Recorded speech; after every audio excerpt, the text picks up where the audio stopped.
No, l'audio. Informo che la seduta, come sempre, viene trasmessa in diretta tramite webcam e pertanto vediamo anche il pubblico che segue da casa. Siamo tutti presenti tranne la consigliera Bertilla Bravo, che mi ha avvisato che si collegherà tra poco e mi ha detto che però è a casa della mamma per qualche problemino e quindi terrà, si scusa, ma si collega, ma terrà il video spento. Quindi ha già avvisato di questo aspetto qua. Comunque do la parola al segretario per l'appello. Prego, segretario. Florio Favero. Presente. Rovisan Leonardo. Presente. Vincello Antonio. Presente. Bravo Bertilla. Se arriva. Dalla Bona Paolo. Presente. Drigo Irina. Presente. Sterin Gastone. Presente. Morsanuto Angelo. Presente. Pulito Mario. Presente. Maria Teresa. Presente. Rodriguez Riccardo. Presente. Sant'Andrea Stefano. Presente. Senatore Maria Teresa. Sì, presente. Ivan Renato. Anche la Zanutto manca, vedo. Stivale Renato. Anche Stivale Renato. Stivale Renato. Terenzi Marco. Stivale, eccolo qua. Presente. Stivale. Sì, al telefono. Stivale Renato, sì, eccoci, sei. Vindini Andrea. E anche la Presente.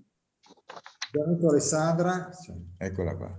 Ok, quindi manca solo la Bertilla. Sì, ma si collega, mi ha avvisato. Quindi Scrutatori. scrutatori, allora Pizzolito Mario, Zanutto Alessandra e Vindigni Andrea.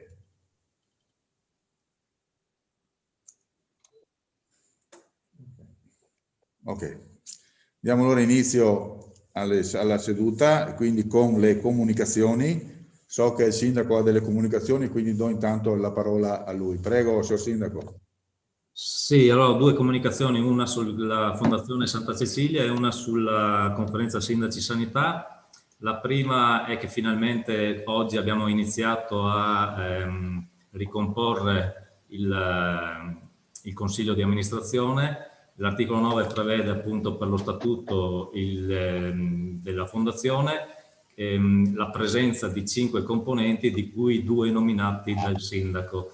Oggi con decreto abbiamo nominato 2 componenti del Consiglio di amministrazione, tenuto conto delle esigenze istituzionali e di rappresentanza, ma soprattutto tenendo conto del curriculum professionale e le competenze specifiche che hanno consegnato i richiedenti. Sono stati nominati quindi dal Comune di Portogruaro Flaborea Claudia, residente a Portogruaro, e Geremia Riccardo, residente a Portogruaro, in quanto persone che meglio corrispondono ai diversi e tra loro correlati criteri di scelta che si riassumono nelle seguenti motivazioni. Flaborea Claudia in considerazione delle competenze professionali in materia legale e per la specifica istruzione ed esperienza amministrativa. Per quanto riguarda invece Geremia Riccardo, anche lui per la competenza professionale nel settore contabile e amministrativo, per la specifica istruzione e formazione, nonché per le numerose esperienze in vari consigli di amministrazione. Oggi abbiamo anche con decreto nominato un componente effettivo e un componente supplente del collegio dei revisori dei conti, nelle figure rispettivamente del dottor Guido Michelon, residente con studio a Portogruaro, e la dottoressa Loredana Verri, anch'essa residente con studio a Portogruaro. Quindi questo è il primo passo. Poi nei prossimi giorni ci sarà la nomina dei 2 componenti del Consiglio di amministrazione da parte della città metropolitana e insieme poi faremo un incontro per designare il presidente. Nello stesso momento designeranno anche i 2 revisori dei conti della città metropolitana e insieme gli altri 2, perché ci saranno 3 revisori effettivi e 3 revisori supplenti. Questo per quanto riguarda il Consiglio di amministrazione e i revisori dei conti della Fondazione Santa Cecilia. Poi vi rendo edotti della conferenza dei sindaci sul tema dell'hospice. Ci ricordiamo insieme dopo c'è anche il punto all'ordine del giorno che svilupperemo il tema in maniera approfondita. Noi abbiamo fatto una commissione sanità alla presenza del consigliere regionale Barbisan e abbiamo realizzato una conferenza sanità alla presenza del consigliere regionale Zottis. Io avevo già inserito al primo ordine del giorno tante settimane fa sul tema dell'hospice in conferenza dei sindaci. Abbiamo affrontato in maniera così preliminare questo argomento e poi specificatamente a mia richiesta 2 settimane fa avevo richiesto che fosse portato come punto all'ordine del giorno per ancora una volta approfondire e sviluppare una opinione comune da parte dei 21 sindaci. È stato fatto ieri, è stato trattato questo argomento e io ho portato a conoscenza la posizione che avevo già espresso nelle 2 commissioni, per cui non era una novità, dovevo solo ovviamente confrontarmi con gli altri sindaci. E la posizione dell'amministrazione comunale di Portogruaro è quella che l'hospice, proprio per l'eccellenza che ha, per i risultati che ha avuto nelle cure palliative a fine vita, debba rimanere, secondo noi, a San Donà di Piave e rispettivamente a Portogruaro. Anche il centro Iris, che è all'interno del monumento ai caduti in guerra, è un centro hospice all'interno dell'RSA, in posizione autonoma, ma sempre al piano primo con accesso indipendente. Quindi, diciamo, io non la conoscevo la situazione, ma me la sono fatta spiegare. La situazione è abbastanza simile a Portogruaro, anche se a Portogruaro effettivamente bisogna realizzare una maggiore autonomia futura e quindi ho insistito sul fatto, alla presenza del direttore Bramezza, che bisogna mantenere la presenza dell'hospice all'interno della Francesconi, all'interno del monumento ai caduti in guerra di San Donà, o in alternativa comunque deve rimanere nelle 2 città ed eventualmente studiare la possibilità di inserirla all'interno intraospedaliera, all'interno dei 2 bracci che verranno realizzati nei prossimi 2-3 anni, proprio perché nella programmazione economica dell'ASL c'è l'ampliamento dell'ospedale di San Donà di Piave e dell'ospedale di Portogruaro. Rispettivamente sono stati stanziati 25 milioni a San Donà e 30 milioni a Portogruaro. Ovviamente anche al direttore presente ho sottolineato la necessità di mantenere in gestione diretta questi 2 hospice e non in gestione come è adesso solo nel caso di occupazione, perché come ben sappiamo e l'abbiamo già detto anche nelle commissioni, in questo momento l'hospice della Francescon, se occupa 3 posti letto, vengono pagati dalla ASL 3 posti letto, anche se sono liberi 10 e quindi con grandi disfunzioni economiche. Chiediamo invece la gestione diretta, eventualmente con una riduzione come prevista anche dall'hospice unico in una posizione baricentrica, ma non 6 posti con la gestione di adesso, ma con gestione diretta. Significa che l'ASL, chiediamo, si prenda a carico sempre di questa incombenza economica. Ci siamo lasciati, nel senso che abbiamo approfondito, ogni sindaco ha dato il suo parere, qualcuno ha chiesto, il direttore Bramezza ha dato la disponibilità di fare un incontro con il dottor De Chirico, che è responsabile delle cure palliative a San Stino, e noi abbiamo detto che non c'è nessun problema, potremmo organizzare sia una commissione a Portogruaro e anche a San Donà, ma anche un consiglio comunale, se lo reputiamo stasera quando discutiamo nel prossimo ordine del giorno, se lo reputiamo necessario, possiamo ben volentieri approfondire il tema sanitario col dottor De Chirico. Questo per quanto riguarda i passaggi fatti in conferenza dei sindaci, e ci aggiorneremo anche noi nei prossimi 15 giorni con una richiesta da parte del Comune di Portogruaro, da parte del sindaco, di riproporre lo stesso ordine del giorno, e lo faremo fin tanto che la conferenza dei sindaci non si esprimerà nel merito in maniera costruttiva e ponderata. Io avrei finito per quanto riguarda le comunicazioni. Perfetto, grazie Sor Sindaco. E allora io faccio anch'io una breve comunicazione, che i due nominativi che sono stati segnalati per il Comitato Gemellaggi sono la consigliera Maria Teresa Rette e il consigliere Paolo Dalla Bona. Quindi questi sono i due membri che noi abbiamo nominato all'interno del Comitato. Questa era solo una segnalazione, non al Consiglio e ai consiglieri.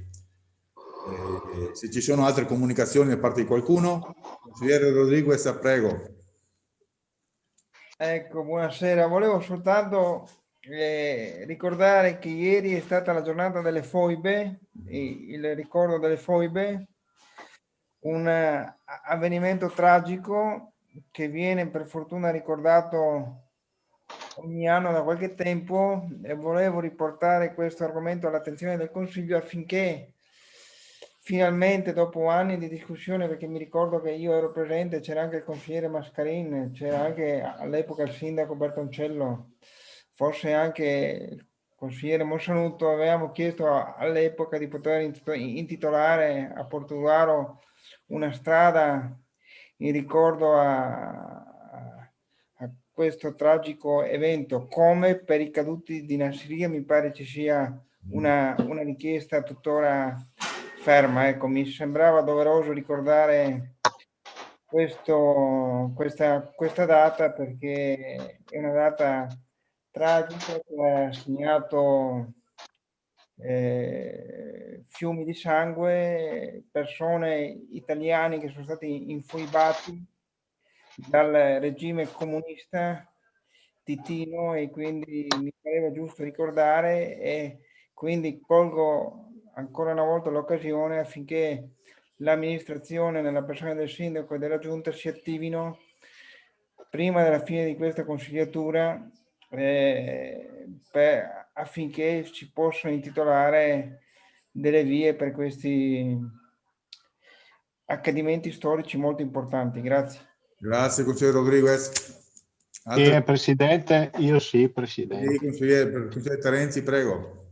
Molto rapidamente, anch'io per ricordare la giornata del ricordo, sulla scorta in particolare di quanto ha affermato il nostro Presidente della Repubblica Mattarella, il quale ha espresso un orrore ed un cordoglio che si rinnovano chiaramente di fronte a eventi che ledono in radice la dignità della persona umana.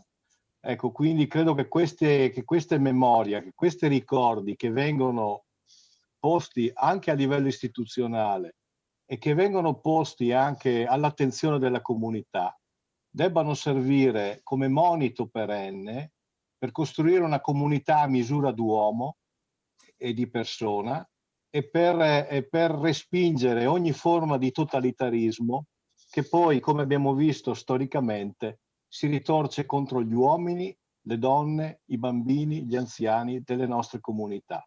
Quindi anch'io mi associo a questa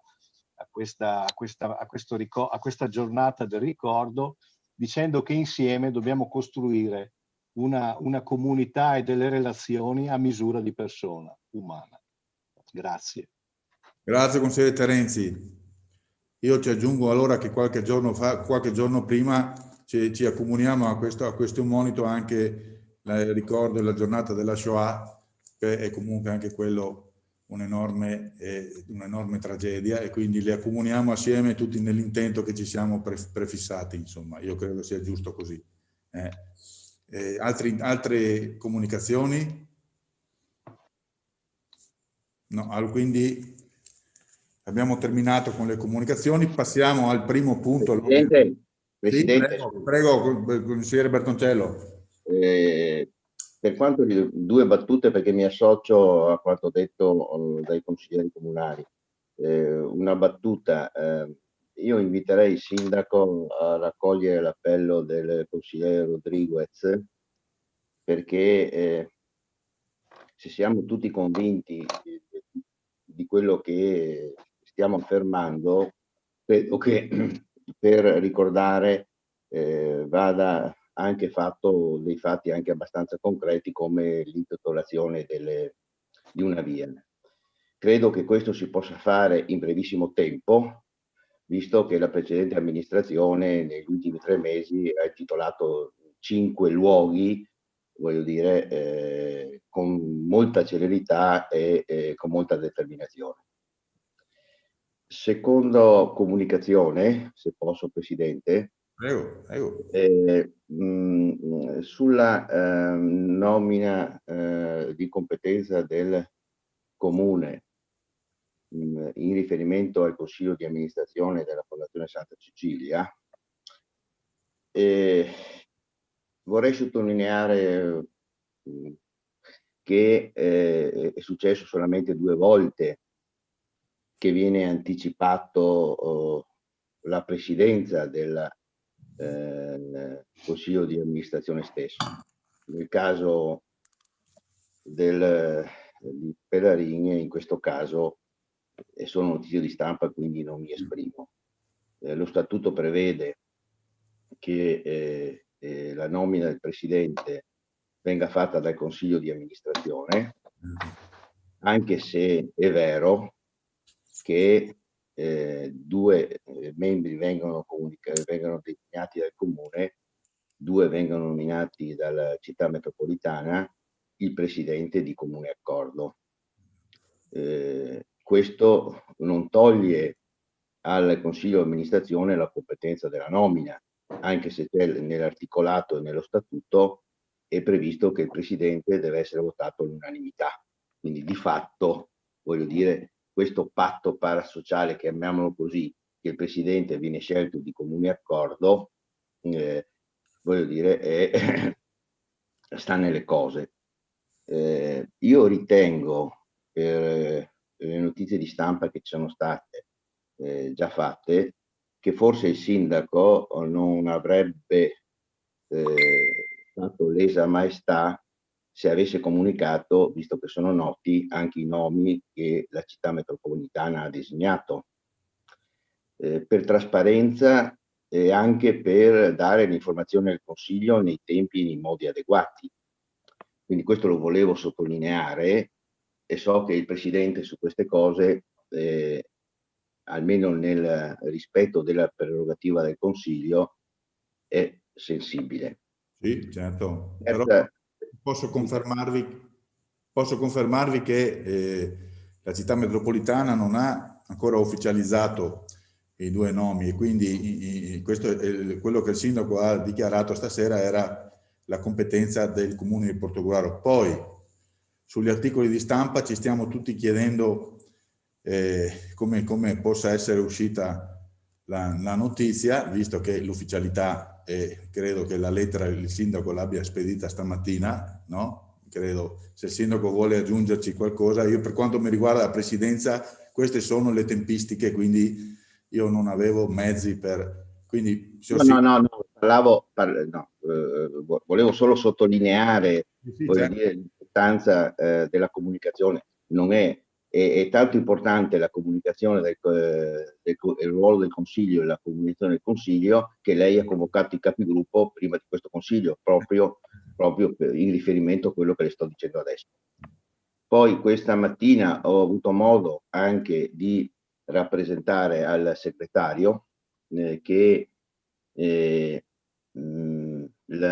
DPR 251 del 2012, riferito all'attuazione della normativa in tema di equilibrio di genere negli organismi delle società a controllo pubblico, prevede che ci siano un terzo, dice testualmente, effettuata secondo modalità da garantire che il genere meno rappresentato ottenga almeno un terzo dei componenti di ciascun organo. Dico anche che non sono separate le competenze in riferimento a quello che ho detto adesso, vengono prese in considerazione il complesso del Consiglio di amministrazione, anche se il bando è separato tra comune e città metropolitana. Quindi io io mi auguro che le notizie di stampa non corrispondano, voglio dire, compiutamente a quello che poi verrà ufficializzato. Io credo, ricordo al sindaco, che la legge prevede per il DPR che l'ho appena elencato, ma l'ho in qualche maniera già enunciato in modo informale anche il signor sindaco, oltre che il segretario, che c'è bisogno di questo rispetto. Credo che la cosa sia in qualche maniera risolta rispetto alle notizie di stampa. Io mi auguro di sì e quindi spero che si tenga conto di questo. Ok, grazie. Prego. No, se il sindaco, scusa Gastone, scusa, sì. signor Presidente, scusi. Volevo fare anche 2 raccomandazioni, se posso, sì. sempre per dare un contributo, nel senso che purtroppo da notizie di stampa, voglio dire, la città metropolitana, voglio dire, ha in qualche maniera inviato al Ministero gli interventi richiesti dal Recovery Plan. Io l'ho letta, l'ho analizzata tutta, mi pare di capire che, ne ha parlato anche la stampa, che il 90% delle risorse richieste dalla città metropolitana, adesso mi sbaglierò di qualche percentuale, è concentrata sull'area su Venezia. Ci sono solamente 5 voci dove i comuni sono interessati e in questi comuni dove noi, o meglio, gli importi che sono interessati i comuni sono riferiti alla rete fognaria, le dico se vuole anche l'importo, le piste ciclabili, il dissesto idrogeologico, il rafforzamento della formazione professionale, interventi sulle scuole superiori di cui il comune di Portogruaro, Brugnaro, il presidente della città metropolitana ha previsto 5 milioni a Portogruaro, e poi c'è la piattaforma digitale avanzata. Perché le faccio questa comunicazione anche al signor sindaco? Perché già nel passato avevamo detto che noi dovremmo stare attenti rispetto alla pianificazione delle risorse legate al Recovery Fund. Bisogna che ci siano progetti, bisogna che ci siano stati di avanzamento, perché altrimenti corriamo il rischio di perderli questi soldi, perché le scadenze sono. Quindi mi piacerebbe che il Consiglio fosse anche aggiornato su qual è il proseguo di questa, come i comuni si mettono d'accordo su queste risorse, che sono poche, e sostanzialmente il comune di Portogruaro o la conferenza di sindaci giochi il proprio ruolo per evitare di essere ulteriormente penalizzati. L'altra cosa, e finisco, mi scuso nuovamente, ho visto sulla stampa rispetto alla Tari, è solo una informazione, che il comune di San Stino ha congelato la Tari e che il Consiglio di Bacino si sta apprestando a creare un gruppo di lavoro per la verifica del piano finanziario e piano economico. Cioè, come vede che noi avevamo detto attenzione a prendere tutto, forse bisogna che stiamo attenti, perché essendo la percentuale di incremento molto alta, è bene che noi questa questione la seguiamo con il sindaco di Concordia, che è membro del Consiglio di Bacino, per fare il possibile che venga contenuta questa percentuale. Mi scuso, signor Presidente, ma queste 3 comunicazioni che io ho fatto erano solamente di ordine propositivo, nel senso che è il Consiglio che deve impegnarsi su questo. Certo. Chiedo scusa. No, lei ha portato diversi temi che secondo me saranno frutto di materia di commissioni anche a breve. Nelle comunicazioni sapete che non ci sono repliche, quindi, certo. Quindi il consigliere Bertoncello ha portato all'attenzione alcune cose che saranno sicuramente tenute in considerazione sia da me, ma credo anche dai presidenti di commissione riguardanti, per mettere in moto meccanismi, e anche dal sindaco stesso, insomma, per mettere in moto meccanismi per gestire e per portare... Apparentemente il sindaco. Allora, passiamo allora... No, se posso rispondo un attimo alle due osservazioni. Allora, sulle comunicazioni non sarebbe previsto, però se lei vuole... Va bene, Presidente, va bene. Prego, Sindaco. Perché questo io userei anche una parola che non è nel mio vocabolario, però penso che sia vergognoso che da parte di qualcuno si anticipino notizie che non rispettino le istituzioni. Se noi consiglieri, assessori e giunta lavoriamo per un obiettivo e abbiamo delle scadenze, dobbiamo essere rispettosi delle scadenze e delle cose che diciamo. Certo. Quindi anticipare i tempi solo per essere più belli degli altri, mettendo in difficoltà eventualmente, come può essere successo o succederà ancora, gli interpreti e le persone che sono soggetti principali, questo è una prassi che deve essere, secondo me, cancellata dalla normale prassi politica locale. Ricordiamo tutti. Ovviamente noi siamo rispettosi delle leggi e quindi anche la legge che prevede 1/3 e addirittura forse con la circolare successiva di quest'anno andrà a 2/5, ma non cambia assolutamente niente per i parametri della conferenza dei sindaci della Santa Cecilia. Comunque i parametri destinati alla quota, la famosa quota rosa, verrà rispettata. Questo per essere... E quindi io non dirò, per rispetto delle istituzioni e per rispetto di quello che è scritto dallo statuto, non dirò e non anticiperò quello che dovrà dire la città metropolitana, e nel momento in cui la dirà faremo un comunicato stampa insieme per poi definire, l'assemblea deciderà quale di questi richiedenti sarà anche il presidente. Grazie. Perfetto, grazie Sor Sindaco, ci stava. Grazie. Salutiamo anche la consigliera Bertilla Bravo che è arrivata, comunque si è collegata come aveva preannunciato. Quindi passiamo al secondo punto, recesso dal Consorzio Energia Veneto, esaminato in prima commissione il 5 febbraio. Chiedo per cortesia al Presidente di Commissione un breve assunto, grazie. Sì, grazie Presidente, buonasera a tutti. Allora, come dice la delibera, nel 2009 ad oggetto adesione al Consorzio Energia Veneto veniva approvata un'adesione al Consorzio CEV con sede a Verona, approvandone lo statuto e tutto il regolamento. Con una delibera di giunta nel 2019, il 31/1/2019, ad oggetto adesione al servizio acquisti centralizzati del Consorzio Energia Veneto, veniva decisa in via sperimentale questa adesione, al fine di servirsi in modo non esclusivo dei servizi del Consorzio, come centrale di committenza per l'espletamento delle procedure telematiche di scelta del contraente.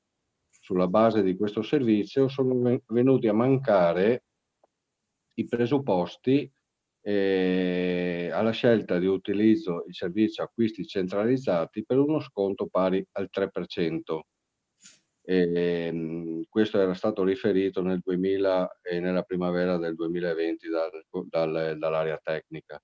Quindi il Consorzio CEV con la ESCO Global Power non è stato in grado di rispettare questi parametri per l'affidamento di energia elettrica e di conseguenza il Comune di Portogruaro ha optato per un affidamento al listino Consip, come si ritiene opportuno venga mantenuto per questioni di continuità e l'economicità del servizio reso. Grazie consigliere Barbisan.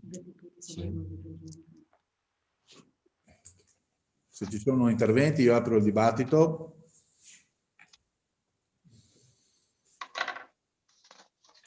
Non vedo richieste di intervento, quindi... Neanche in commissione, Presidente, non ci sono stati interventi. Certo. Ok, grazie. Quindi allora io pongo a questo punto in votazione il provvedimento. Florio Favero. Tenetevi pronti al voto per cortesia. Florio Favero. Presente. Favorevole. Favorevole. Barbisan Leonardo. Favorevole. Bertoncello Antonio. Favorevole. Bravo Bertilla. Bertilla. Dalla Bona Paolo. Favorevole. Drigo Irina. Favorevole. Favorevole. Morsanuto Angelo. Favorevole. Pizzolitto Mario. Pizzolitto Mario. Favorevole. Ret Maria Teresa. Favorevole. Rodriguez Riccardo, Favorevole. Sant'Andrea Stefano, Favorevole. Maria Teresa, Favorevole. Ivan Renato, Favorevole. Renzi Marco, Favorevole. Vigni Andrea, Favorevole. Danuto Alessandra, Favorevole. Bravo Bertilla, c'è, non c'è niente. Vabbè, immediata eseguibilità, Sì. come prima. Immediata esecutività, per cortesia, tutti favorevoli, quindi la riteniamo favorevole, d'accordo? Sì. Alzata di mano, quindi il provvedimento è approvato, grazie. Ok. Passiamo al terzo punto. Realizzazione progetto con me, convergenza digitale metropolitana, in attuazione del programma operativo per FERS 2014-2020 asset secondo, approvazione convenzione ai sensi dell'articolo 30 del GLS 267 del 2000, esaminata in seconda commissione il 3 febbraio. Anche qui per cortesia chiedo al Presidente una breve relazioncina e poi diamo la parola al Vice Sindaco Dalben.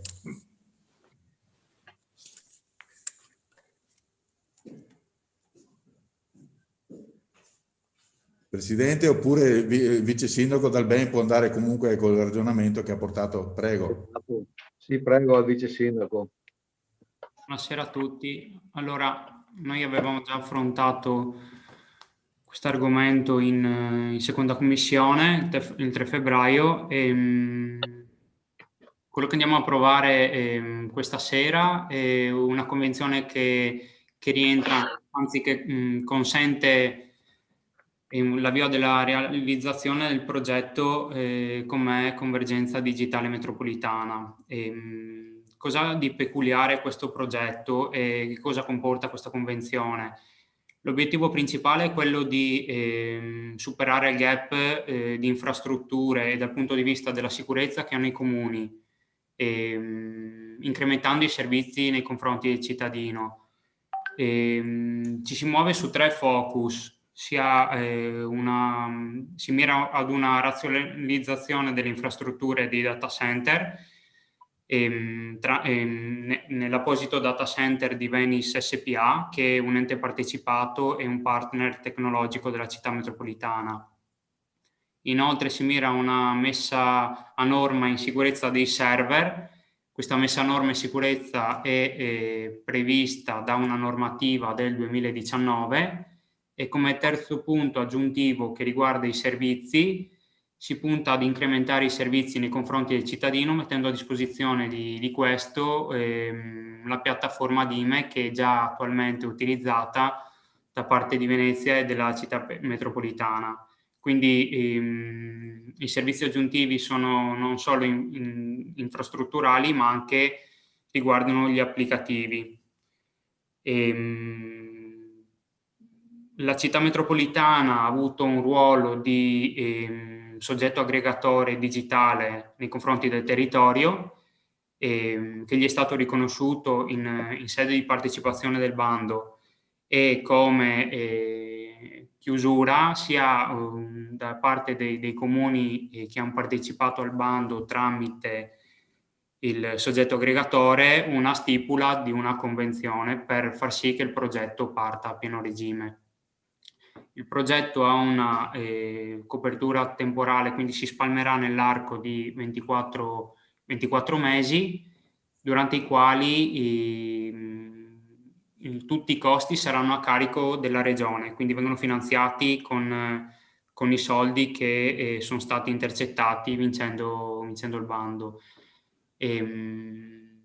Al termine dei quali si avrà quindi per fine 2022 inizio febbraio 2023 il Comune sarà tenuto a pagare il primo canone annuale che ammonta a circa 23.000 euro. Questi 23.000 euro sono così bipartiti. Da una parte ci sono circa 13.000 euro che il Comune di Portogruaro dovrà pagare perché è stato riconosciuto in fascia 5, quindi in base a dei calcoli e al numero dei server gli è stato attribuito un canone e questo canone comprende il disaster recovery, il backup dei dati e una connettività, una creazione di una rete dedicata 100 mega, i costi elettrici e la messa a norma del data center stesso.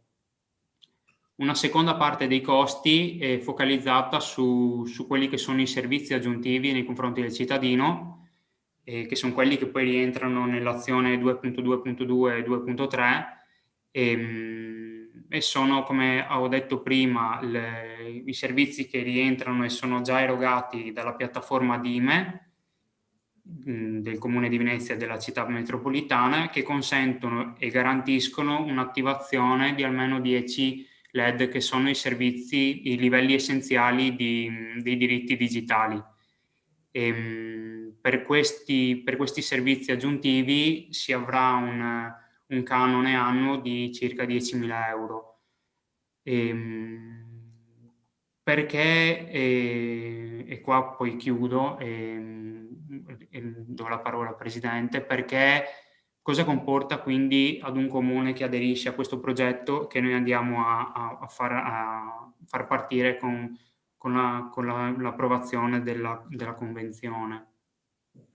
Abbiamo un abbattimento dei costi delle infrastrutture, che sarà pari circa al 10%, e c'è la possibilità da parte degli enti locali stessi di avvalersi di canoni che in realtà sono bassi, perché sfruttano l'economia di scala e sono interventi che in ogni caso sarebbero previsti dalla normativa per mettere in regola le infrastrutture digitali dei comuni. Ci consente di avvalerci di una piattaforma che andrà ad integrarsi con quella della città metropolitana, che a sua volta è già integrata con la piattaforma Io Italia, a costi molto bassi, e tutto ciò sfruttando anche l'azzeramento dei costi d'avvio, che, come ho detto prima, è totalmente finanziato dal progetto a cui abbiamo partecipato e per cui sono stati vinti e stanziati questi soldi, che vanno a coprire le spese quindi di avvio, di analisi e di installazione durante i primi 24 mesi.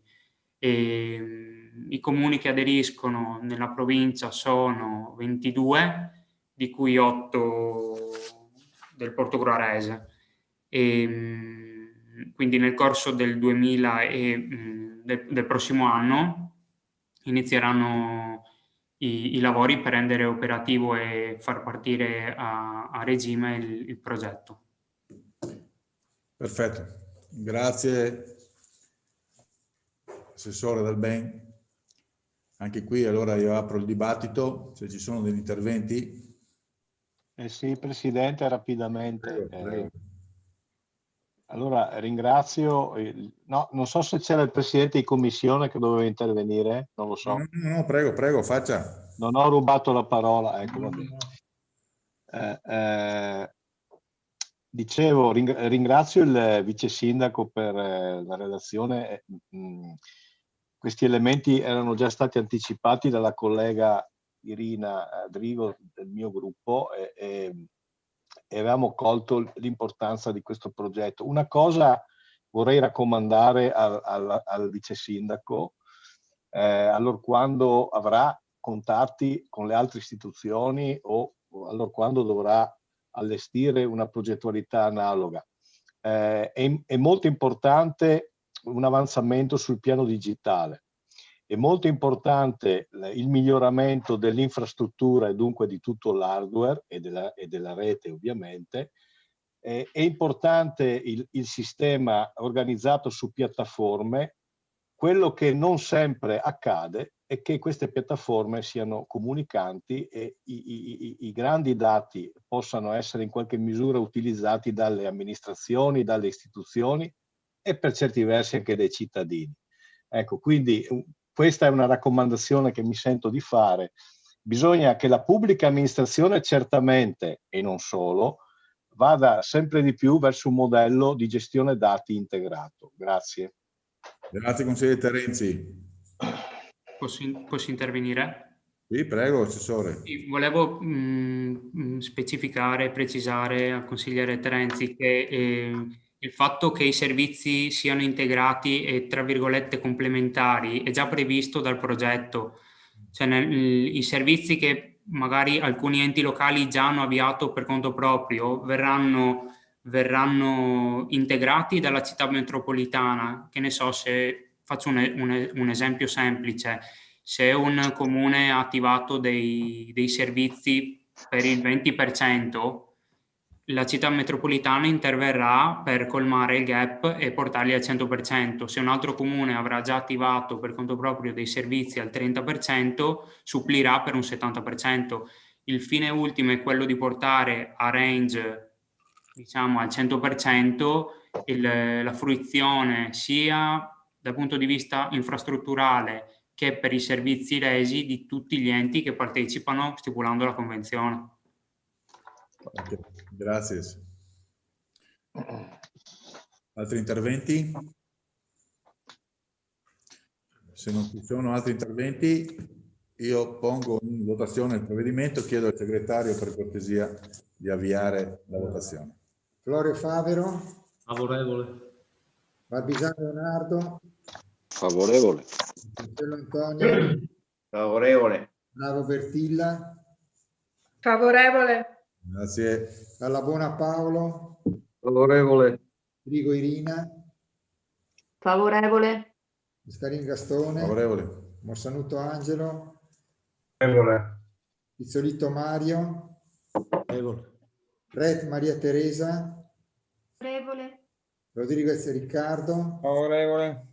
Sant'Andrea Stefano, Favorevole. Salvatore Maria Teresa, Favorevole. Gioan Renato, Favorevole. Renzi Marco, Favorevole.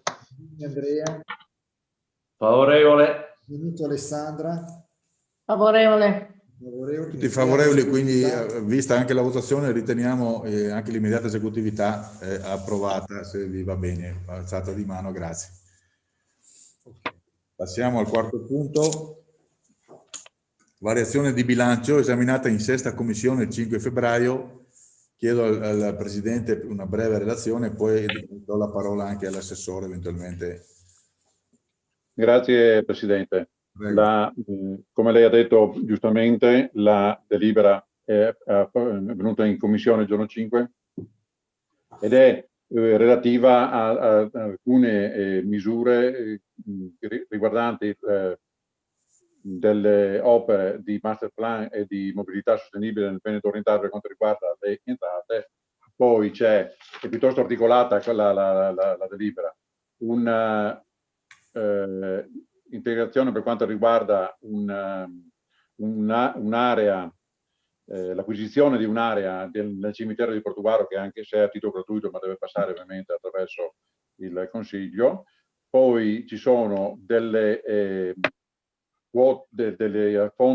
assegnazioni di fondi per quanto riguarda l'attività di nonno vigile, e la quota più rilevante invece è relativa all'utilizzo, al pagamento del contributo a favore dei utilizzatori del buono scuola, del buono pasto scuola, pari a un 0,50 centesimi al buono pasto, e che ha un costo complessivo quantificato di circa 40.000 euro. E ha avuto anche il parere dei revisori dei conti, parere favorevole dei revisori dei conti. In commissione sono state chieste delucidazioni relative alla origine di questa determina riguardo appunto dei buoni pasto, che è stata fatta anche nell'anno 2020 e che avrà contribuito anche nel 2021, e ha ricevuto le risposte necessarie. Grazie consigliere Stivali. Io adesso quasi direi che potremmo aprire il dibattito, eventualmente l'assessore poi si raccoglie le eventuali quesiti o domande e formula magari le risposte, se volete, visto che l'abbiamo vista in commissione. C'è qualche intervento? Chi apre? Il dibattito? Posso? Prego, consigliere Bertoncello. Lei. Intervengo per primo, così do la possibilità all'assessore Salvadore eventualmente, o al dottor Datri. Volevo solamente una spiegazione, nel senso che noi abbiamo previsto a bilancio 190.000 euro, voglio dire, di competenza, più 71 erotti del fondo vincolato. Abbiamo previsto nel 2022 71.000 euro vincolato e niente nel 2023. Allora, a me interesserebbe per il momento capire da cosa è determinato e cosa comprende questi 190.000 euro. L'altra domanda che io vorrei fare all'assessore è quella riferita alla quota di avanzo di amministrazione presunto per funzioni fondamentali. Nel consiglio precedente, a una mia domanda precisa, è intervenuto il dottor Dati quando ho chiesto chiarimenti rispetto all'utilizzo di fondi Covid. Mi ha detto sì, c'è un effetto trascinamento, se non ricordo male. A bilancio sono previsti quindi 420.000 euro come quota parte avanzo di amministrazione presunto per funzioni fondamentali. Di questi 422, 140.000 sono riferiti al capitolo 2641 che sono le mense. Allora, a me interesserebbe, perché anche analizzando il bilancio per capitoli poi non sempre si riesce a identificare bene come vengono prodotti queste previsioni. Nonostante abbia cercato sia con l'ufficio scuola che con l'ufficio finanziario di avere degli elementi puntuali, non sono riuscito. Volevo poi una conferma legata al fatto che i fondi Covid sono stati utilizzati e sono riferiti ai 0,88 centesimi che sono riferiti ai costi aggiuntivi proprio riferiti all'emergenza Covid. Grazie. Grazie consigliere Bertoncello. Sentiamo anche la consigliera Red che ha alzato la manina e quindi... No, grazie Presidente. Se risponde prima l'assessore, così magari già risponde alle prossime domande, quindi evitiamo di perdere tempo. Grazie. Eventualmente poi rialzo insomma la mano. Allora, attualmente lo stanziamento è di 190.000 e con la proposta della variazione in bilancio arriviamo a 230.000.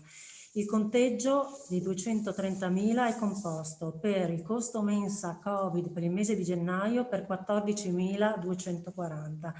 Da febbraio a giugno il costo che si farà carico il Comune è di 111.200, di cui una parte è per l'accollo della differenza di tariffa che ammonta a 40.800 e una parte è la quota Covid che il Comune si è sempre fatto carico da settembre per 70.400. Poi abbiamo i pasti dei docenti che ammontano a 47.641. Poi c'è quota Covid dal mese di settembre a dicembre per 56.320. Il totale fa 229.401. Quindi lo stanziamento del 2021 copre in maniera sintetica tutte le maggiorazioni Covid che ammontano a 0,88 per pasto. Copre l'intero costo dei docenti e copre la differenza di tariffa da febbraio a giugno di 0,51 di cui si fa carico il Comune. È chiaro così? Sì, la sto seguendo.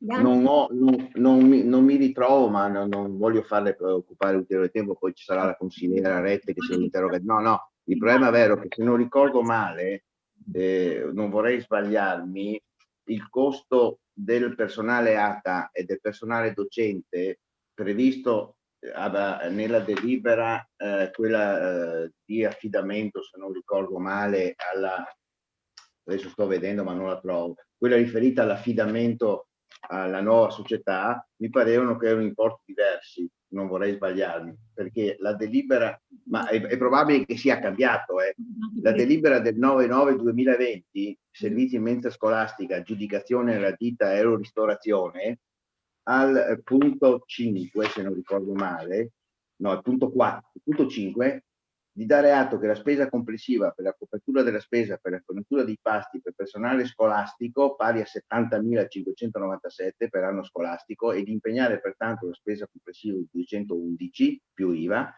e quindi 2020 28.238, 2021 70.597, 2022 75.97 e 2023 42,28. Allora questo dato qua è la metà di quello che mi ha detto lei rispetto al personale ATA e ha capito 9/9/2020 la determinazione 1705. Ma la cosa che un po' mi stupisce è che dal 2000, lei mi ha accettato il 2020 che era un molto più basso del 2021. Beh, ovvio, i 28.000 sì, ovviamente. Mi riferisco al 2021, 2022 70, il 2023 70. Previsione. Sì, no, ho capito, no, non so come le abbiano fornito questi dati. Io i dati sui docenti... No, sono in delibera. Sì, certo. No, scusi, sono nella determinazione del 9/9. Sì, no, io le dico... Ma non lo voglio adesso sapere. Guardi, io quando intervengo cerco di interpretare i dati. Capisco che su alcune richieste posso anche non avere una risposta immediata, nel senso che capisco insomma come funziona. Avevo visto rispetto ai dati che li ho compresi nella composizione di 190.000 euro, l'elencazione del costo tra il personale ATA e il personale docente, c'è una discrasia tra la determinazione, un gioco di parole, tra quello che è previsto nella delibera del 9/9, nella determina del 9/9 e quello che lei mi ha detto. Però io capisco anche che c'è difficoltà in questo momento e anche molte incertezze nell'esaminare tutte le questioni. In rapporto anche ai 0,88, capisco tutto, era solo per avere degli elementi omogenei, come perché se no diventa un po' difficile per me seguire. Allora, certo che li verificheremo.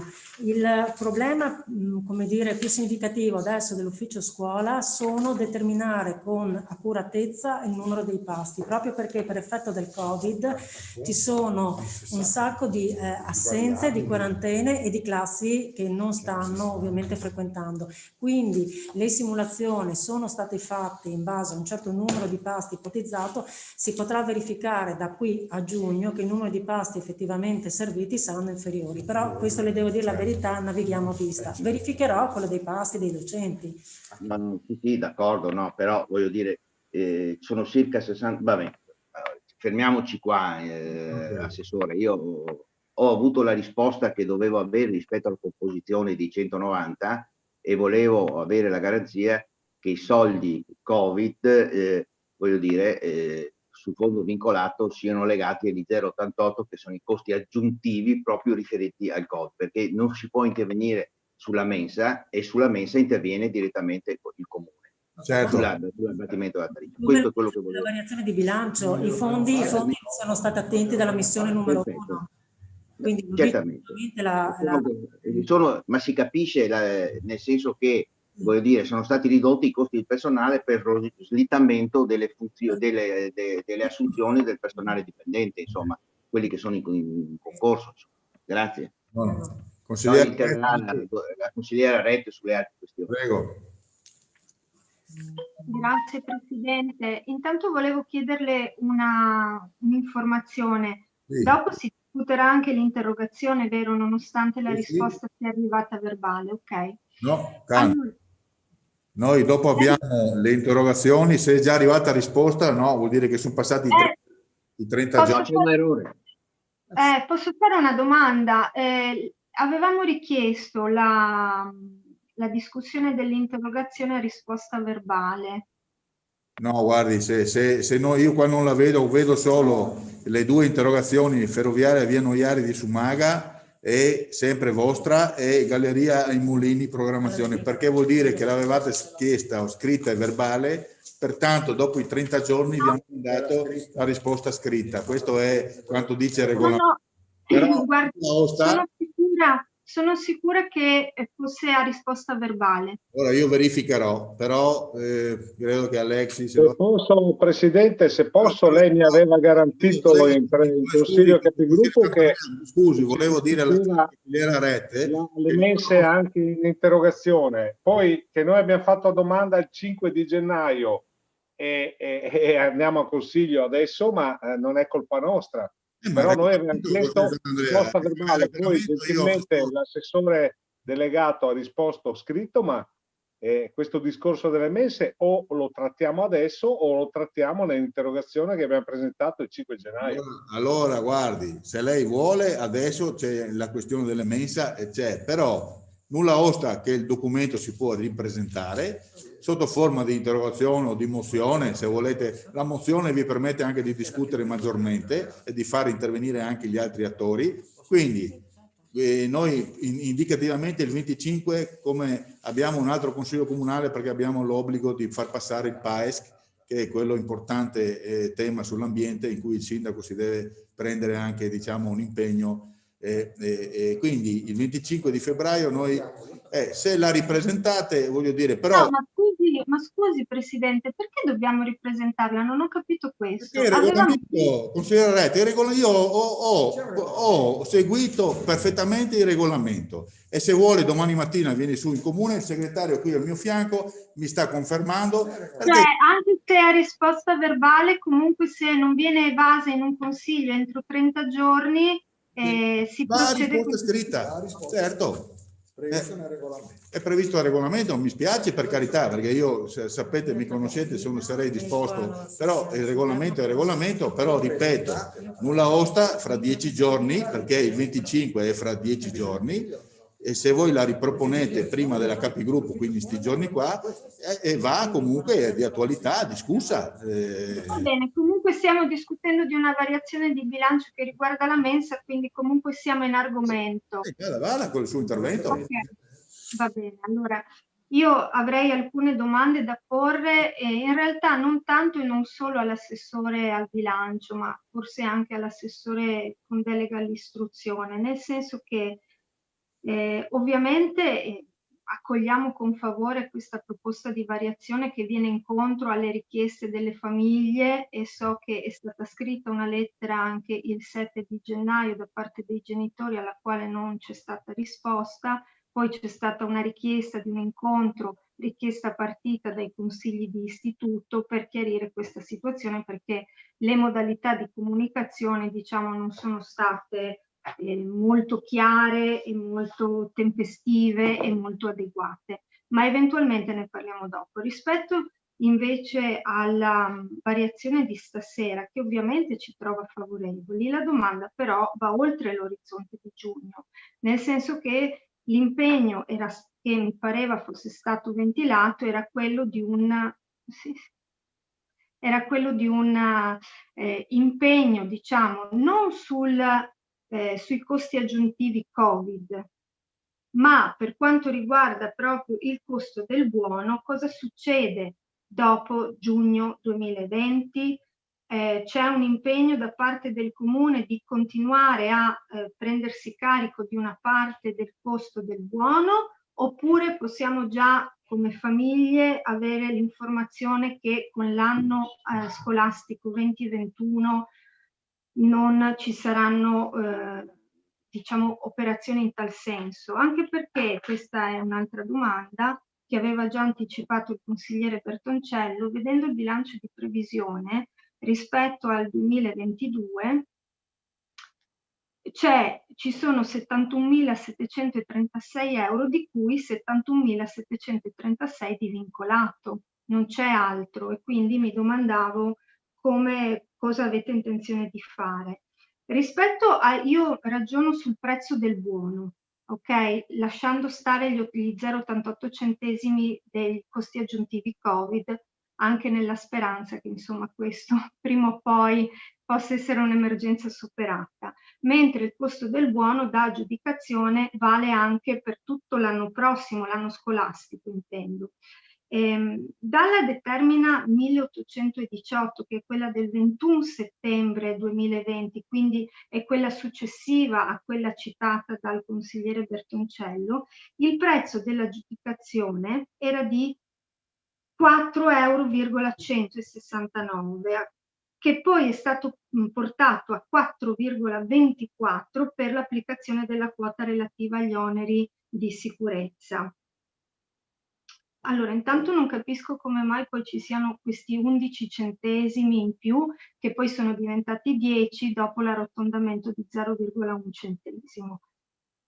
Ed è solo per chiarezza. Quindi la domanda è, dopo giugno cosa succede? Leggendo il bilancio di previsione io vedo questo dato e volevo capirlo. E 3, perché il costo del buono, se dalla determina che insomma ufficializza l'aggiudicazione c'è un prezzo diverso. Poi posso reintervenire, Presidente, dopo la domanda in caso, dopo la risposta.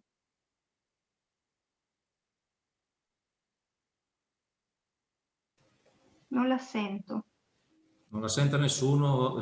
No, chiedo scusa, avevo spento il microfono perché stavano discutendo, non volevo che disturbassero. Quindi lei ha fatto il primo intervento, poi ne ha un altro di 5 minuti. Grazie. Quindi non so se la risposta la vogliono dare adesso o vogliamo sentire anche il consigliere Sant'Andrea, perché consigliere Sant'Andrea, prego a lei. Sì, grazie. Io non entro nel merito e vorrei parlare di metodo, al di là adesso che ho imparato che anche se l'interrogazione è stata fatta il 5 gennaio, poi è chiaro che la Giunta ha fatto una delibera, ha modificato tutto, quindi su questa punto 4, variazione di bilancio, ovviamente 40.000 euro a favore delle famiglie, il master plan, non è che noi possiamo farla finta di dire votiamo contro perché siamo all'opposizione.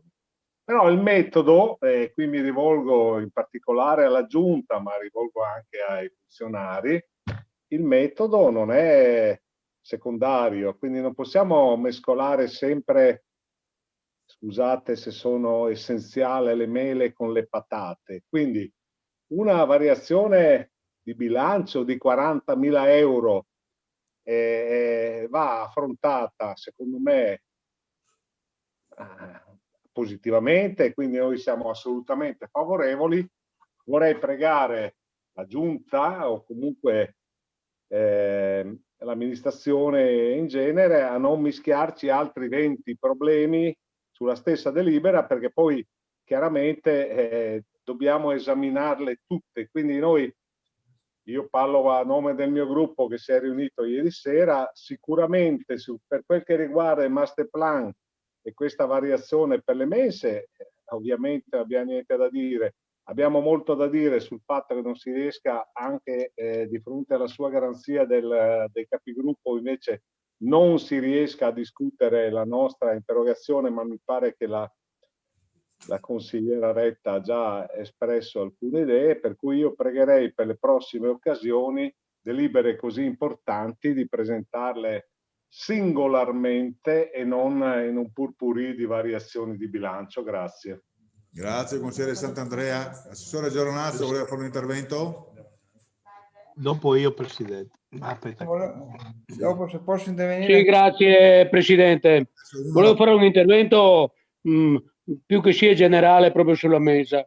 Volevo solo sottolineare che sia questa amministrazione che l'amministrazione precedente ha sempre avuto un occhio di riguardo verso i buoni mensa, verso il trasporto scolastico e tutto questo mondo che le gira attorno. Voglio solo ricordare che dal 2010 al 2015 i buoni mensa, se non vado errato, costavano già allora 3,90 euro, 4 euro. Se non vado errato, già allora il trasporto costava sui 350 euro. Allora io dico, questa amministrazione, sia la precedente, che ha fatto secondo me un lavoro egregio sotto questo punto di vista, sia questa giunta sta lavorando proprio per far sì che i ragazzi che vanno a scuola siano agevolati e non trovino disagio o anche un riscontro per le famiglie. Grazie. Grazie Assessore. Adesso abbiamo, scusate, il consigliere Terenzi, poi il consigliere Rodriguez e poi l'assessore Fagotto. Prego. Sì, io mi volevo limitarmi anch'io a un ragionamento di metodo, anche sulla scorta di quanto emerse nella scorsa consigliatura, no? Perché il tema che ha posto il collega Sant'Andrea emerse anche nella scorsa consigliatura, ossia la consuetudine da parte dell'amministrazione di fare delle delibere multiple, ecco, con provvedimenti multipli. Ecco, io ricordo che anche dai banchi della Lega, consigliera Zanuta in particolare capogruppo, ci fu una forte raccomandazione verso l'amministrazione a che non ci fosse, diciamo così, un utilizzo diffuso delle delibere multiple, anche perché io posso comprendere una delibera multipla all'interno della quale vi sono dei provvedimenti di rilievo modesto o di rilievo politicamente non evidente, e questo lo si capisce, ma vi sono alcuni provvedimenti che richiedono delle variazioni di bilancio, in particolare ci saranno anche rispetto ad opere pubbliche o ad altro. La nostra preghiera è che vi siano dei provvedimenti autonomi in modo che si possa discutere e ci si possa confrontare sul merito dei singoli provvedimenti, per non trovarsi nell'imbarazzo di avere su un provvedimento magari un orientamento positivo, su un altro provvedimento un orientamento radicalmente negativo, e avere quindi un imbarazzo, una difficoltà rispetto ad esprimere un voto cosciente e consapevole. Grazie Presidente. Sì, ok, grazie consigliere Terenzi. Allora c'era il consigliere Rodriguez, prego. Volevo intervenire nel merito della questione della parte della delibera dove si parla di questo contributo di 40.000 euro che va a coprire parte della spesa dei buoni pasto a sostegno delle famiglie. Benissimo, io sono d'accordissimo e ci mancherebbe se non fosse così.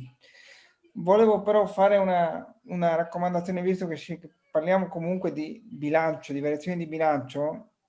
Io, fin dall'insediamento di questa amministrazione, mi ero raccomandato con il sindaco e soprattutto con l'assessore di riferimento Salvador, che rispetto all'abbattimento delle tariffe dei buoni pasto e quindi per quanto riguarda le mense scolastiche e i costi annessi, volevo ripercorrere un attimo la storia di questi ultimi anni. Cioè, io ho trovato negli atti che c'è una delibera numero 99 sindaco Bertoncello del 2013 che prevedeva abbattimenti delle tariffe a partire da 12.500 euro di ISE.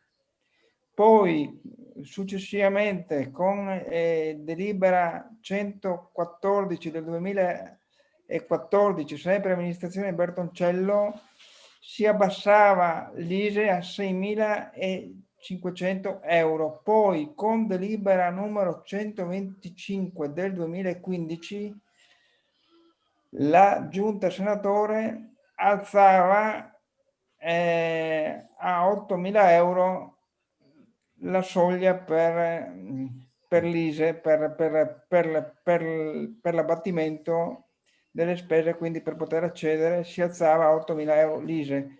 Io mi ero raccomandato, e spero che venga accolto anche questa sera, che attraverso delle simulazioni future in sede di variazione di bilancio o in prospettiva del bilancio prossimo si possa ritornare alla situazione che c'era nel 2013, cioè andare a prevedere abbattimenti delle tariffe con euro almeno da 12.000 euro di ISEE, perché è vero che questo ci consente di fare degli interventi mirati, così facendo, alzando la soglia dell'ISEE. È chiaro che mi rendo conto che così facendo si fanno interventi mirati, ma c'è un costo maggiore, ma si eviterebbe di fare interventi a pioggia. In questo mi rifaccio all'intervento di un consigliere precedentemente fatto, quando dice: ma da giugno 2020 cosa succede? Io ritengo che da giugno 2020, quindi con l'anno scolastico 2021-2022,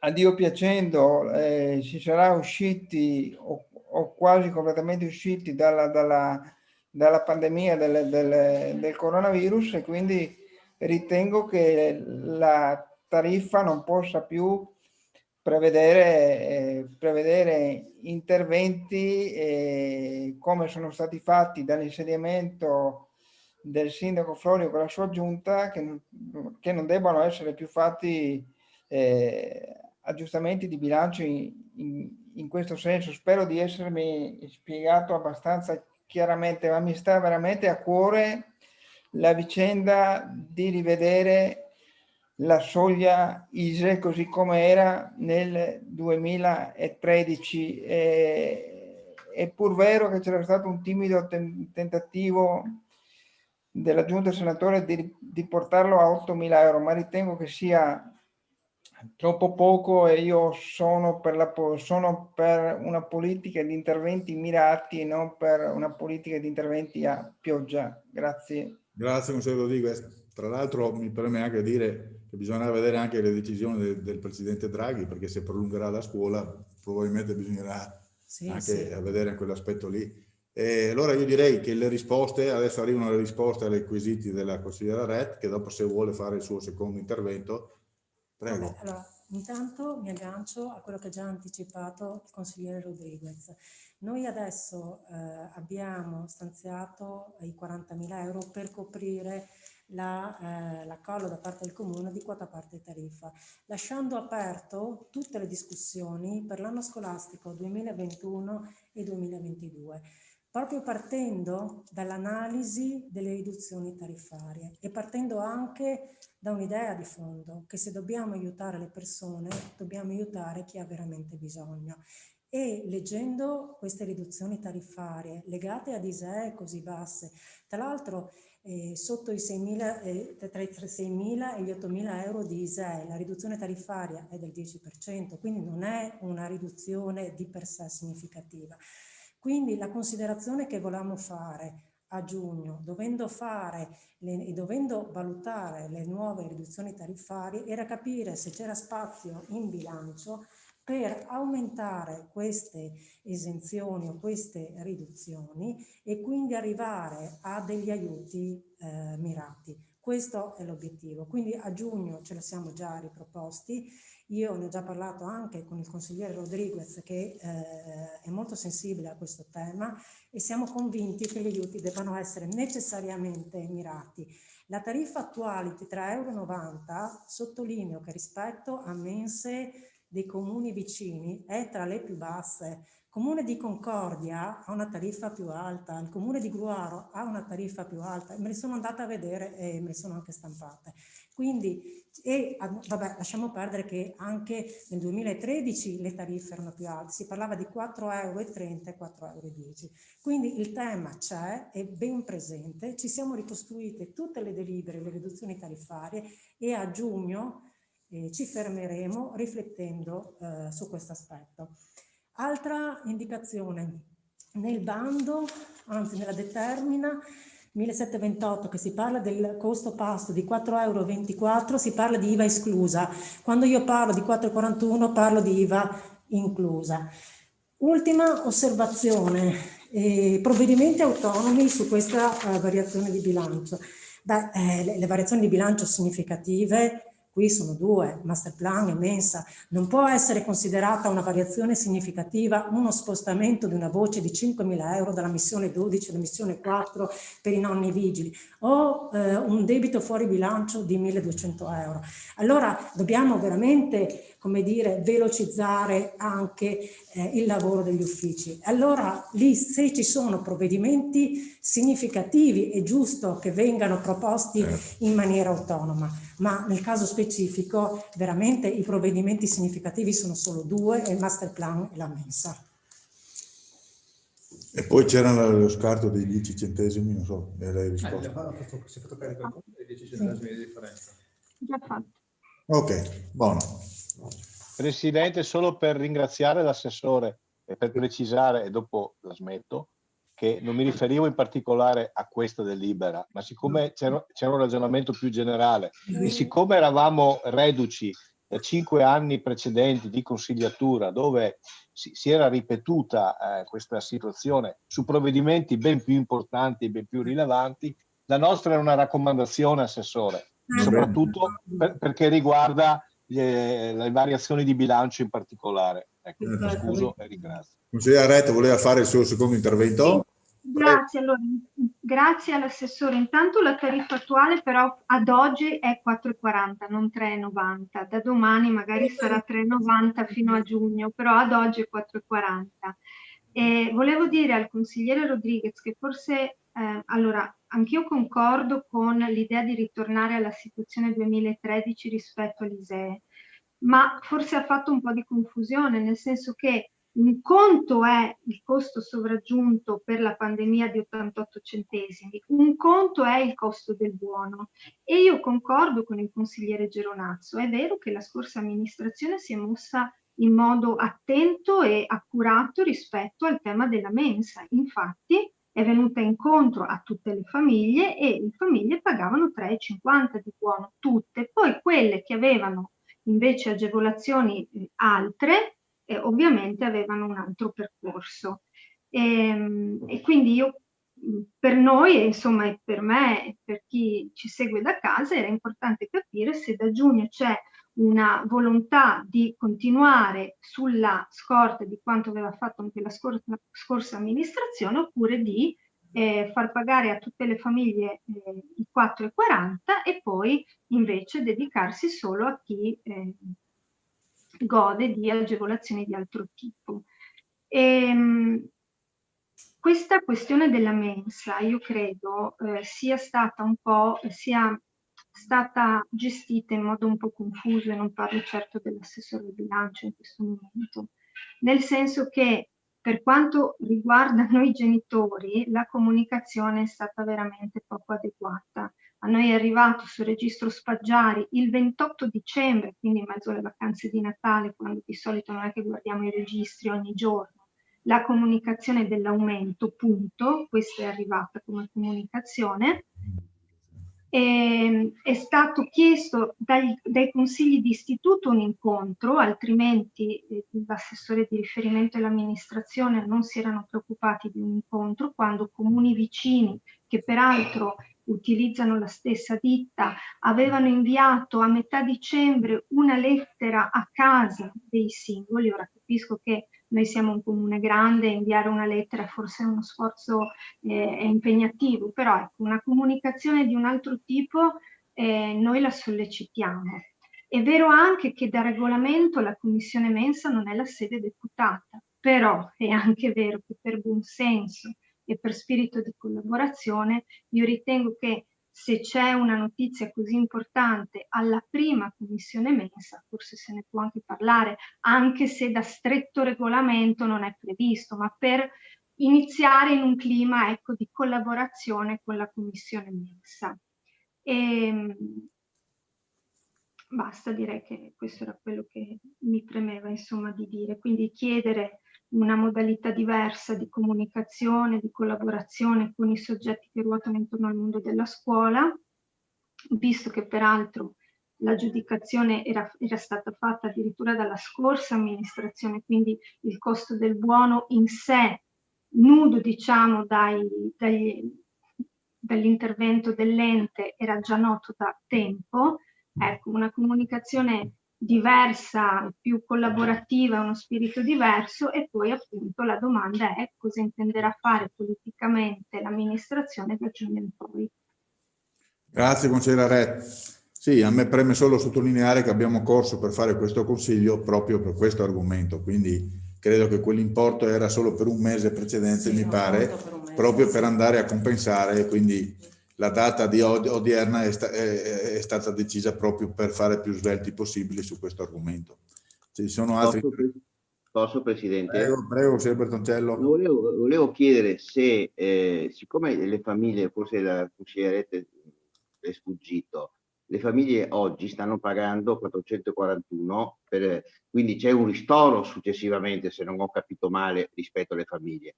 Sì. L'altra cosa, cioè, la difficoltà con cui noi stiamo affrontando questo problema è che noi in questo periodo, al di là del Covid, al di là dell'urgenza, al di là di tutto quello che avete detto, noi siamo stati, voglio dire, coinvolti in diversi comunicati dal 13 gennaio, dove il signor Sindaco dichiarava che su un costo del servizio aumentato di 320.000 euro il Comune se ne raccoglierà 280.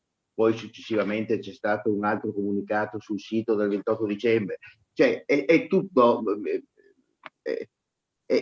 diventa difficile, voglio dire, poi seguire, un po' è legato alla difficoltà del momento, alla difficoltà di fare i calcoli, però c'è anche qualcosa di non proprio legato a questo, e siccome per noi è importante conoscere le cose, poi chi governa si assume la responsabilità e noi proponiamo le nostre osservazioni, però in questo periodo siamo stati subissati da comunicazioni, comunicati stampa, eccetera, dove non si riusciva a capire dove alla fine l'amministratore poteva e doveva,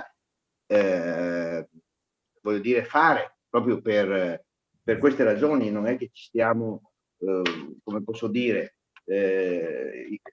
discutendo in questa maniera, in questo modo, perché abbiamo voglia di mettere in difficoltà qualcuno. È solo un problema che dovete prendere atto che non è facile, voglio dire, se è un po' difficile per chi governa, immaginate dall'opposizione a dover seguire tutte queste partite. Grazie. Grazie consigliere Bertoncello. Posso? Prego, signor Sindaco. Volevo rispondere alle varie osservazioni. Alla consigliere Ret specifico che la riduzione è retroattiva e parte dal 1° febbraio, quindi oggi è già in essere e quindi gli studenti, gli allievi pagano 50 centesimi, 51 centesimi in meno. La comunicazione è stata data nel mese di dicembre rispettando quelle che sono state i nostri percorsi, cioè quelli di cercare in tutte le maniere di arrivare a un prezzo più basso, cercando di trovare nelle righe dei bilanci la possibilità di ridurre da subito, cosa che non ci siamo riusciti, è vero, non ci siamo riusciti a farlo dal 31/12, ma adesso vorrei darvi dei numeri, perché con i numeri, quindi rispondo anche al consigliere Bertoncello, che probabilmente i numeri sono stati cambiati, ma nella sostanza sono stati questi. Quant'era il costo accollabile? Perché ho fatto un po' di riassunto e dopo eventualmente, se ci sarà un'altra interrogazione sulla mensa, li ripeterò perché così entreranno nella mente di tutti. Quant'era il costo accollabile dall'inizio dell'anno scolastico alla fine dell'anno scolastico a tutti gli studenti? 286.000, dato dalla maggiorazione del costo pasto, pari a 0,91, quindi 4,41 meno 3,50, e da costo Covid pari a 0,88. Quanto è stato il contributo del Comune su questa differenza? 114.560 per il costo pari a 0,91 e per il costo Covid pari a 0,88. Quindi fino al 31/12 abbiamo coperto completamente la differenza dei 3,50 ai 4,41 più il Covid. Contributo del Comune dal 1 gennaio 2021 al 31 gennaio 2021. C'è 14.240 per il costo Covid pari a 0,88. È l'unico periodo in cui il Comune non è riuscito, per le cose che dicevo, per i motivi che dicevo prima, non è riuscito a dare un contributo per il costo base e quindi abbiamo solo contribuito per la completezza del costo Covid.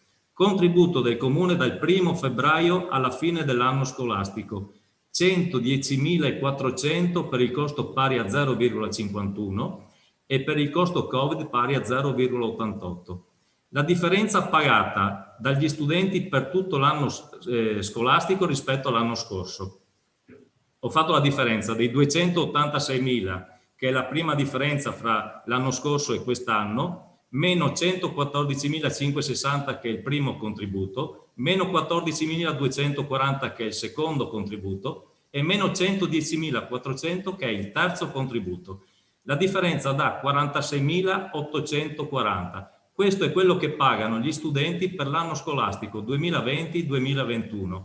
Significa che se prendiamo 160.000 pasti e li dividiamo per il costo della differenza, gli studenti hanno avuto un costo pari a 0,29. Significa che lo studente in media paga 3,79 euro in media di quest'anno. Signora Rette, consigliere Rette, la matematica non è un'opinione, se vuole domani mattina glielo spiegherò ancora meglio. E quindi questo è il costo e il 3,79 euro sono molto più bassi di quello che pagava lo studente 8 anni fa. E qui mi fermo. Grazie. Grazie, signor Sindaco. Ci sono altri interventi? Persone, posso? Prego, signor consigliere Morsanuto. Ecco, allora, quello della mensa, del costo del buono scolastico per la mensa è un problema che prima o dopo doveva arrivare. Da anni i prezzi sono fermi, le aziende che fanno ristorazione collettiva, di conseguenza che servono le mense, le collettività, gli ospedali, le case di riposo, le comunità in genere, sicuramente fanno fatica con 4 euro più IVA, quello che sarà mantenere il servizio, dare un parto completo a tutte quelle persone che usufruiscono di questi servizi, dai bambini, dagli anziani, perché i prezzi per sapore sono così, ma sempre di più perché sono aumentati i costi per quanto riguarda la sicurezza, della materia prima e anche del mantenimento delle temperature, per tutta una serie di problematiche. Ecco, le riflessioni che ho sentito sono tutte giuste, perché comunque anche sia l'amministratore senatore sia l'amministrazione Bertoncello, io ho fatto parte, da quel lato del sociale hanno sempre avuto una sensibilità molto molto importante. Ecco, secondo me posso dire solo una cosa, che io ho sentito anche l'intervento del sindaco Florio, probabilmente è così perché i dati, i numeri sono questi, probabilmente non si va verso un aumento, forse anche un miglioramento. E io vorrei dire solo che come rappresentazione, quando uno presenta, perché ho parlato con dei cittadini che hanno visto solo la mensa aumentata. Ecco, quando un'amministrazione ha più leve, perché non si è parlato tanto, anche delle leve sociali, no? Il consigliere Rodriguez stasera mi ha già anticipato dicendo che la giunta senatore si poteva permettere di alzare, si poteva permettere in maniera finanziaria di alzare l'ISEE, di portarla più alta, di conseguenza i beneficiari sono aumentati, hanno fatto la platea dei beneficiari. Ma quando si fanno questi ragionamenti, e devono spiegare anche ai cittadini, secondo me, che ci sono varie leve che il Comune ha, innalzando reddito ISEE, hanno avuto anche sui trasporti, l'asilo nido, non solo i buoni pasti. Dopo abbiamo fatto anche altre operazioni che adesso non ricordo perfettamente perché non ero più assessore ai servizi sociali, però nell'ultima amministrazione abbiamo fatto delle agevolazioni anche per chi ha figli, chi ha un figlio, chi ha 2 figli, chi ha 3 figli, adesso non ricordo. Ci sono delle leve che un'amministrazione deve comunicare anche questo ai cittadini. Io ho parlato con dei cittadini e ho detto: guarda, se tu hai difficoltà, hai 2 figli, questo è reddito ISEE, ci sono delle agevolazioni che il Comune ti dà, i servizi sociali ti danno. In questo caso anche l'amministrazione finanziaria del comune ha fatto questa variazione di bilancio per riportare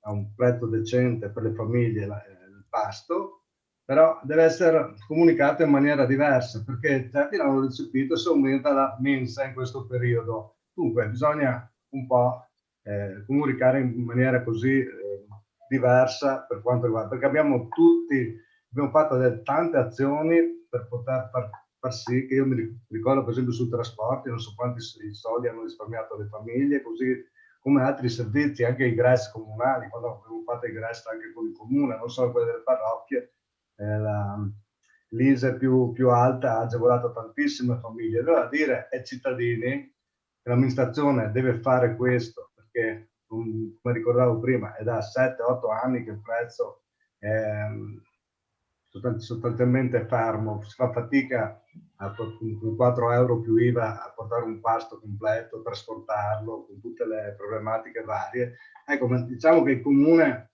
non ha solo quello del mantenere il patto e risparmiare 10, 20 centesimi o 30, ma ha la possibilità con i servizi sociali, con i servizi alla persona in generale, di venire incontro a tutti i cittadini, ma esistono già delle leve che sono state fatte negli anni 2000, in generale da tutte le amministrazioni, per cercare di sopperire a questo. Comunicare ai cittadini che viene aumentato la mensa, se non fatta bene in questo momento qua, tutti dicono aumentano la mensa con il coronavirus. Ecco, questo volevo dire. Per il resto penso che siano tutte cose che si possono risolvere con le possibilità che ha il comune di aiutare quasi tutte le famiglie che abbiano delle difficoltà. Grazie consigliere Monsanuto. Consigliere Stival, prego. Sì, grazie. Molto velocemente, anche perché quelli che mi hanno preceduto hanno sicuramente espresso in maniera molto chiara quelle che sono le leve con cui si può interagire per ovviare e venire incontro alle famiglie. Io voglio solo esprimere una cosa: è vero che si possono fare e utilizzare leve come quelle dell'ISEE, ma non vorrei che poi le diventassero delle, perché i genitori poi si parlano, dicono cioè, io pago di più, l'altro paga di meno, non vorrei che generare questa situazione e che soprattutto, fatto salvo che la scuola è un diritto universale e deve essere garantito a tutti, penso che sia altrettanto vero la mensa, e non vorrei che le frustrazioni dei genitori diventassero poi oggetto di discriminazioni tra bambini. Grazie consigliere Stival. Ok, io non vedo altri interventi. Se non ci sono altri interventi io pongo in votazione, chiedo al segretario di far partire. Grazie.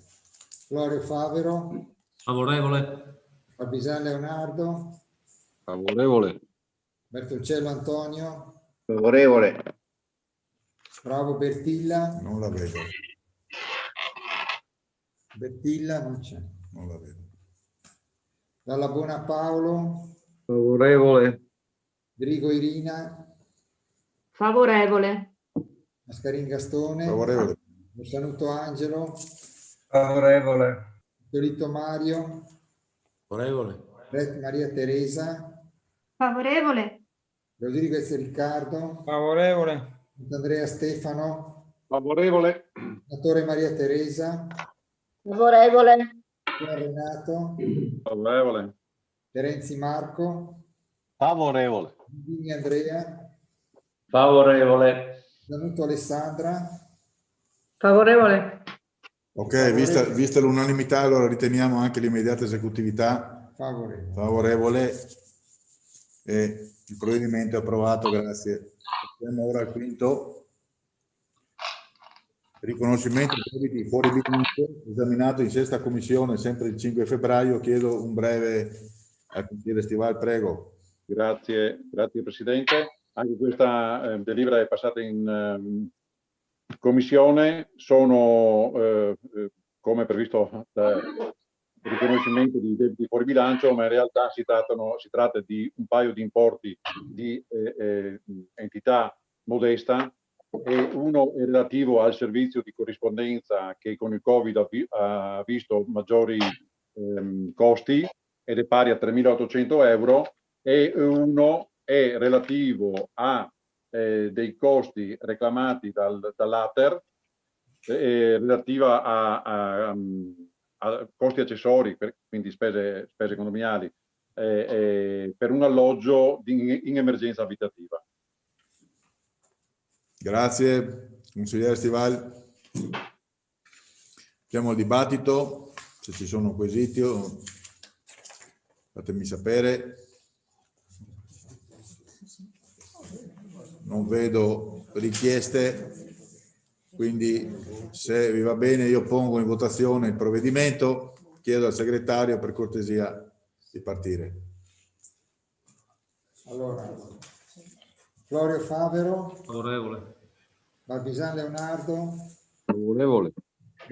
Antonio. Contrario. Bravo Bertilla. Non è andata. Dalla Buona Paolo. Favorevole. Rigo Irina.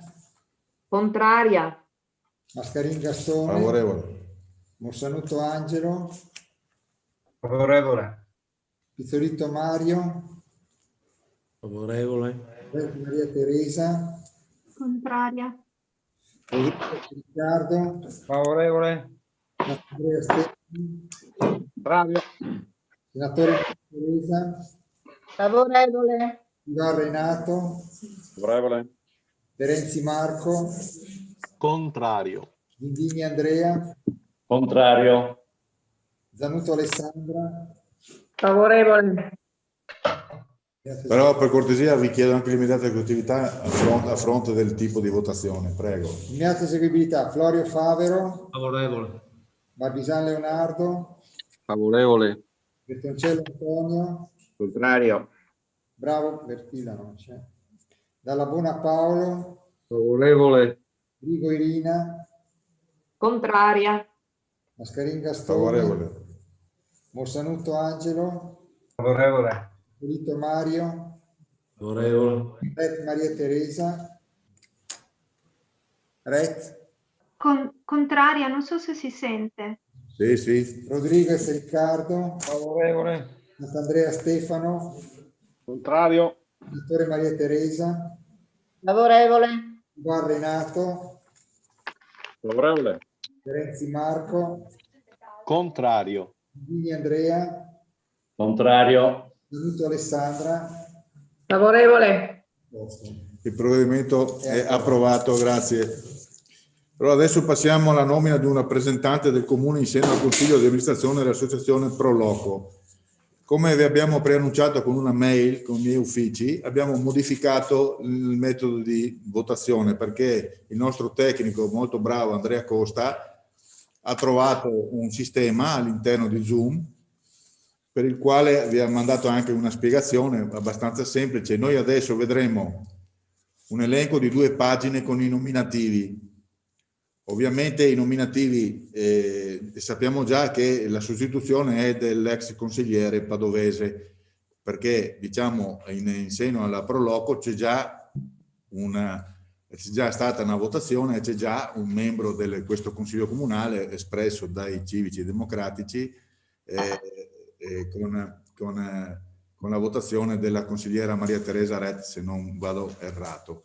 Quindi noi adesso poniamo la votazione, è segreta comunque la votazione, intanto è vero che il segretario adesso andrà di là con Andrea Costa perché dopo tradurranno loro la votazione. Vedrete 2 pagine con l'elenco dei nominativi. Se il nominativo da votare, ecco che vi sta apparendo, vedete che ci sono 2 pagine. Sulla prima, se il nominativo è sulla prima pagina, si indica il nome sulla prima pagina e nella seconda si vota semplicemente nessuno di questi.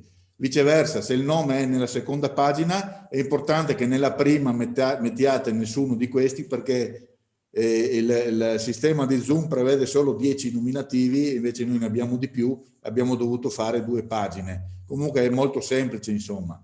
Adesso chiedo a ognuno di voi di votare dal proprio strumento, quindi qua non si possono fare, non si può votare da uno strumento solo più voti, quindi ognuno di noi deve votare dal proprio strumento, fare la votazione e poi Andrea Costa insieme al co-segretario vedrà la posizione. Complimenti per il bellissimo sistema. Dobbiamo ringraziare Andrea Costa, a dire la verità. Solo lui, bravo Andrea. Se avete votato o state votando? Fatto. Perfetto, allora adesso attendiamo che loro, sempre in anonimato, perché è una forma anonima, vedranno le percentuali di votazioni e i voti. Presidente, approfittiamo del momento per salutare il dottor Datri. Congediamo il dottor Datri che sta andando, lo ringraziamo. Grazie dottore. Grazie, buona serata. Arrivederci dottore.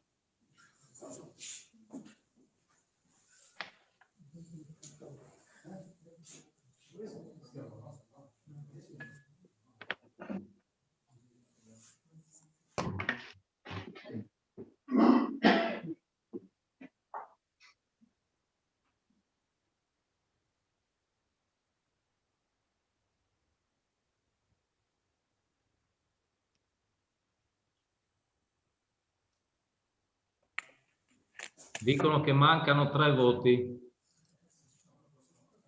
Mancano 3 voti, allora la Bertilla Bravo non c'è più, non la vedo e quindi si è assentata, probabilmente i problemi sono acuiti. No, mancano 3 voti. La Bertilla Bravo, la contata che non c'è? 17, ma però la stessa Bertilla ne ha votati 13, ne mancano 3. Quindi mancano comunque 3 voti. Le persone non hanno votato.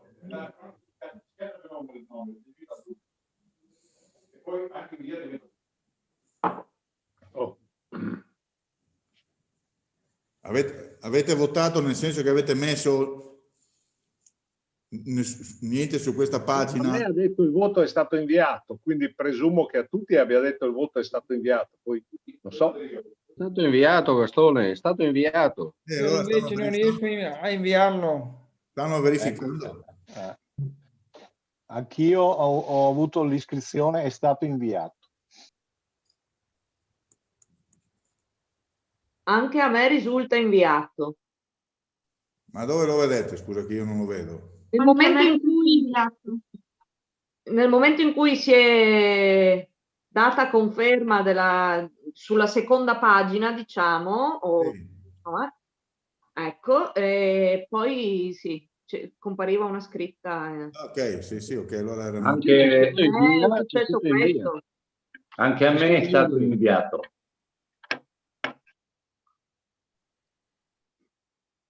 Io non riesco a inviare.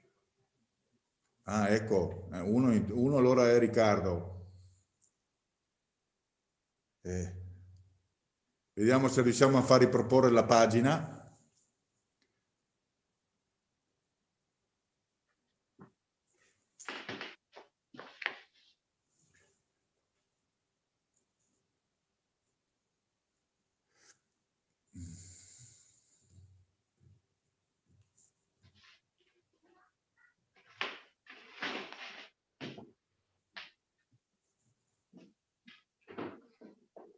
Segretario?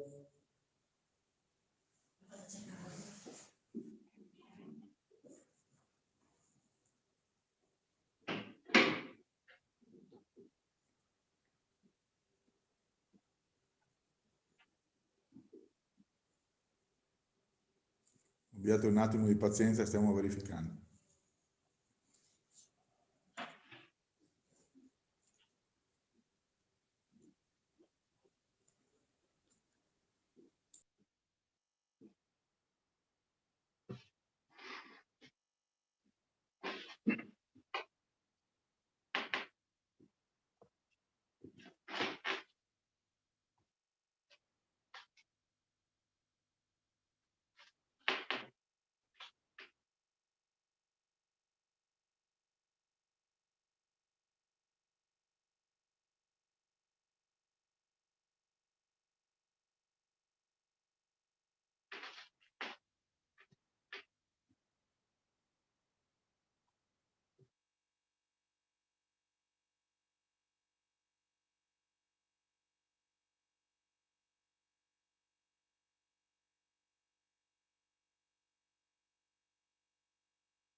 Allora, eccomi qua. In sostanza mancava solo Riccardo, però con questa formula purtroppo dobbiamo rifare la votazione tutti, perché io voglio far votare anche il consigliere Rodriguez. Quindi adesso Andrea Costa ci rimanda lo schema, si clicca sulla pagina dove c'è da fare la votazione e sulla seconda pagina si annulla con nessuno in questa pagina. Comunque erano andati tutti bene tranne Riccardo. Quindi adesso Andrea ce lo ripropone, perché per correttezza, ecco. Attenzione, non potete mettere nessuno di questi 2 volte, perché o un nome o una scheda bianca devono risultare, non può essere nessuno di questi e nessuno di questi, c'è la voce scheda bianca. Ok. Io ho fatto, se facciamo tutti.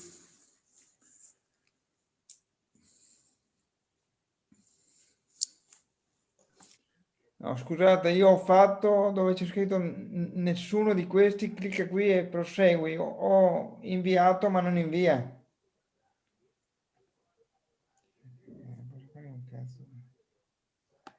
Riccardo, scendi, c'è un'altra pagina sotto e poi invii.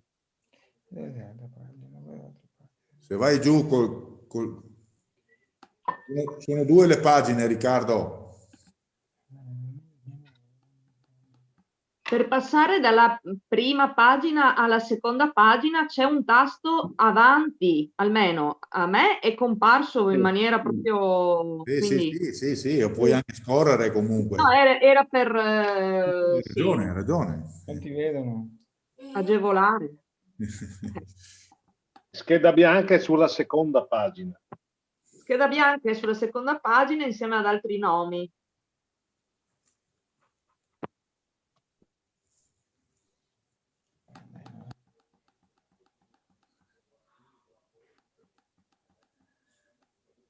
Riccardo, Dimmi.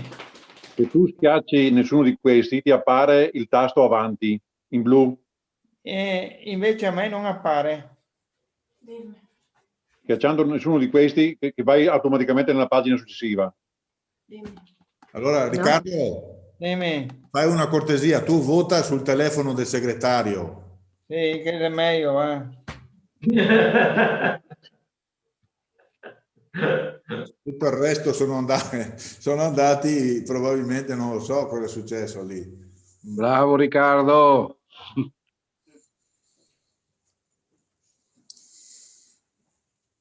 Digli al segretario che Riccardo vota sul suo cellulare, fa un piacere, che così risolviamo la questione. Non può votare nel cellulare perché non è più segreto, dicono, e quindi deve votare per forza col sistema in corso. Non è più segreto, nel senso che lo vede il segretario. Riferisco a quello Sì, che mi ma stai dicendo. non è più segreto perché adesso Non era termino il segreto neanche le sondaggio altre volte. e appare a video i voti effettuati. E non posso aggiungere uno perché si sa poi chi è. In ogni caso io farei terminare perché il voto di Riccardo è chiunque voglia votare è ininfluente come numerazione. Perché l'esito, se rimane vuoi, comunque segreto il voto di Riccardo. No, se vuoi dare l'esito, Andrea, a questo punto. Allora siamo così, condividi i risultati, eccoci qua. Quindi... Ho 9 voti per Alessandra Zanutto e 6 schede bianche. Manca un voto che è quello di Riccardo, che può votare qualsiasi voce, quindi rimane comunque segreto ed è comunque Alessandra Zanutto quella che riceve più voti. Certo. Ok, se riteniamo di tenere buono a sto principio, Riccardo ti va bene? Sì.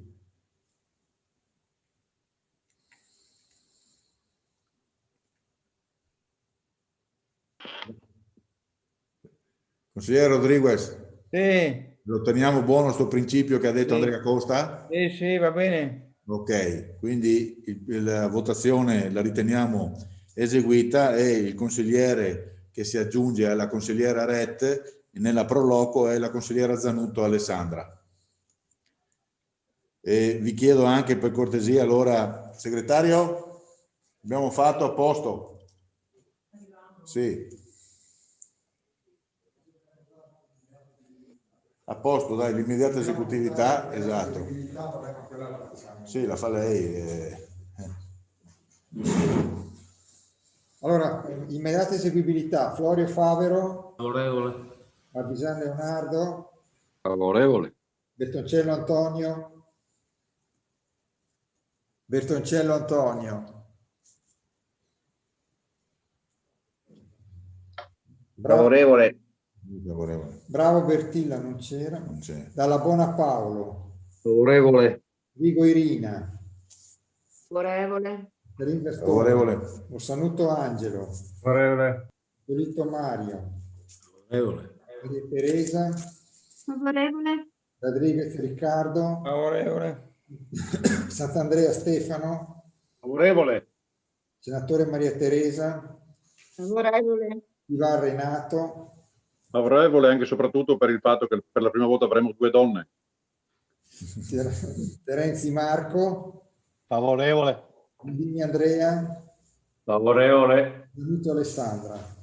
Favorevole. Ok, il provvedimento è eseguito. Passiamo al 7° punto, proposta di ordine del giorno riguardante l'hospice presso l'IPA Francescon di Portogruaro, proposto e presentato dai gruppi Senatore, Lega, Forza Portogruaro, Fratelli d'Italia, e chiedo per cortesia alla relatrice di darne lettura e poi di iniziare gli interventi se vuole, se ritiene. Sì, beh, innanzitutto un saluto a tutti voi, ai componenti di giunta, al segretario generale, ai dirigenti, se c'è ancora qualcuno presente, e permettetemi un saluto particolare ai cittadini che ci stanno ascoltando da casa, sia che siano collegati o sia che magari domani abbiano il piacere di seguire il Consiglio Comunale. Questa sera abbiamo affrontato numerosi argomenti che attengono al vivere dei nostri concittadini, argomenti che spaziano dalla politica, abbiamo parlato di foibe, abbiamo parlato di mensa, quindi siamo stati assolutamente molto attinenti alla quotidianità, e in questo momento andremo ad affrontare l'ordine del giorno su Hospice IPA Francescon. Io faccio una premessa prima di iniziare a leggere. Sicuramente, come me, tanti di voi avranno ricevuto numerosissime sollecitazioni da parte di tantissimi cittadini di Portogruaro. Quando si parla di momento di fine vita, tutti sono molto preoccupati e hanno piacere di sapere quanto la politica voglia e sappia gestire l'argomento.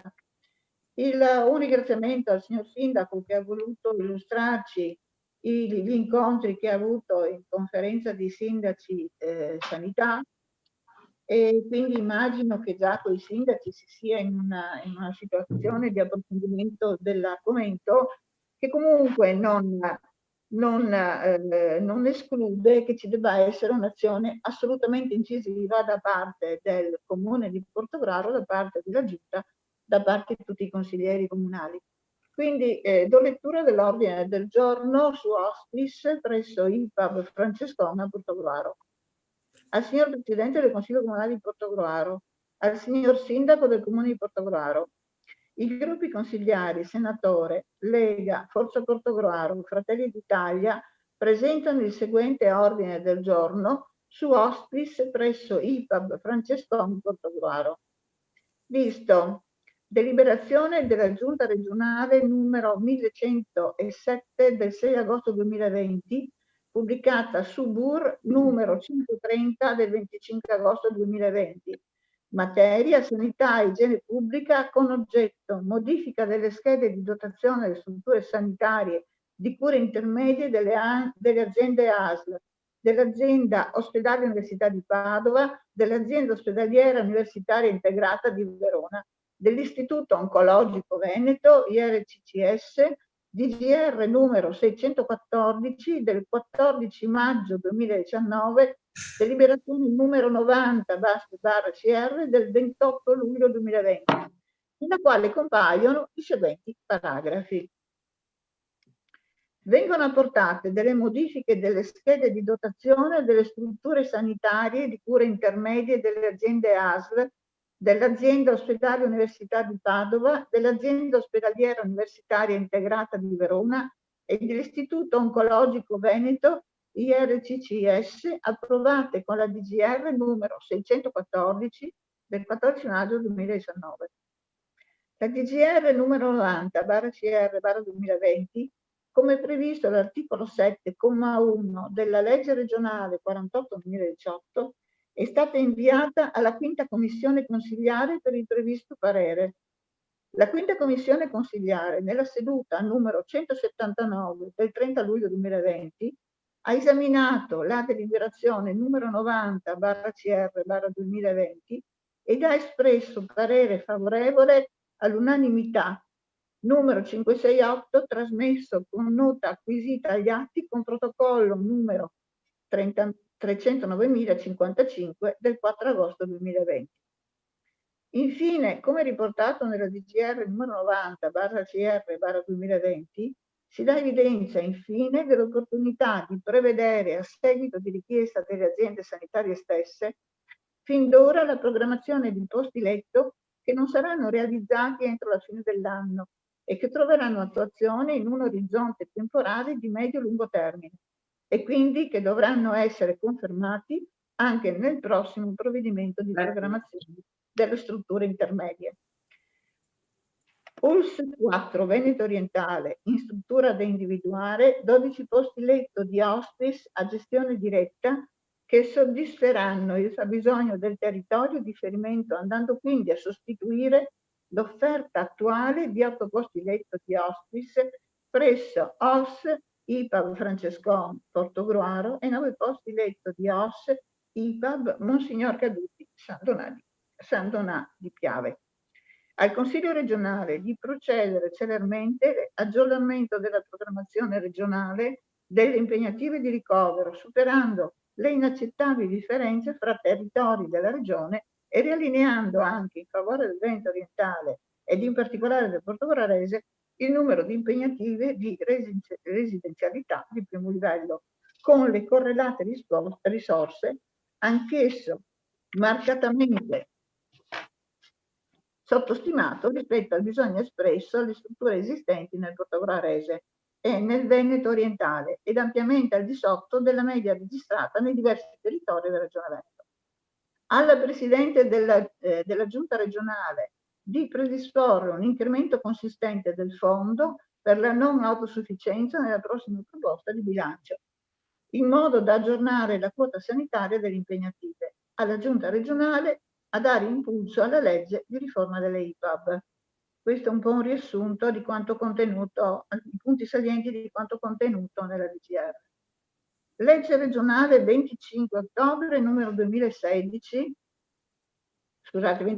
2016, numero 19, pubblicata sul BUR numero 102 del 25/10/2016, codice interno 332.095, istituzione dell'ente di governance della sanità regionale veneta, denominato Azienda per il governo della sanità della Regione del Veneto, Azienda Zero, disposizioni per la individuazione dei nuovi ambiti territoriali delle aziende ASL, che all'articolo 26 detta. Articolo 26. Funzioni in materia di servizi sociali. I bacini delle aziende ASL esistenti anteriormente alla data di entrata in vigore della presente legge si configurano come distretti delle aziende ASL, di cui la presente legge con funzioni di coordinamento tra l'ospedale e la rete territoriale di riferimento, ai sensi della vigente normativa. 2. In ogni azienda ASL di cui la presente legge è istituita la conferenza dei sindaci, di cui all'articolo 5 della legge regionale 14 settembre 1994 numero 56. 3. Il presidente dell'esecutiva conferenza dei sindaci dell'azienda ASL è nominato ai sensi dell'articolo 5,3 e seguenti della legge regionale 14 settembre 1994 numero 56. Affrontiamo quindi l'argomento della legge Regione Veneto numero 56 del 14 settembre 1994. Spetta al sindaco, qualora l'ambito territoriale, l'unità locale, sociosanitaria coincida con quello del comune, o alla rappresentanza della conferenza dei sindaci o dei presidenti delle circoscrizioni di riferimento territoriale, in nome delle rispettive unità locali sociosanitarie di riferimento. A. Formulare le osservazioni sulla proposta di piano sociosanitario regionale con le modalità di cui all'articolo 2,4. Provvedere alla definizione, nell'ambito della programmazione sociosanitaria regionale, delle linee di indirizzo per l'impostazione programmatica delle attività dell'unità locale sociosanitaria. Provvedere alla elaborazione dei piani di zona dei servizi sociali di cui all'articolo 8,2. Esaminare il bilancio pluriennale di previsione e il bilancio di esercizio. Verificare l'andamento generale dell'attività dell'unità locale sociosanitaria e trasmettere le proprie valutazioni e proposte all'unità locale sociosanitaria e alla Regione.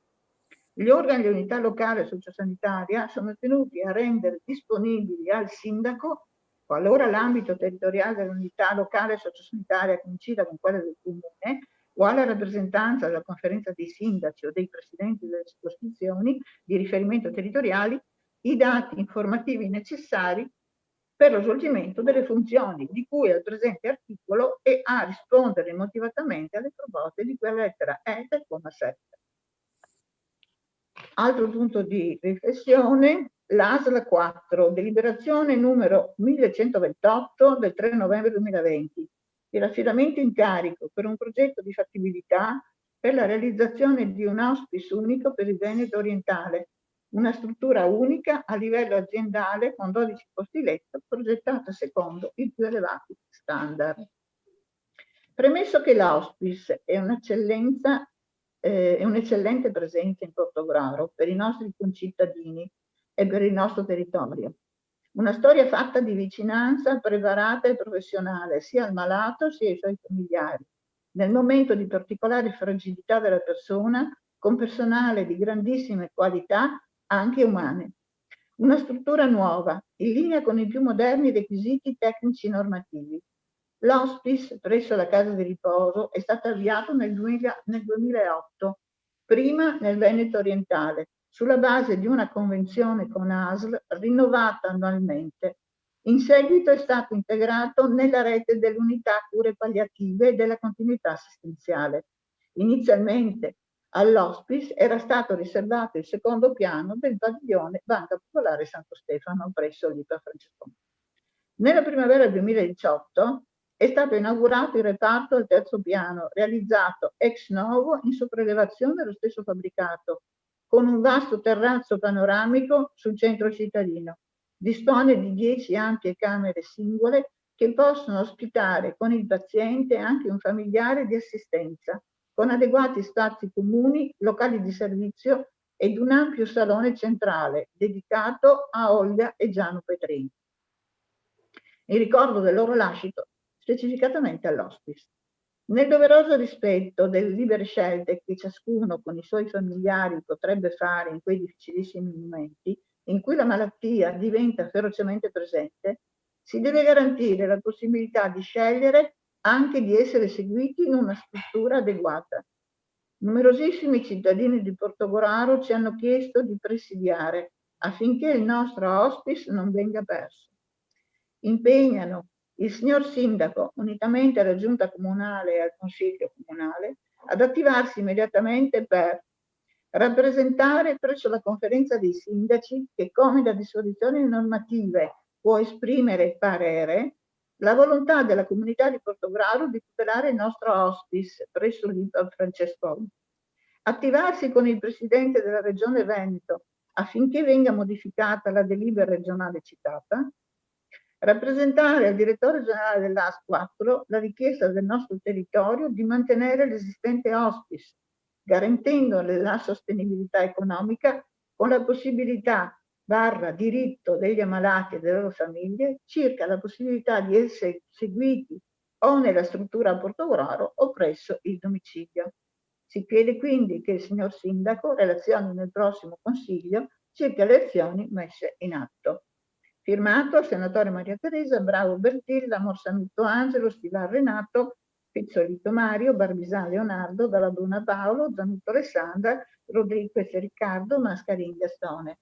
Signor Presidente, posso fare un breve commento? No, lei inizia il dibattito e fa il suo intervento, prego.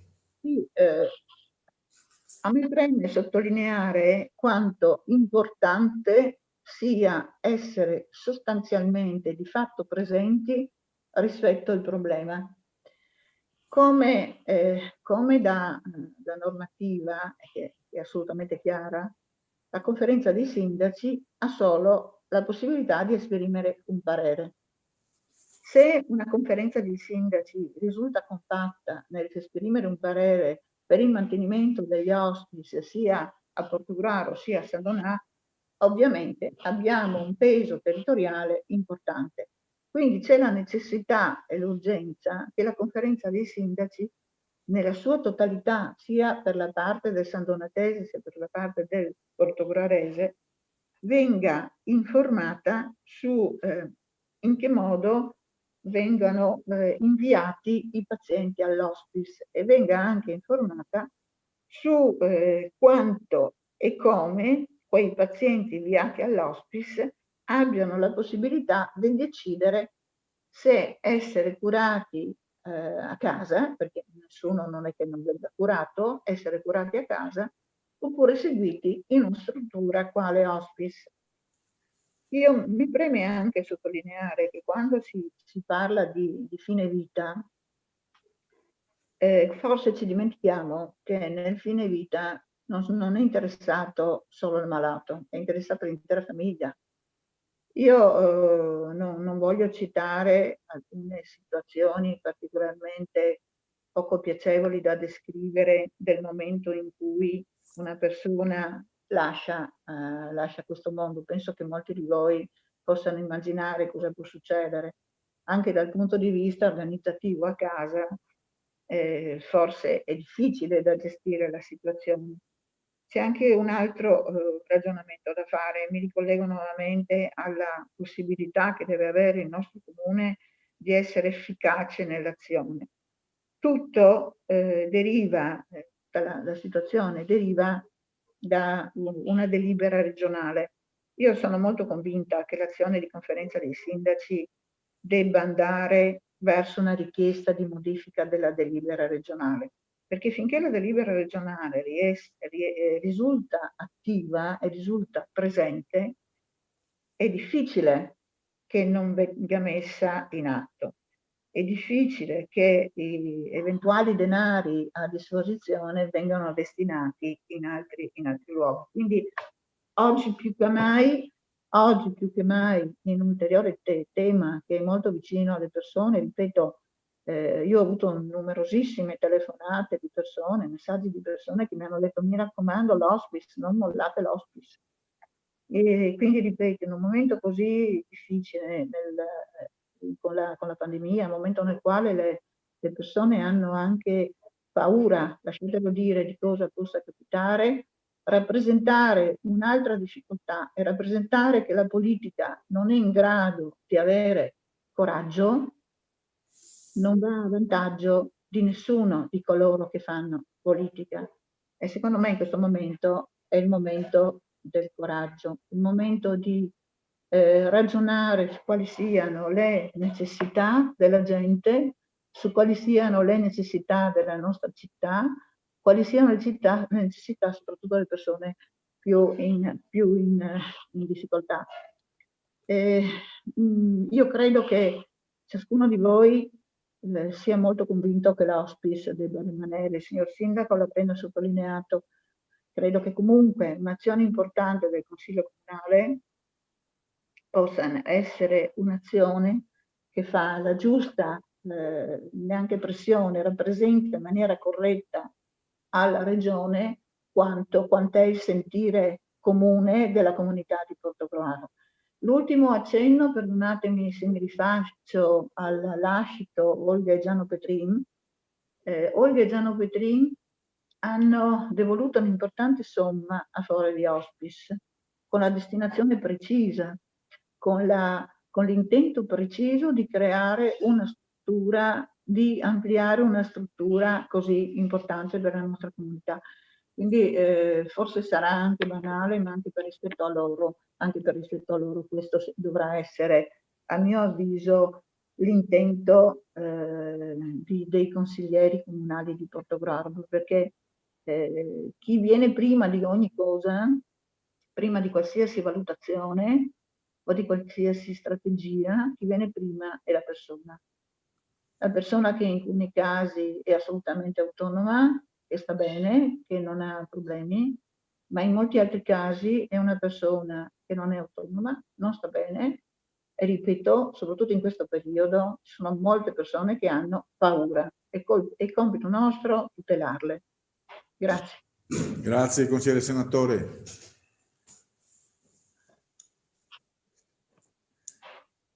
Sono altri Presidente. Sì, Presidente. Consigliere Terenzi, a lei.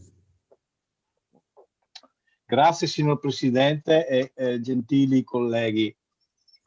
Noi riteniamo che sia utile e necessario che l'hospice sia ancora al centro della nostra attenzione, dell'attenzione della comunità e dell'attenzione delle istituzioni, perché è un valore comune, lo diceva precedentemente la collega senatore, direi di più, è un bene comune di cui la comunità di Portogruaro non può oggettivamente fare a meno.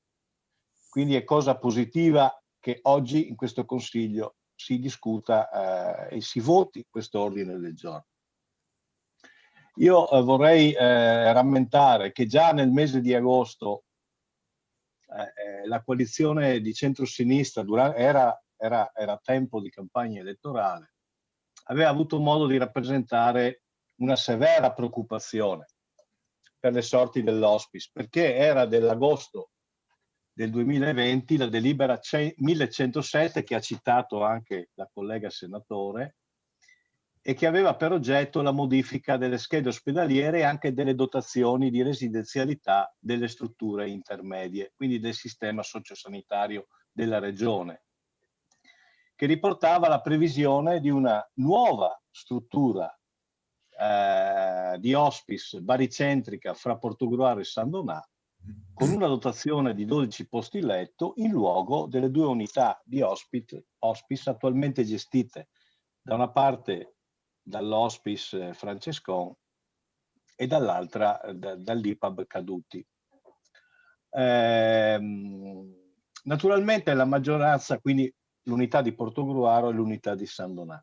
Naturalmente la maggioranza che ora governa Portogruaro, invito i cittadini anche ad andare a verificare, e anche i colleghi consiglieri andare a verificare circa le notizie di stampa, aveva derubricato e liquidato la questione ascrivendola al solito atteggiamento strumentale dell'opposizione. Il problema non sussisteva.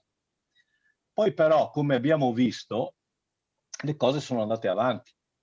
Sono andate avanti ovviamente con una delibera del direttore generale, che ha fatto 2 cose. In buona sostanza ha dato un affidamento di incarico per la definizione di un progetto di fattibilità riguardante appunto la realizzazione del nuovo hospice.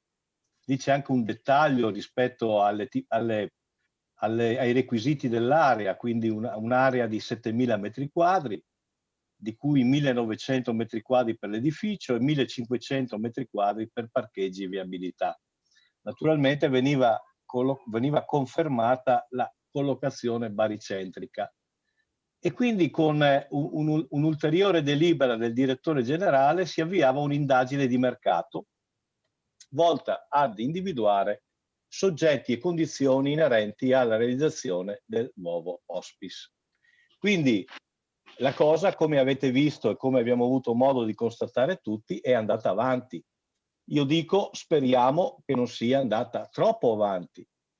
E comunque per questo rammento che nel mese di dicembre dell'anno passato il gruppo Civici e Democratici ha inoltrato all'amministrazione una preoccupata interrogazione, peraltro urgente, e contestualmente abbiamo richiesto la convocazione della commissione consiliare per approfondire la questione e di fatto, per dire una cosa, questo progetto doveva essere fermato. Durante la prima commissione è intervenuto ricorderete tutti, colleghi, il consigliere regionale Barbisan.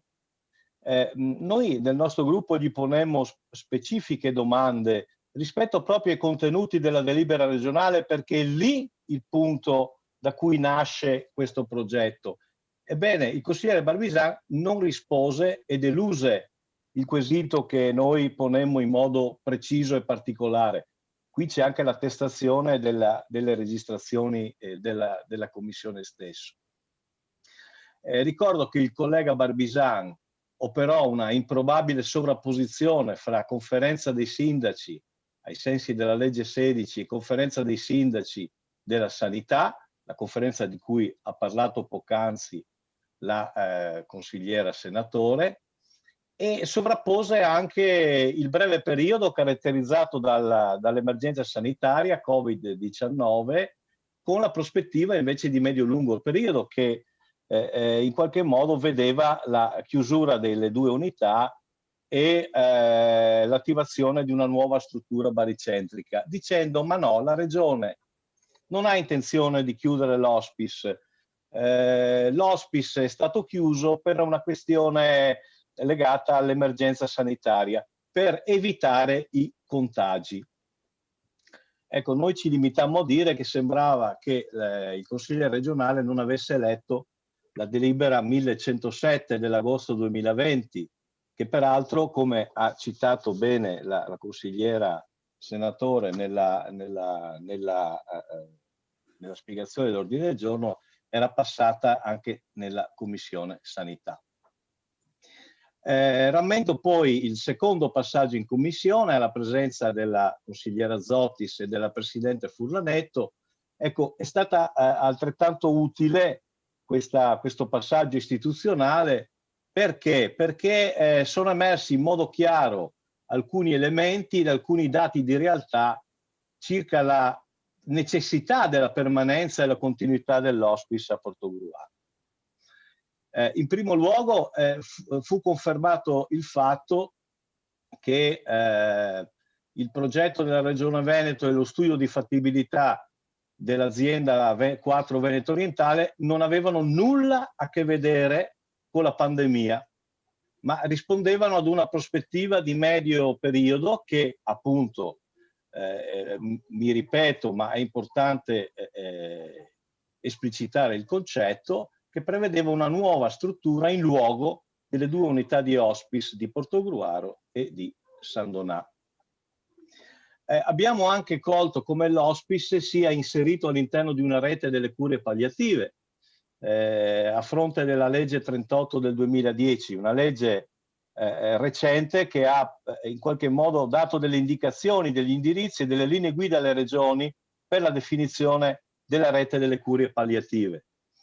Abbiamo capito che le cure palliative rientrano all'interno dei livelli essenziali di assistenza che sono a totale carico del Fondo Sanitario Regionale, e abbiamo anche capito che le cure palliative possono essere erogate sia in ospedale, possono essere erogate a domicilio, possono essere erogate all'interno dell'hospice.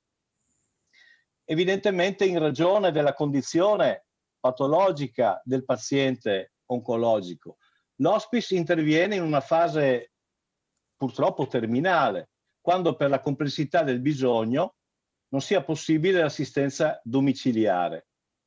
Pertanto non deve essere considerato alternativa ma complementare all'hospice. Noi sappiamo che il domicilio è il luogo ideale della persona, il luogo ideale della persona che ha la famiglia intorno a sé, ma sappiamo anche che quando ciò non è possibile quando la condizione patologica richiede un'assistenza ad intensità medico-internistica, ecco noi, e soprattutto una cura palliativa intensiva o intensa, ecco noi dobbiamo ricorrere ad una struttura che in qualche modo abbia i caratteri della competenza insieme ai caratteri dell'umanità.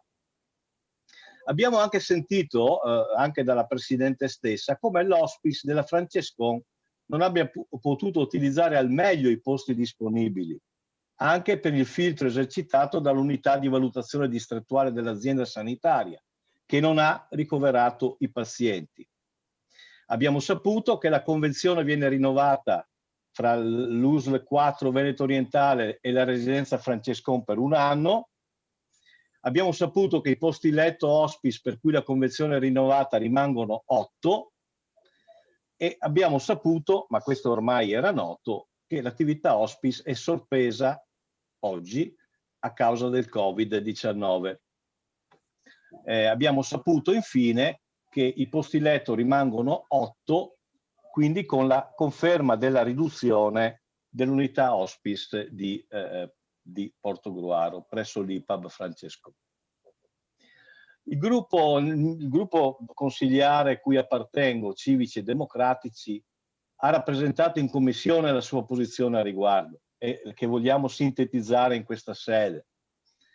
In primis, la fase terminale della malattia oncologica può contare sulla rete, anzi deve contare sulla rete delle cure palliative previste dall'EA e che queste cure palliative, come dicevo, possono essere erogate o a domicilio o in hospice. Si è detto, ma ormai ci orientiamo verso l'hospice. Questo secondo noi, scusate, verso le cure domiciliari. Ripeto, il domicilio è il luogo ideale, ma non è detto che sia il luogo più adeguato. E questo va chiesto soprattutto alle famiglie, quando sono in difficoltà, ad assistere in modo adeguato un proprio caro, un proprio congiunto che è in una fase terminale. Quindi è un errore quello di mettere in contrapposizione la cura domiciliare o l'hospice. Non sono due luoghi o due sedi alternative. Quindi noi siamo convinti che l'hospice ci vuole e per quanto ci riguarda, per tutte le argomentazioni che abbiamo avuto modo di ripresentare in commissione e per tutto quanto abbiamo poc'anzi detto, deve restare a Portogruaro.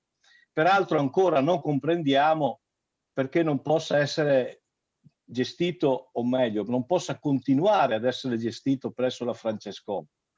Visto e considerato che il servizio si è mantenuto, ripeto, in continuità con i caratteri della competenza e dell'umanità, e ancora di più, dato che ha espresso anche precedentemente la consigliera senatore, ha una struttura adeguata e rinnovata. Il nuovo padiglione era stato costruito anche per ospitare i posti letto dell'hospice come struttura intermedia. Quindi l'hospice è un servizio di prossimità che, come abbiamo detto, deve restare nei comuni capoluogo di mandamento a Portogruaro e a San Donà e può essere gestito all'interno della Francescon.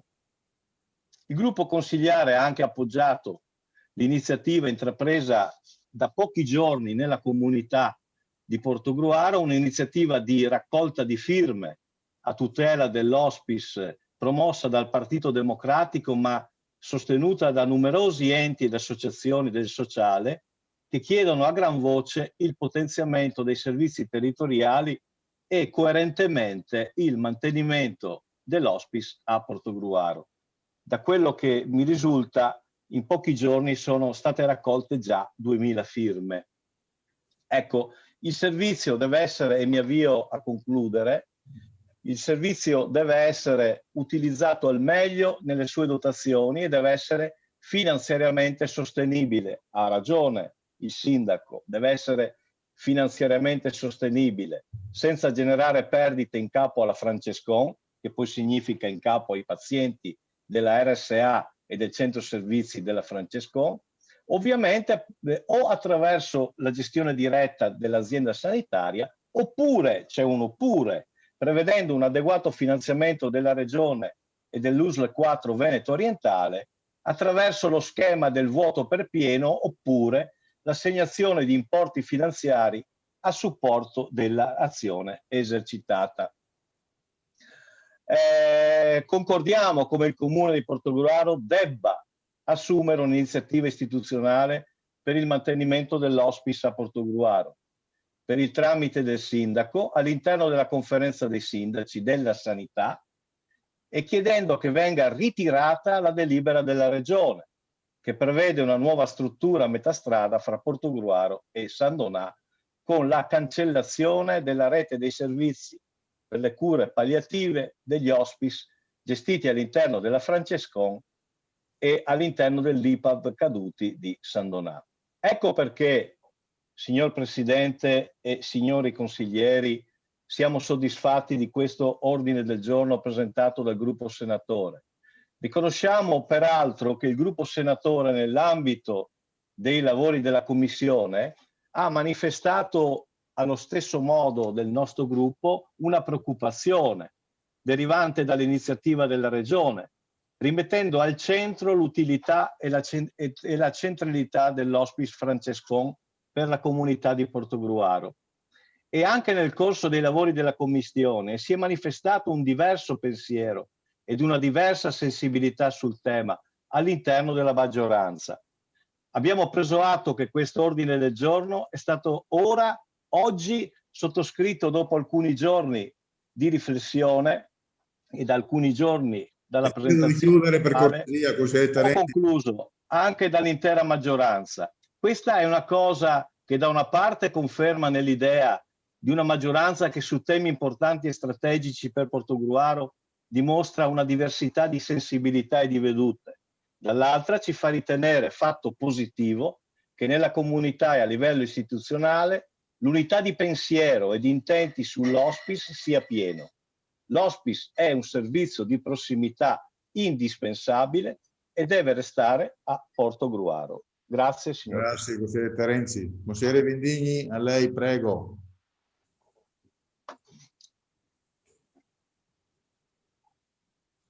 Grazie Presidente.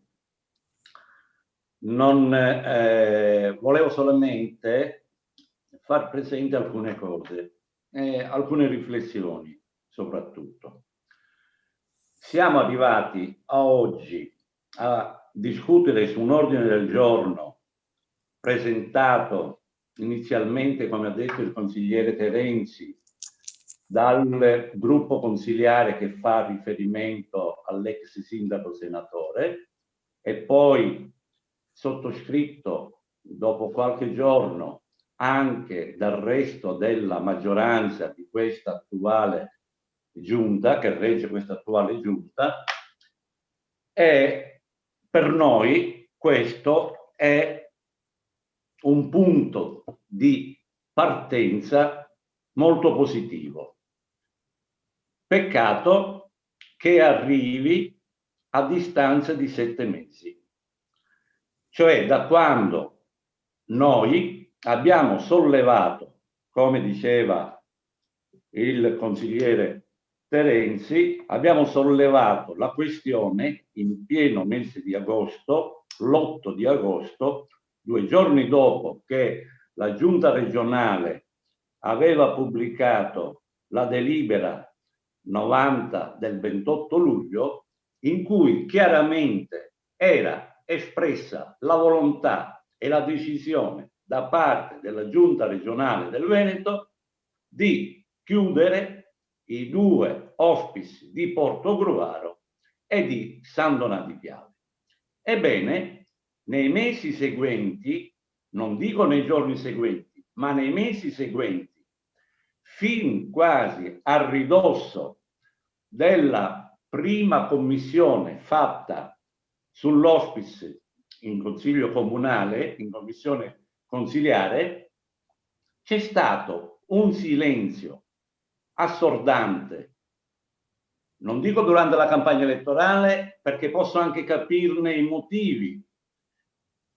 mi riferisco alla candidata sindaco, senatore, che in tutti quei mesi della campagna elettorale non ha detto una sola parola, non ha fatto una sola dichiarazione alla stampa, non si è mai espressa pubblicamente contro la chiusura dell'hospice di Portogruaro, né tantomeno ha fatto nessun riferimento in campagna elettorale, ma anche fino stasera, è stata la prima volta, il sindaco Favero, c'è stato un articolo, una dichiarazione fatta sul giornale qualche settimana fa, ma niente era stato detto sul mantenimento pubblico, forte e deciso dell'hospice a Portogruaro.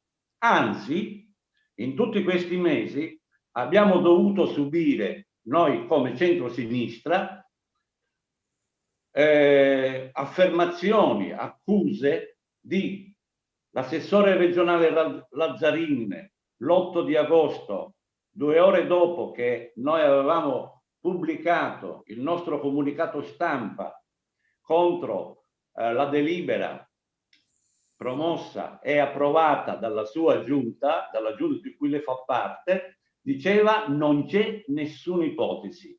O non aveva partecipato alla giunta quando era stata deliberata la delibera numero 90 del 28 luglio, perché dire sul giornale e all'ANSA che non c'è nessuna ipotesi di chiusura vuol dire non aver letto neanche l'atto della giunta regionale. O il consigliere Barbisan, consigliere regionale Barbisan, che ha detto sono solo speculazioni. E lo stesso sindaco, e mi dispiace signor sindaco, ma nelle sue dichiarazioni fatte è niente di più falso quello che noi andavamo affermando con vigore in tutti questi mesi, è inutilmente allarmistico. E poi appunto anche vi ricordo con un altro esponente importante dell'ex giunta, l'ex vice sindaco Toffolo, anche lui stava lì. Per fortuna siamo arrivati a oggi, per fortuna anche all'interno della maggioranza è maturata la consapevolezza che la chiusura dell'hospice è un fatto reale e di questo ve ne diamo atto. Ammettiamo che avete avuto un ripensamento ed è un atto di intelligenza, di generosità che voi state dimostrando, ma noi speriamo che l'azione amministrativa, politica che voi metterete in campo da adesso in poi sia finalmente chiara, efficace e puntuale.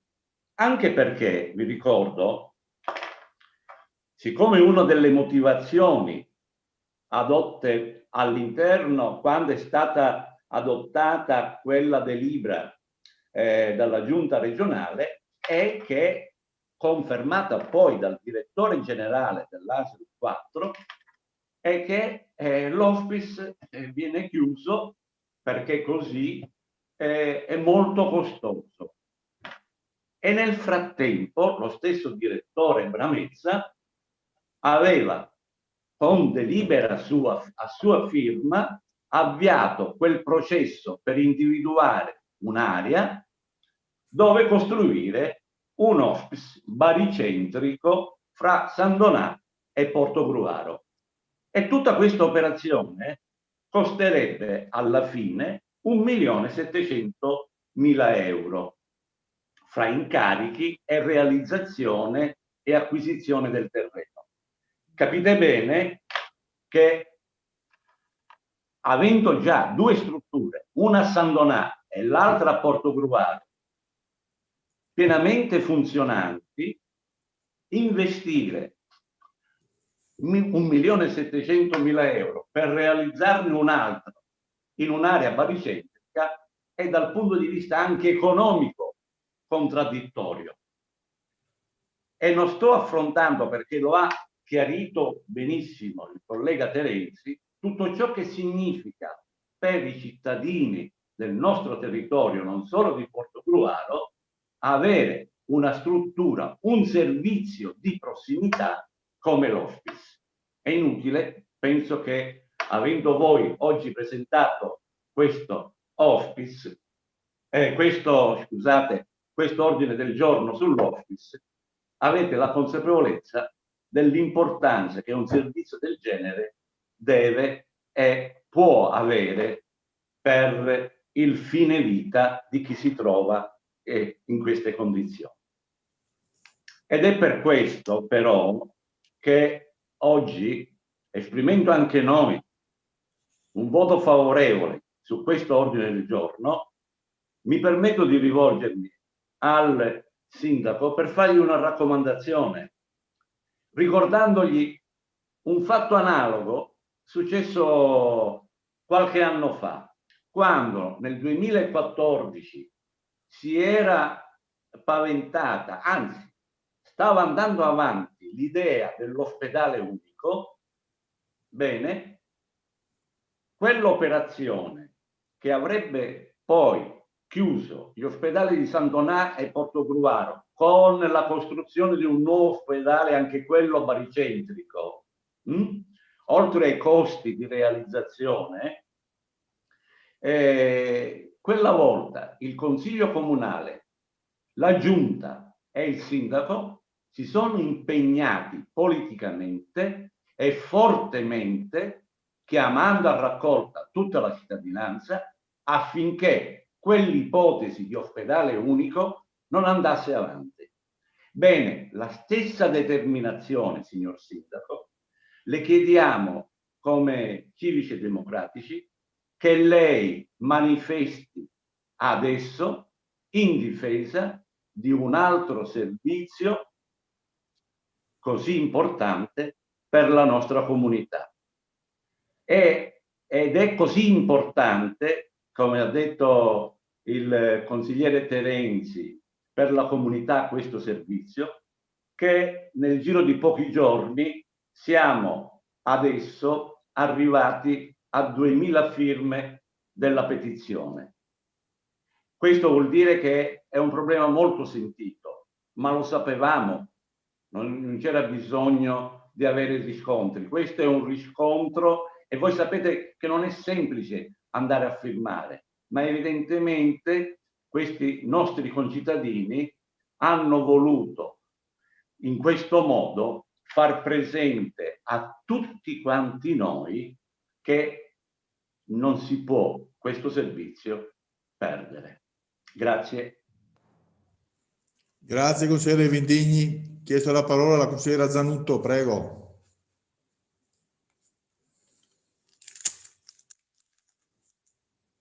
Sì, eccomi qua, scusate, facevo fatica a trovare il tasto. Allora, mi riprendo un attimo perché mi è piaciuto ascoltare questo intervento del consigliere Vendigni, soprattutto per due cose. Innanzitutto nel fatto di ribadire che meno male che ci siete voi, perché altrimenti qua nessuno sapeva niente per quanto riguarda l'hospice, e meno male che ci siete voi.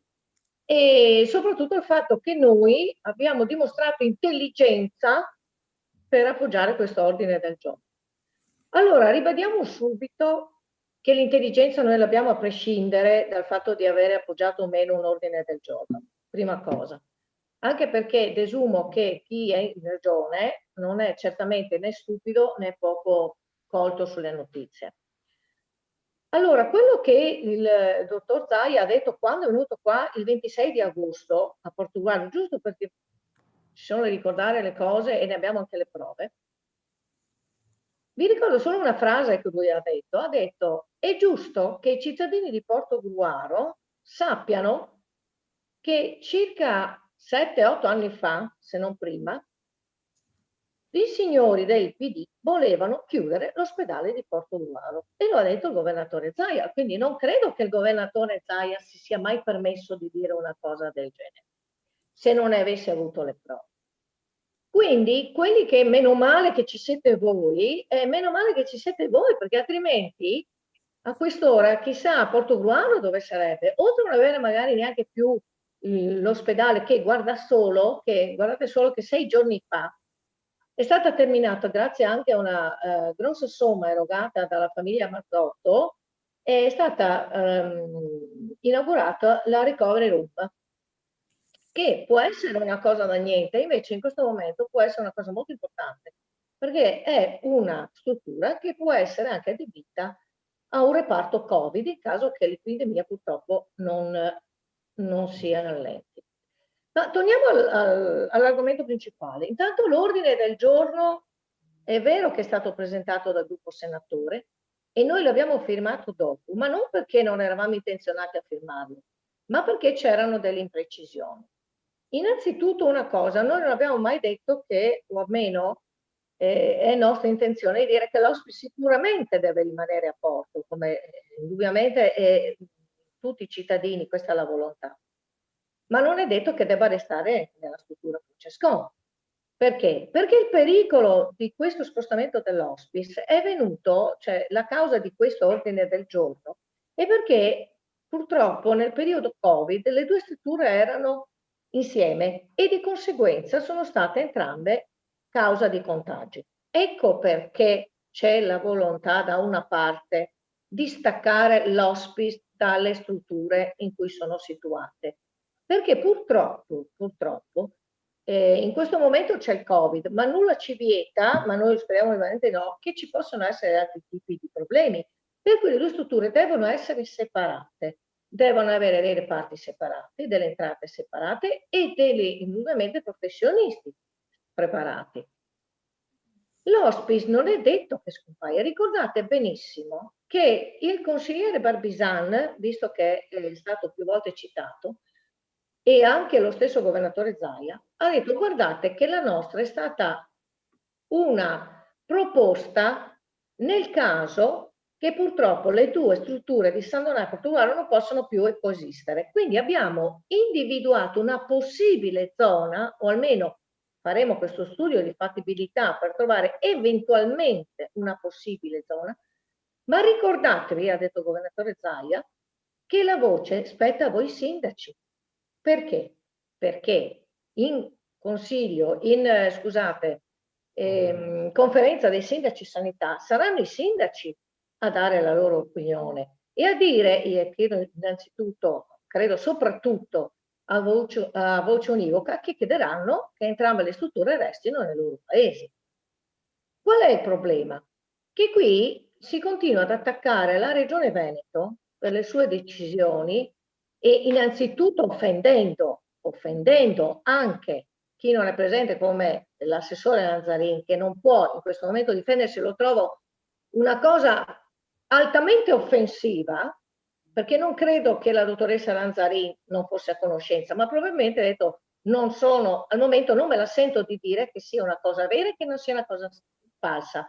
È una previsione che stiamo facendo il giorno. Ma soprattutto, dico, quando mai voi, e mi rivolgo a voi del Partito Democratico, vi siete interessati molto all'interesse di Portogruaro, l'ospedale di Portogruaro?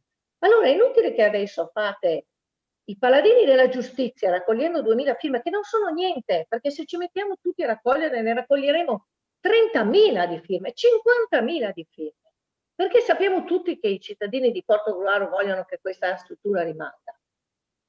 Ma non dovete farvi voi paladini della giustizia, perché in questo momento non lo siete. Ma vi dico sinceramente, non potete parlare riguardo a questo. Ricordatevi che l'hospice è stata una struttura indubbiamente a un fiore all'occhiello di Portogruaro, perché ha avuto dei professionisti e delle persone che hanno sempre seguito i nostri ammalati. Io ho mia mamma che è morta di cancro, ed è morta purtroppo in medicina a Portogruaro, quando potevo portarla a casa. In quel momento non era possibile portarla a casa. Eppure Eppure è rimasta lì. Però stiamo parlando di 8 posti letto, non stiamo parlando di 50-60 posti letto. Allora, quello che mi resta un po' allibita è il fatto che questa lotta si sia soprattutto perpetrata, e ritengo che sia una lotta giusta, nel comune di Portogruaro. San Donà non ho visto che abbia fatto tutto questo sbandieramento. Quindi a questo punto mi viene un attimino da pensare, ma San Donà, visto che ha un sindaco della vostra compagine, gli va bene che l'hospice sparisca oppure no? Quindi se noi abbiamo firmato questo ordine del giorno è perché indubbiamente teniamo a far fronte che questa struttura rimanga o meno alla Francescon, ma comunque rimanga qua a Portogruaro. Ma io mi chiedo a San Donà come mai non ci sia stata tutta questa premura. Allora, il fatto che rimanga o meno dalla Francescon è una cosa da vedere, il fatto o meno che resti a Portogruaro è una cosa consolidata. E comunque vi prego cortesemente di smetterla di darci di delle persone ignoranti, perché per fortuna il governatore Zaia ha avuto quasi l'80% dei consensi e non credo che neanche voi siate contrari a questo. Si è sempre dimostrato una persona corretta e sa bene gestire la sanità nel Veneto, visto che in Friuli la sanità è andata completamente allo sfascio perché proprio a governarla c'era uno del vostro partito. Grazie consigliera Zanutto. Io adesso qui vedo 3 mani, però vi chiedo scusa, ero un attimo distratto a leggere un messaggio che mi era arrivato. E chi è che ha alzato per primo? Quindi voglio essere cortese. Per ultimo io. Irina, allora diamo la parola alla consigliera Drigo, che è anche in quanto membro del gentil sesso. Prego. Grazie Presidente.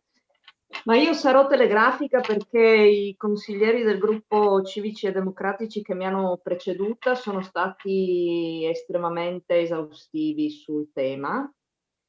E ci tengo a precisare che qui forse una visione distorta della realtà non ce l'ha il Partito Democratico e chi sta raccogliendo le firme, che poi tra l'altro è una raccolta di firme trasversale, perché io ho ricevuto l'invito a firmare quella petizione da assessori e consiglieri di comuni qui vicino a noi, che non sono certamente, non fanno certamente parte della coalizione di centrosinistra. Detto questo, forse la consigliera Zanutto ha la memoria corta e questa cosa è offensiva nei confronti del Consiglio Comunale e nei confronti di tutti i cittadini di Portogruaro, perché forse non si ricorda che durante l'amministrazione, l'ultima legislatura del sindaco Bertoncello, si è fatta una manifestazione davanti all'ospedale di Portogruaro per difendere il presidio ospedaliero del nostro comune. Si è fatto un consiglio comunale in Piazza della Repubblica davanti al nostro municipio, in cui sono intervenute numerose persone e tutte molto competenti, proprio sempre con la finalità di difendere l'ospedale di Portogruaro, perché il disegno della regione e del direttore sanitario della nostra ASL era quello di andare verso l'ospedale unico, come ha ricordato il consigliere Vindigni. Per cui, per favore, non si deformi la realtà per il proprio tornaconto. Qui i fatti erano chiarissimi e il centro-sinistra ha sempre difeso il presidio ospedaliero di Portogruaro, così come sta difendendo adesso l'hospice che si trova nell'Opera Pia Francescon. E mi fermo qui.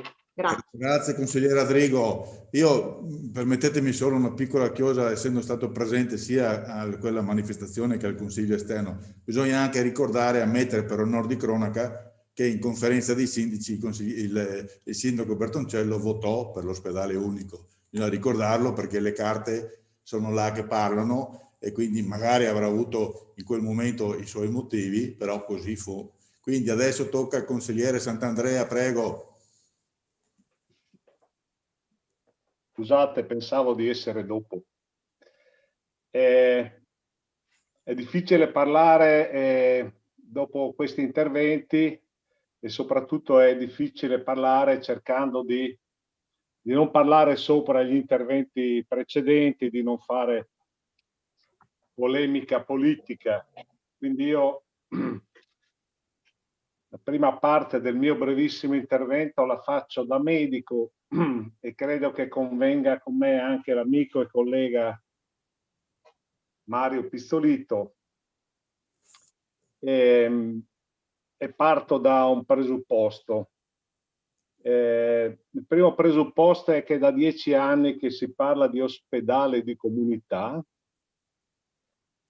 ma non si fa programmazione sull'ospedale di comunità, e questo ne parla, mi dispiace per la consigliera Zanutto, ma ne parla la Regione Veneto. C'è un padiglione pronto di 2000 metri quadri all'IPAB Francescon. Sui giornali si legge ogni giorno una destinazione diversa. Parlando di Covid si parla di asilo nido, si parla di una palestra con piscina per riabilitazione. Recentemente si parla di consultorio familiare spostato alla Francescon. Poco si parla di mantenere all'interno della Francescon, che sarebbe assolutamente il salvataggio dell'IPAB Francescon, insieme con l'ospedale di comunità, l'hospice. E questo mi fa pensare molto a un altro discorso che dovremmo affrontare in futuro, quando arriverà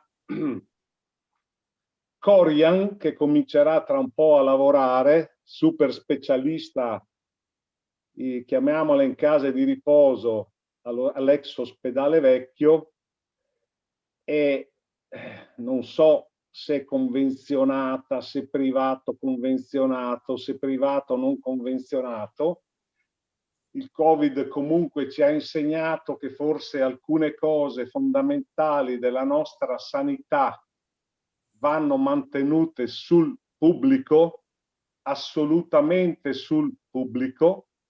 Marco Terenzi ha chiarito molto bene che l'hospice avremo 4 posti letto, avremo 6 posti, come ha promesso il sindaco nella sua battaglia o comunque nella sua impresa. Io qua ho sul computer il verbale, che credo sia veritiero, della conferenza recente, non so adesso, del 7 gennaio deve essere, in cui il nostro sindaco ha messo questo argomento all'ordine del giorno, in cui invece il direttore generale praticamente ha detto che questa è una direttiva della regione, quindi qua non si discute perché c'è un problema economico, però quando si vuole c'è il problema economico, quando non si vuole non c'è il problema economico.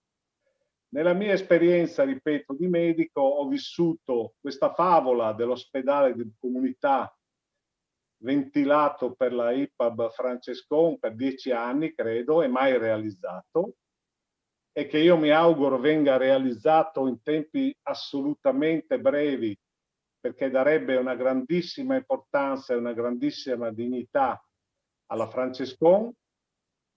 E all'interno dell'ospedale di comunità, i locali ci sono già, anche i posti letto che la regione ci concederà.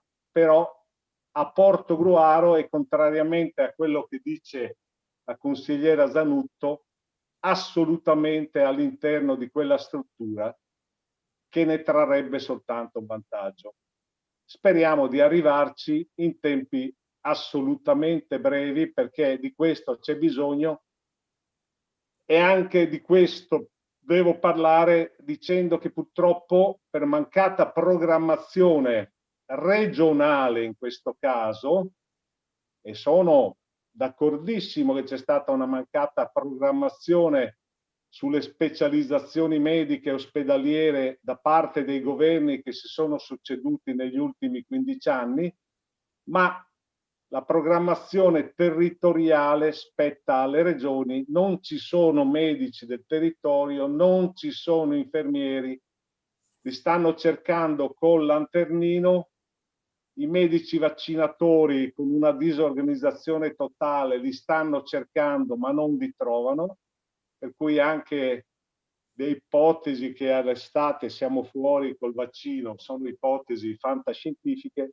però io ribadisco che da un punto di vista del prestigio e della, come posso dire, la sopravvivenza del pubblico a Portogruaro è fondamentale questo passaggio. Questo passaggio è facilitato politicamente, senza tornare sulla campagna elettorale, su quello che è stato detto. La delibera della regione l'ho scoperta io il 30 di luglio, non è che abbiamo fatto speculazioni politiche sull'hospice, abbiamo sempre cercato di mantenerci sul pezzo, però io voterò e il nostro gruppo voterà a favore di questo ordine del giorno perché, anche se firmato e poi rifirmato, comunque raccoglie tutte le istanze che noi abbiamo portato avanti in questi 6 mesi, 7 mesi, non so, saranno stati 7 mesi di ragionamento, io non voglio fare colpe a nessuno politicamente, c'è stato il Covid, ci sono stati dei problemi, però mi pare che questo ordine del giorno raccolga un po' le istanze della cittadinanza, raccolga il nostro sentire sia di consiglieri comunali, il sentire dei cittadini di Portogruaro, il discorso del finanziamento dei 190 euro anziché i 212, prima erano 119, ma questo secondo me è un falso problema che viene messo davanti per portare avanti un altro progetto. E quindi io ribadisco a nome del gruppo Civici Democratici, senza tornare sulle polemiche precedenti e senza intervenire su altri interventi, il nostro voto favorevole, ed sarà un voto che a mio parere, con l'impegno di tutti, dovrebbe essere un voto veramente storico per la comunità di Portogruaro. Grazie. Grazie consigliere Andrea. Consigliere Stival, prego, a lei. Grazie Presidente.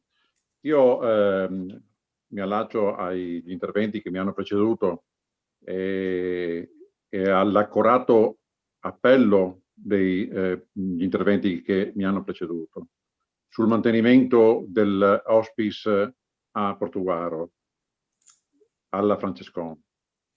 Vorrei ricordare a tutti che la Francescon è frutto di un lascito di un nostro benemerito cittadino. E i lasciti vanno rispettati, onorati e ovviamente sempre valorizzati. I presidenti che hanno voluto l'ampliamento della Francescon, che hanno permesso di mettere dentro alla Francescon l'hospice, e mi riferisco ai vari presidenti, alcuni ancora presenti, altri no, purtroppo, tipo Pisano, Terenzi, Colovini, che hanno avuto a cuore l'inizio di quel servizio e hanno avuto a cuore il servizio per quei cittadini che sono in un regime di fragilità. Ora, quello che si chiede con fermezza è la cancellazione della delibera di giunta regionale. Questo è quello che si chiede.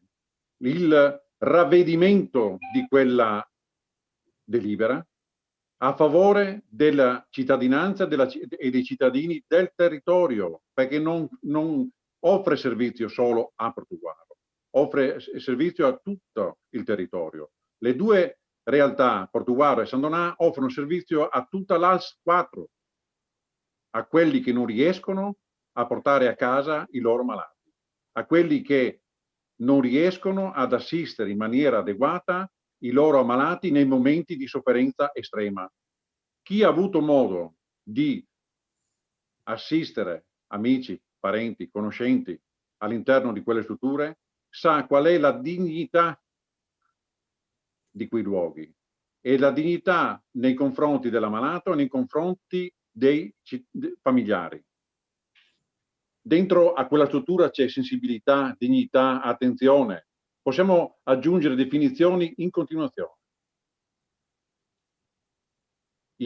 Altre persone, memori di quello che è il servizio che la Francescon dà, hanno dato dei loro lasciti perché credono, cittadini portoghesi che credono in quella struttura e nel servizio che fa quella struttura. Ora, dare paternità alle scelte nel tempo è una cosa che dà della grida vendetta nei confronti di quelli che hanno le necessità. Non è paternità di un gruppo o di un altro dare priorità a cose come la sanità. Poi nel tempo, giustamente come ha detto il Presidente del Consiglio, anche chi in piazza dava ragione al mantenimento dell'ospedale votava in conferenza di sindaci l'ospedale unico e avrà avuto i suoi motivi. Non li abbiamo mai saputi, ma avrà avuto i suoi motivi.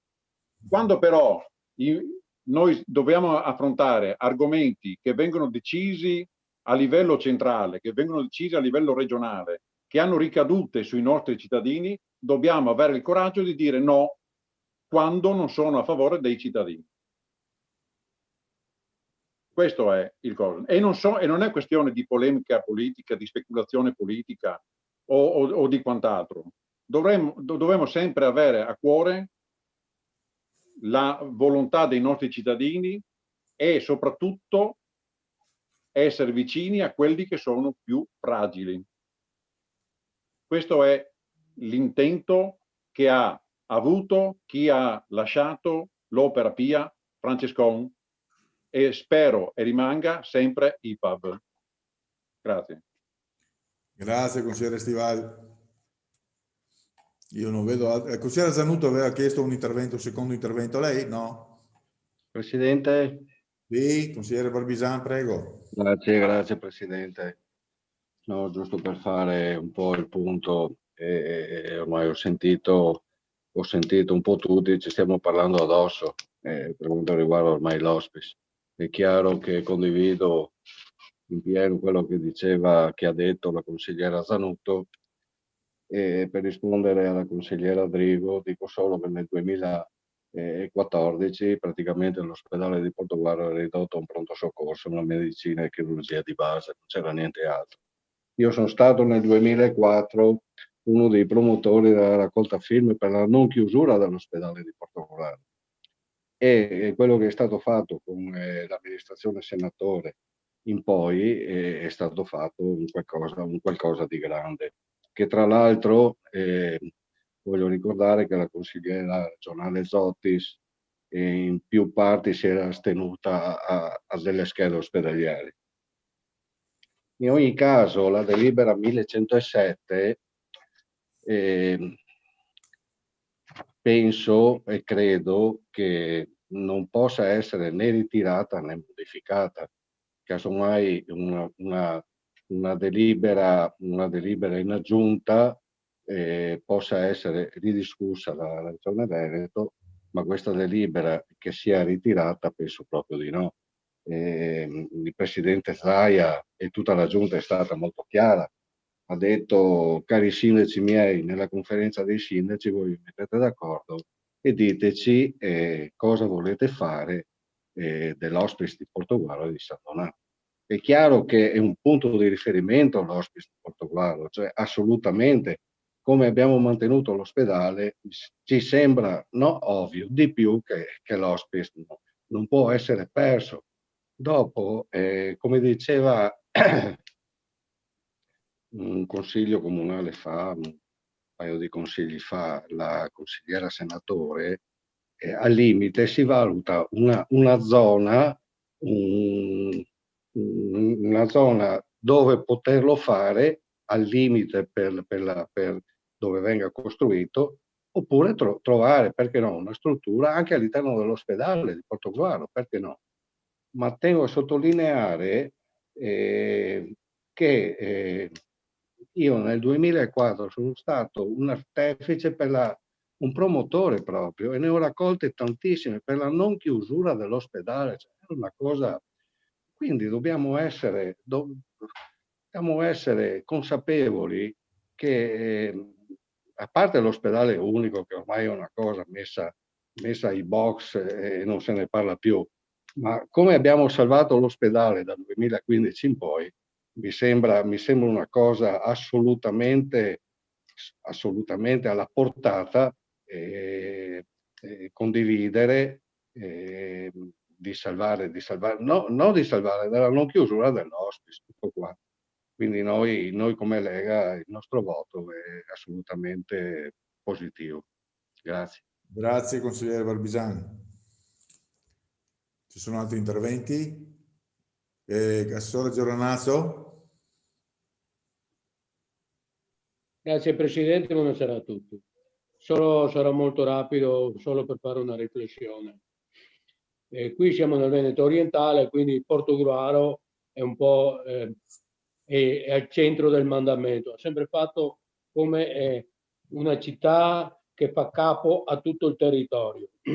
Io capisco benissimo che il Presidente Zaia ha preso l'80%, quindi ha la massima stima dei portoguaresi.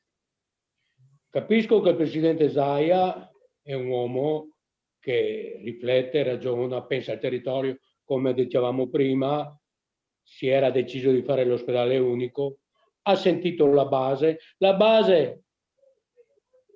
non ha protestato, la base ha espresso il suo desiderio di avere 2 ospedali, uno a San Donà e uno a Portogruaro. Quindi un elogio anche al Presidente Zaia, perché sa capire la gente veneta, sa capire le esigenze del Veneto orientale. Oggi stiamo parlando dell'hospice. Nella delibera che ha fatto ad agosto avevano dato mandato per poter esplorare una zona per fare un hospice unico. Ma riflettendo, la AS4 mi sembra che vada dal Cavallino a Bibbione, quindi non è circoscritta. La provincia di Venezia è fatta per lungo. Quindi oggi noi ci troviamo con un hospice a San Donà che funziona, ha una sua entrata autonoma, all'hospice a San Donà non serve niente. Oggi noi ci troviamo con l'hospice di Portogruaro che non ha un'entrata autonoma. Allora io dico, perfezioniamo l'hospice di Portogruaro, rimaniamo come siamo, con i posti letto, mantenuti dall'AS4 o dalla Regione Veneto, perché dobbiamo andare contro a grandi linee il volere della nostra gente che pensa che questo hospice sia il massimo, sia la cosa utile per il nostro paese. Ecco, questa è la mia riflessione.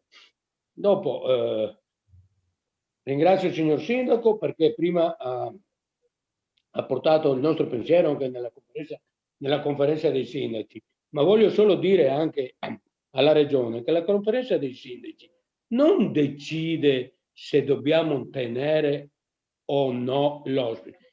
La conferenza dei sindaci dà un parere positivo o negativo. Dopo mi appello alla Regione di capire se questo parere lo accolgono o non lo accolgono. Io spero che il nostro Presidente Zaia, ogni volta che questo territorio ha fatto un appello, è sempre stato sensibile. Quindi spero e mi auguro che anche questa volta sia sensibile. Grazie. Grazie, Assessore Giordannazzo. Consigliera Senatore, secondo intervento a 5 minuti, prego. Sarò velocissima, Presidente. Beh, intanto io condivido quanto ha detto adesso l'assessore Giordannazzo circa la disponibilità del Presidente della Regione Veneto e circa l'attenzione del Presidente della Regione Veneto verso i bisogni del territorio. Però sono d'accordo con quanto ha detto prima il consigliere Stival circa la necessità che quella delibera venga rivista se non eliminata. Perché, ripeto, la delibera, e poi chiudo, numero 107 del 6 agosto 2020 dice AS 4 Veneto Orientale in struttura da individuare 12 posti letto di hospice a gestione diretta che soddisferanno il bisogno del territorio di riferimento, andando quindi a sostituire l'offerta attuale di 8 posti letto di hospice presso Host Francescon e presso l'IPAB Caduti di San Donato di Piave.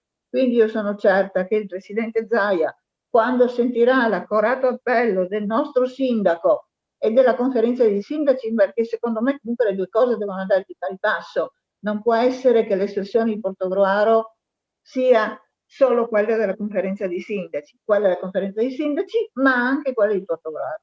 Quindi sono certa che quando il consigliere Zaia sentirà l'accorato appello del territorio, perché avete parlato di raccolta firme, io vi dico quanto ho anche raccolto in campagna elettorale, rispondo al consigliere Vindini, perché più volte abbiamo ribadito che la hospice non si tocca. Credo che il consigliere Vindini debba andare a leggere anche il nostro programma elettorale, ma tralascio perché non è neanche oggetto di discussione questo argomento stasera.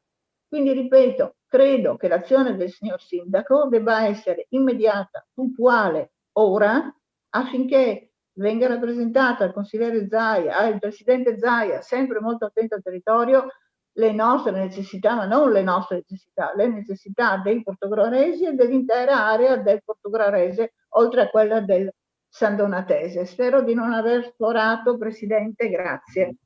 A postissimo, grazie. Presidente, volevo intervenire. Prego, consigliere Rodriguez. Cercherò di non ripetermi, ma di entrare un po' nel problema generale che abbiamo voluto rappresentare tutta la maggioranza unita. Non giochiamo, questo mi appello veramente in modo accorato con l'opposizione quando cerca di giochicchiare, ma l'ha presentato prima uno, l'ha presentato l'altro. No, la maggioranza è compatta e lo dimostrano i numeri. Non è un terno al lotto quello che sto per declinare, ma è la verità storica da quando questa amministrazione, l'amministrazione Florio Favaro e la sua giunta e la sua maggioranza si sono insediati.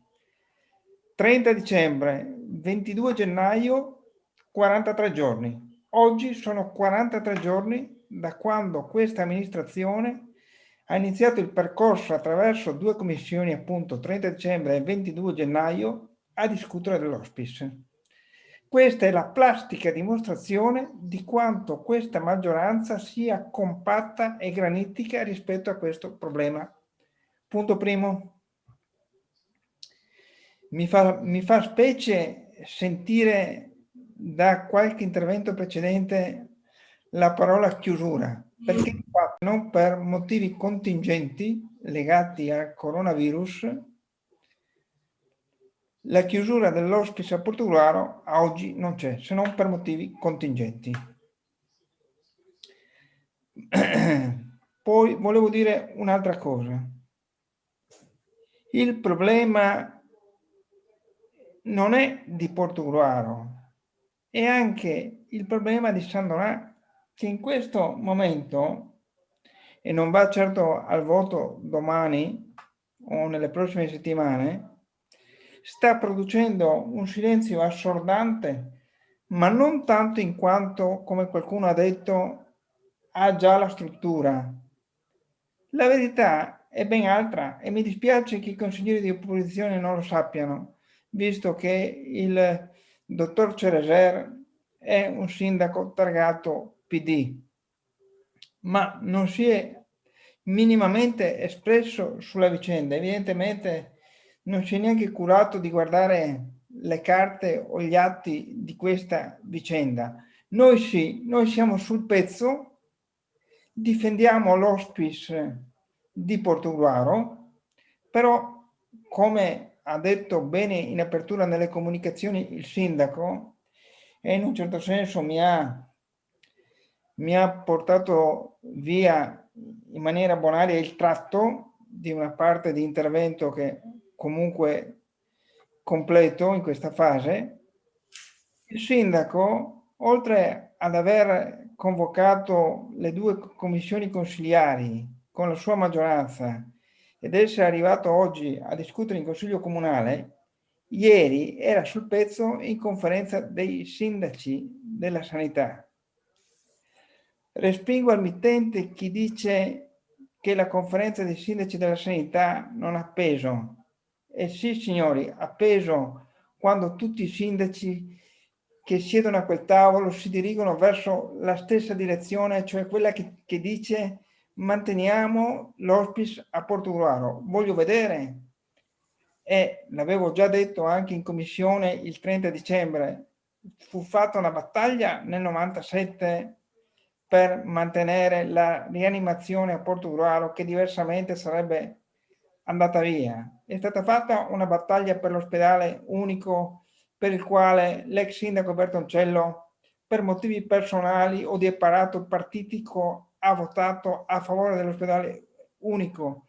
Noi no, ci siamo sempre schierati per mantenere la nostra identità del territorio e per far sì che in questi anni, alla faccia di chi diceva che l'ospedale di Portogruaro doveva essere chiuso perché non serviva e doveva essere ridotto a un grande pronto soccorso e a una sola chirurgia di urgenza, è rimasto aperto. Tanto è vero che il sindaco nelle sue comunicazioni di apertura ha detto: sono già stati stanziati dalla regione 25 milioni per l'ampliamento dell'ospedale di San Donà e 30, quindi 5 in più per Portogruaro, alla faccia di chi dice che questa maggioranza non è presente. Quindi io ritengo che in questa fase dobbiamo difendere assolutamente la linea che ha rappresentato in apertura il sindaco. A me poco importa se l'ospice di Portogruaro dovesse andare anche nel presidio ospedaliero, anzi quasi quasi ne sarei contento, perché avrei la certezza dell'affidamento diretto della gestione dei posti letto, dei 6 posti letto dell'hospice, che quindi verrebbero così ripartiti 6 a Portogruaro e 6 a San Donà, sempre che il sindaco Cereser ne sia informato di questa situazione e che se ne occupi non tiepidamente come in questi giorni, in queste settimane sta facendo, perché non un solo rigo sui giornali e sui mass media locali ho sentito proferire dal dottor Cereser, e per me questa è una grande doglianza. Però noi ci siamo e quindi io rispedisco con forza, con veemenza al mittente queste accuse. Rispetto al fatto della delibera regionale, anche qui ci stiamo giocando sopra, qualcuno sta giocando sopra.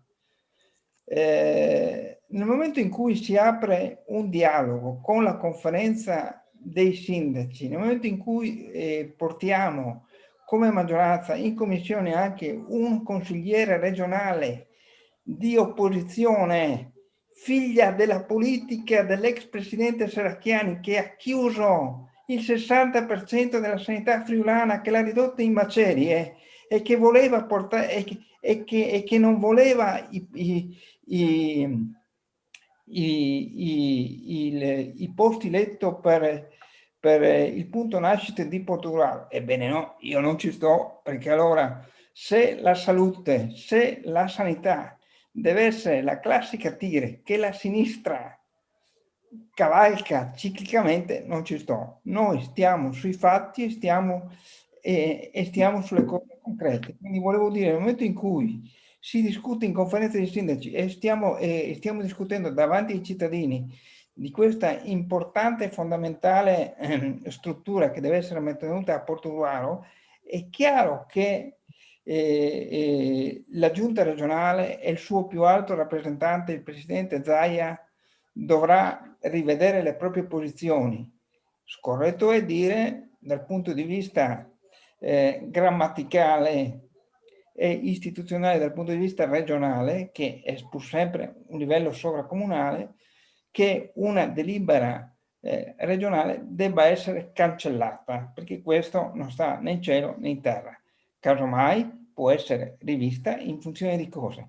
In funzione delle interlocuzioni che il nostro sindaco sarà in grado sicuramente di portare, continuerà, come ha detto, a convocare e cercherà di far convocare in maniera continuativa lo stesso ordine del giorno fino a quando non si spezzerà la barra in favore di una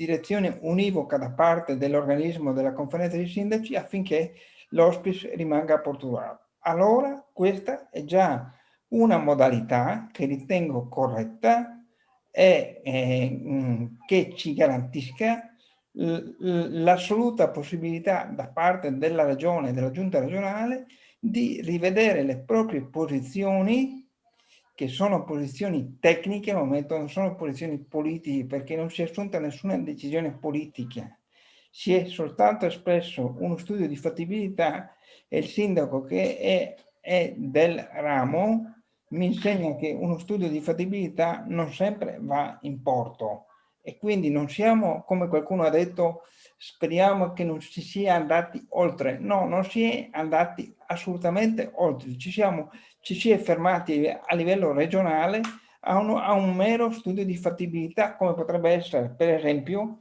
restando in tema di Francescon, la manifestazione di interesse che l'amministrazione comunale ha prodotto nelle scorse settimane al CDA della Francescon. Non è detto che una manifestazione di interesse o un progetto di fattibilità poi trovino sbocco concreto. Quindi anche qui io rispedisco al mittente sgrammaticature istituzionali che non devono essere fatte in questa sede.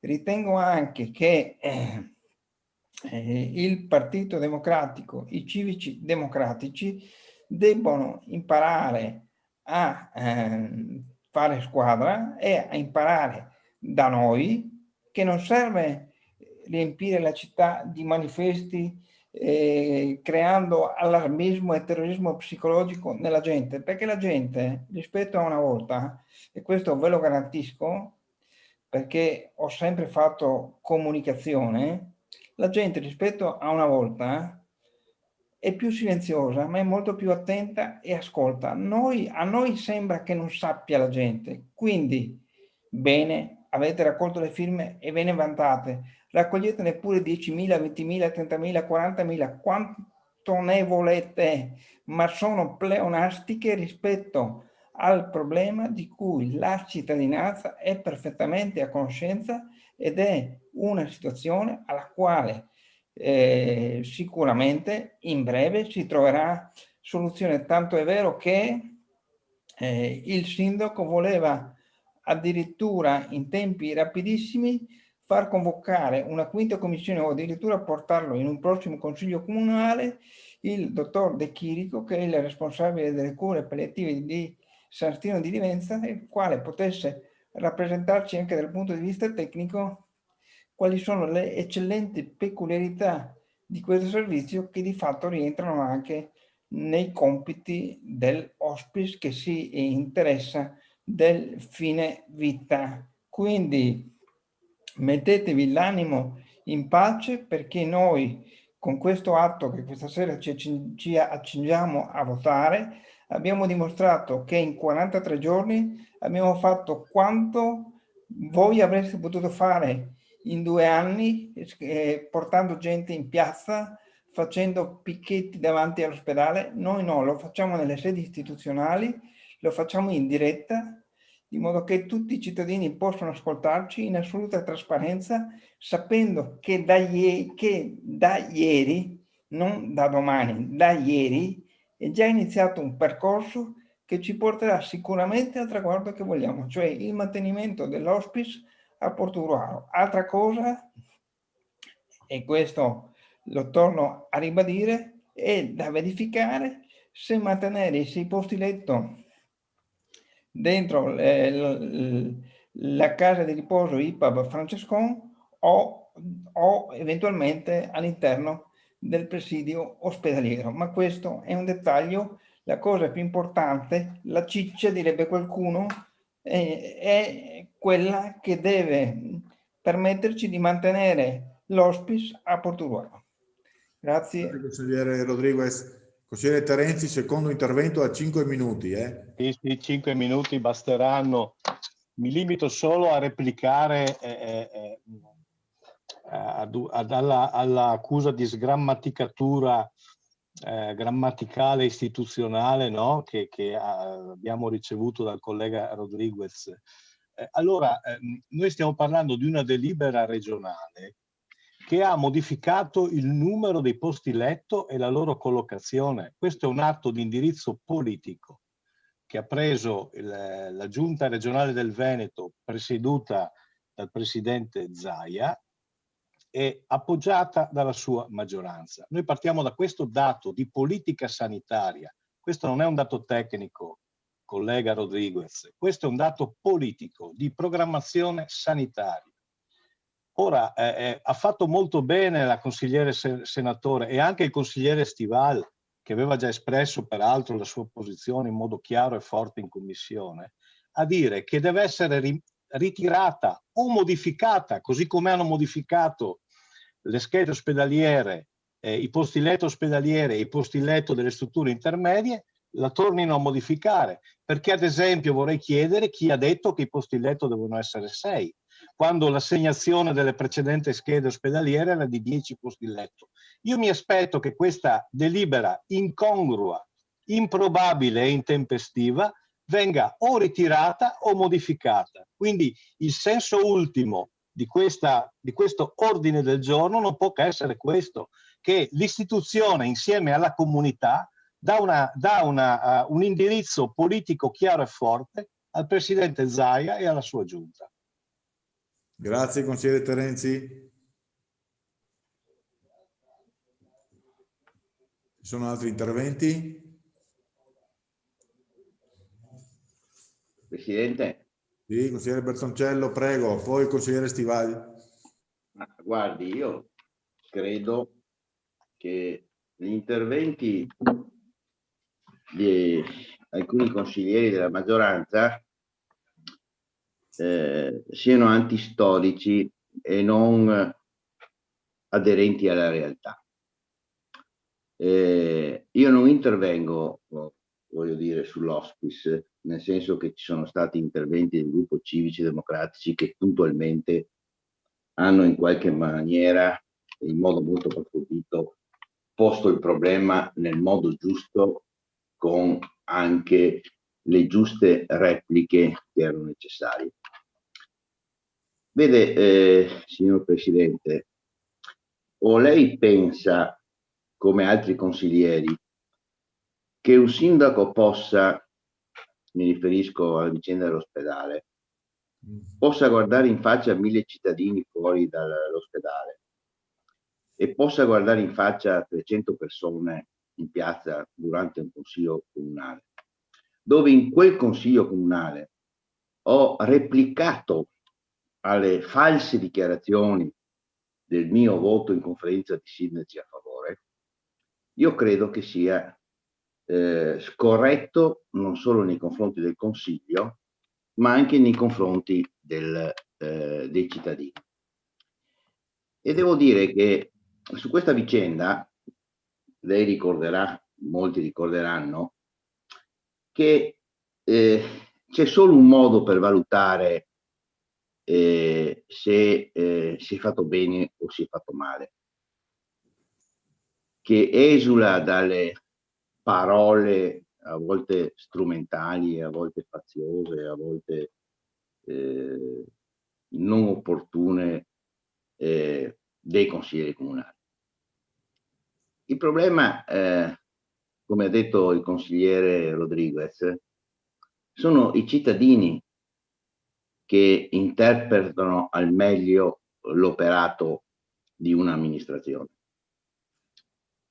E il 2015 è stato un anno importante, il 2014 e 2013.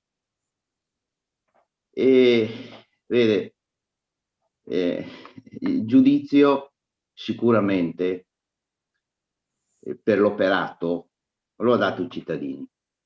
I cittadini sanno comprendere. Allora, non era il caso, non è il caso di approfondire di nuovo, perché i cittadini non capirebbero ancora la vicenda dell'ospedale. Ma la vicenda dell'ospedale è agli atti della conferenza di sindaci. Mi dispiace che venga ancora fuori, perché sia l'attuale Presidente del Consiglio, sia i consiglieri che facevano parte di quel Consiglio, le risposte a queste dichiarazioni di questa sera le erano state già date in Consiglio, date in tutte le occasioni possibili. Allora, io credo che ognuno debba documentarsi, e farò una cortesia, voglio dire, a quei consiglieri che hanno rivendicato, cosa che non facciamo noi, il primato per la tenuta dell'ospedale. Mi impegnerò a consegnare tutti i verbali della conferenza dei sindaci che hanno trattato questo argomento, di modo che, voglio dire, abbiano consapevolezza di quello che dicono, perché se c'è stata riconosciuta da anche i miei, voglio dire, colleghi sindaci di allora, che erano favorevoli all'ospedale unico, perché tutti cercavano sul famoso ragionamento del baricentro, da Ceggia a San Stino, e poi mi fermo qua, da None e altri comuni, voglio dire, che vedevano come opportunità la scelta dell'ospedale unico. Bene, se c'è stato qualcuno che ha fortemente fatto la battaglia, voglio dire, per mantenerlo, voglio dire, io credo che sia stata quell'amministrazione. Quindi rivangare o riposizionarsi, voglio dire, su questioni che non rispondono alla realtà, io credo che non sia eticamente, politicamente corretto. E la cosa peggiore è dire le cose rispetto a quello che si pensa e a quello che si vuole dire a prescindere. E anche il dibattito di questa sera, se devo essere sincero, rispetto alle informazioni, ai colloqui, ai ragionamenti che si fanno, non fanno, come posso dire, onore alla verità. E questo non è utile. Se continuate così, l'allontanamento della cittadini dalla politica sarà sempre più forte, perché bisogna avere il coraggio morale di riconoscere le cose come stanno. Quindi io ripeto, sono i fatti. Non credo che nessun consigliere comunale possa pensare che ci sia una doppia faccia e che qualcuno dice una cosa e poi fuori ne fa un'altra. Se questo si è verificato, verbali alla mano, si è verificato in questa occasione. Perché io invito tutti a leggersi i verbali della conferenza dei sindaci sull'hospice. 3 conferenze dei sindaci sono state fatte sulla sanità. Una in modo abbastanza puntuale, con la presenza del direttore generale, voglio dire, e lì c'è scritto, è verbalizzato. E quello che è verbalizzato non si può cambiare, a meno che qualcuno non eccepisca sulla verbalizzazione, ma i tempi sono già passati. Allora, io credo che un consiglio comunale debba necessariamente porre le proprie questioni, i propri ragionamenti, le proprie convinzioni, maggioranza rispetto ai loro valori e ai loro programmi elettorali, la minoranza o l'opposizione alla stessa maniera. Credo che non aiutiamo nessuno, perché vedete, uno ha fatto bene, uno ha fatto male. Io voglio dire, non posso non dire che se l'amministrazione comunale precedente avesse avuto un esito positivo da parte dei cittadini, sarebbe stata confermata. È raro che un'amministrazione in carica da 5 anni per il secondo mandato non venga riconfermata. Quindi il giudizio non lo dà Civici Democratici, non lo dà il PD, non lo dà Bertoncello, lo danno i cittadini, e di questo cosa dobbiamo avere rispetto dei cittadini. E se diciamo che abbiamo rispetto dei cittadini, dobbiamo avere anche la consapevolezza che il giudizio dei cittadini dopo 5 anni di governo non è stato così esaltante. Allora, io credo che gli argomenti vanno affrontati con onestà intellettuale. Questa sera voteremo tutti quell'ordine del giorno, a prescindere da chi lo ha proposto, a prescindere dagli avvenimenti che sono intercorsi tra la prima presentazione dell'ordine del giorno e la seconda presentazione dell'ordine del giorno. Perché sono i contenuti quelli che valgono. E siccome i contenuti, così come stiamo dimostrando in questa legislatura come gruppo civici democratici, noi guardiamo i fatti e la sostanza, e quindi, voglio dire, nessuna difficoltà, nessuna denuncia di primogenitura.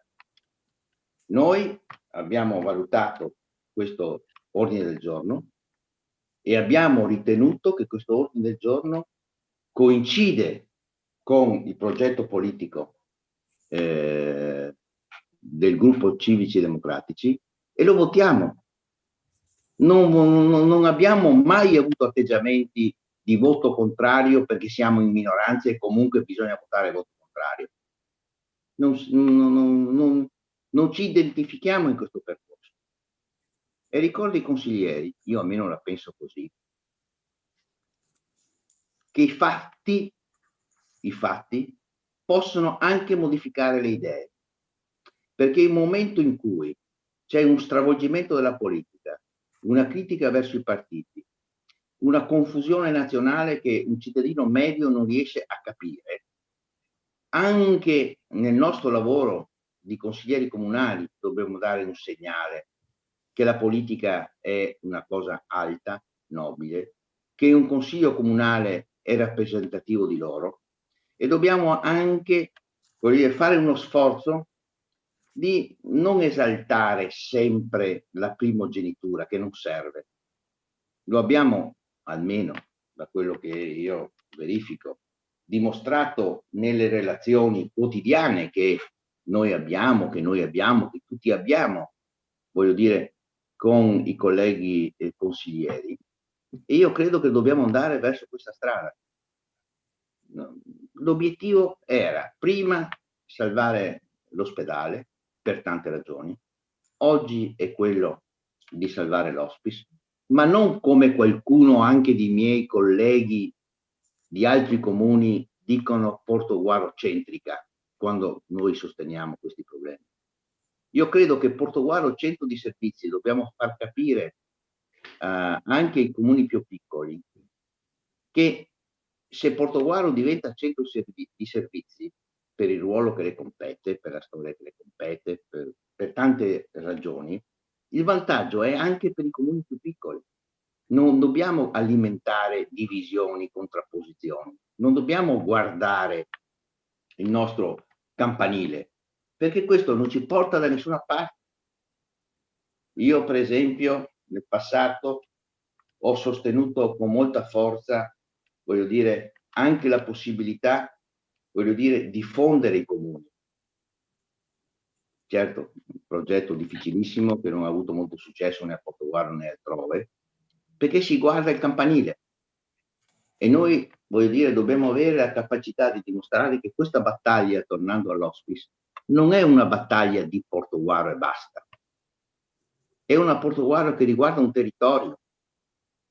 Perché provate a immaginare, voglio dire, cosa succederebbe se vogliamo essere vicini ai cittadini, uno spostamento baricentrico che non si capisce dove, lo sa solo qualcuno, cosa significherebbe da San Michele ai comuni di Caorle e di altri comuni.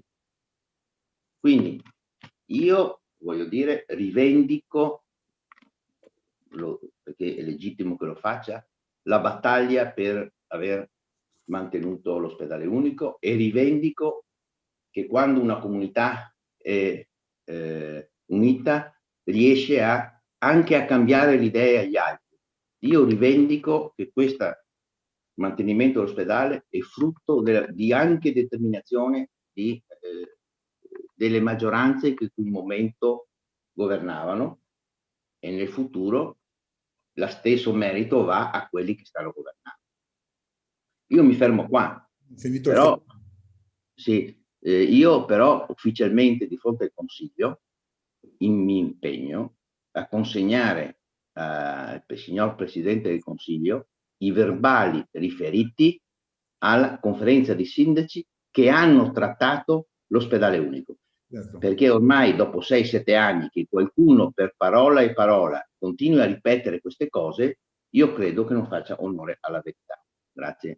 Grazie a lei. Adesso, prima di dare la parola a chi ha chiesto, per cortesia, siccome ritengo anche un fatto personale, perché lei tra le righe ha fatto trapelare un comportamento non consono, io mi permetto di dire a lei, che tra l'altro credo me lo riconosca, che l'onestà intellettuale non mi è mai mancata. Sono stato un suo feroce avversario, politicamente parlo, però credo di aver sempre trattato gli argomenti per come li sapevo. Io so che in una conferenza dei sindaci lei votò a favore dell'ospedale unico e prima ho anche detto avrà avuto i suoi motivi, probabilmente in quel momento lì, in quel contesto lì, quindi non ho calcato la mano e ho risposto a degli interventi e a delle puntualizzazioni che aveva fatto il consigliere Vindigni, tra l'altro citando che il gruppo senatore di cui io anche comunque facevo parte al primo mandato non aveva mai difeso l'hospice, cosa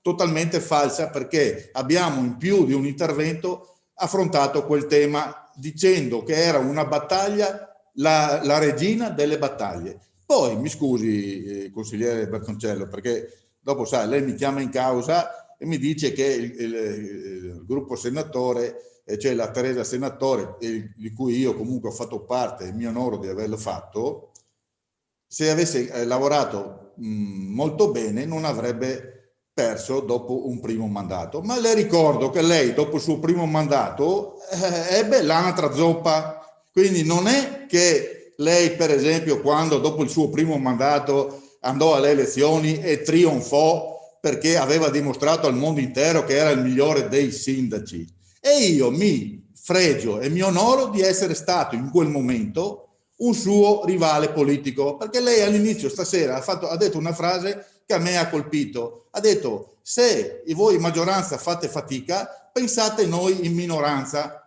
Ma io mi ricordo quando ero in minoranza, sa? E mi ricordo l'atteggiamento suo e anche della maggioranza di quell'epoca. E quindi, ripeto e le ridico, a me risulta, per onestà intellettuale, che lei in una seduta affrontò insieme a tutti gli altri sindaci, perché l'ha citato lei prima, assieme a tutti, probabilmente in quel momento il disegno era quello, avete appoggiato l'ospedale unico. Poi abbiamo rivisto l'idea. Se si ricorda, consigliere Bertoncello, io ero al suo fianco e noi come Alleanza Nazionale eravamo al suo fianco, sia nel Consiglio Comunale fatto qui giù, a suo fianco intendo dire appoggiando totalmente la sua iniziativa verso l'ospedale, quindi questa gliene do atto, ma lei deve dare atto che noi venimmo nella manifestazione fatta davanti all'ospedale, c'era anche Alleanza Nazionale all'epoca, e quindi io non sto dicendo che lei poi non ha fatto le battaglie che si dovevano fare, ho solo citato un passaggio, perché a me risulta così. Se lei mi smentirà, però anche io andrò in cerca della documentazione, non si preoccupi, abbiamo delle fonti entrambi, e quindi a me risultava così e ho semplicemente detto quello che non credo che sia una vergogna, non credo che sia niente di particolare. Però mi scusi, sa, le rigetto il discorso tra le righe dell'onestà intellettuale, perché io l'onestà intellettuale, se è un pregio che ho, sarò anche un politico scarso, se qualcuno può pensare, ma l'unico pregio che ho sempre avuto nella mia vita è quello dell'onestà intellettuale, di riconoscere anche i fatti per come sono, e lei guardi, me lo deve. Presidente, chiudiamo qui no, ma mi scusi, mi scusi Presidente. Bertoncello, metta il video quando parla come tutti gli altri. No, scusa, me l'ero dimenticato perché ero uscito un attimo prima, chiedo scusa. Allora, signor Presidente, non è intervenuto solo facendo riferimento a quel verbale, sono intervenuto più di consiglieri.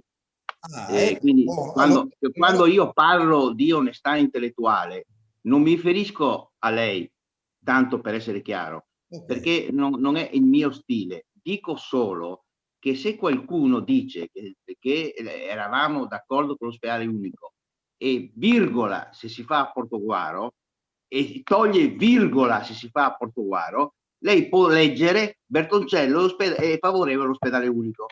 Mi permetta però un'altra cosa, perché lei ha sollevato il problema dell'Anitra zoppa. Io credo, e ho avuto la fortuna, e di questo ringrazio i cittadini, che non c'è nessun sindaco in Italia che è stato eletto 3 volte, non 2 volte, 3 volte, una volta al ballottaggio, l'altra volta al ballottaggio, e dopo il commissariamento lei si ricorderà che sono stato eletto il primo turno. Non esiste sindaco che si è misurato 3 volte e per 3 volte è stato eletto, perché la legge non lo consente, solo in caso di commissariamento. Quindi io faccio politica, do un giudizio politico, però non attacco, però lei non può dire persona a me che voglio dire anch'io ho avuto l'Anitra zoppa. Si ricordo, no, le ricordo, quelle elezioni non ha stravinto, che era dopo il primo turno. Le ricordo però, Presidente, che il sindaco è stato eletto, non il consiglio, ma il sindaco è stato eletto per 3 volte. Comunque quello che io le ho detto non corrisponde alla verità, non ha stravinto, quindi io non ho detto una falsità, ho detto che anche lei ha avuto... Le ho detto che è falso? Dopo il primo turno. Le ho detto che è falso, le ho detto che no, ho detto solo, ho contestato. Perché stiamo facendo un consiglio, chiudiamola qua. La affronteremo io e lei se vuole in un secondo momento. Sono d'accordo con lei. Ok. Grazie. Delle mani alzate, però il consigliere Terenzi ha già fatto i suoi 2 interventi.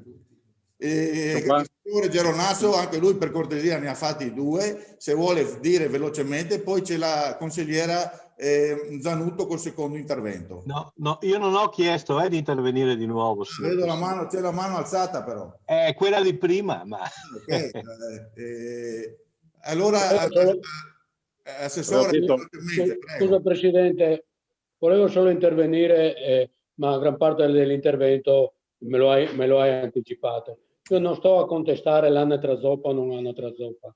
Io sto dicendo al consigliere Bertoncello che oggi nei banchi del comune di Portogruaro sono seduti il centrodestra. Il centrodestra vuol dire che i primi 5 anni ha avuto una continuità. 5 consiglieri della precedente amministrazione sono seduti in quei banchi. E allora lei non può dire che quella legislatura lì è stato lavorato male. Non può dire che i cittadini non l'hanno capita. I cittadini l'hanno capita molto bene. C'è stato un confronto all'interno di un centrodestra, ma l'idea del centrodestra rimane.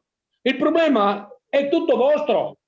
Il problema è che voi avete governato per 20 anni. Lei sì ha vinto 3 volte, ma dopo di lei buio totale. Buio totale. Bene, dai, per cortesia, Scusate, comunque siamo qui per difendere i gioielli che abbiamo a Portogruaro. La politica la mettiamo nel cassetto, scusate lo sfogo di prima, la politica la mettiamo nel cassetto, compatti, tutti uniti, difendiamo i nostri gioielli di famiglia, ospedale, hospice, tutto quello che c'è da difendere, dobbiamo essere uniti. Grazie.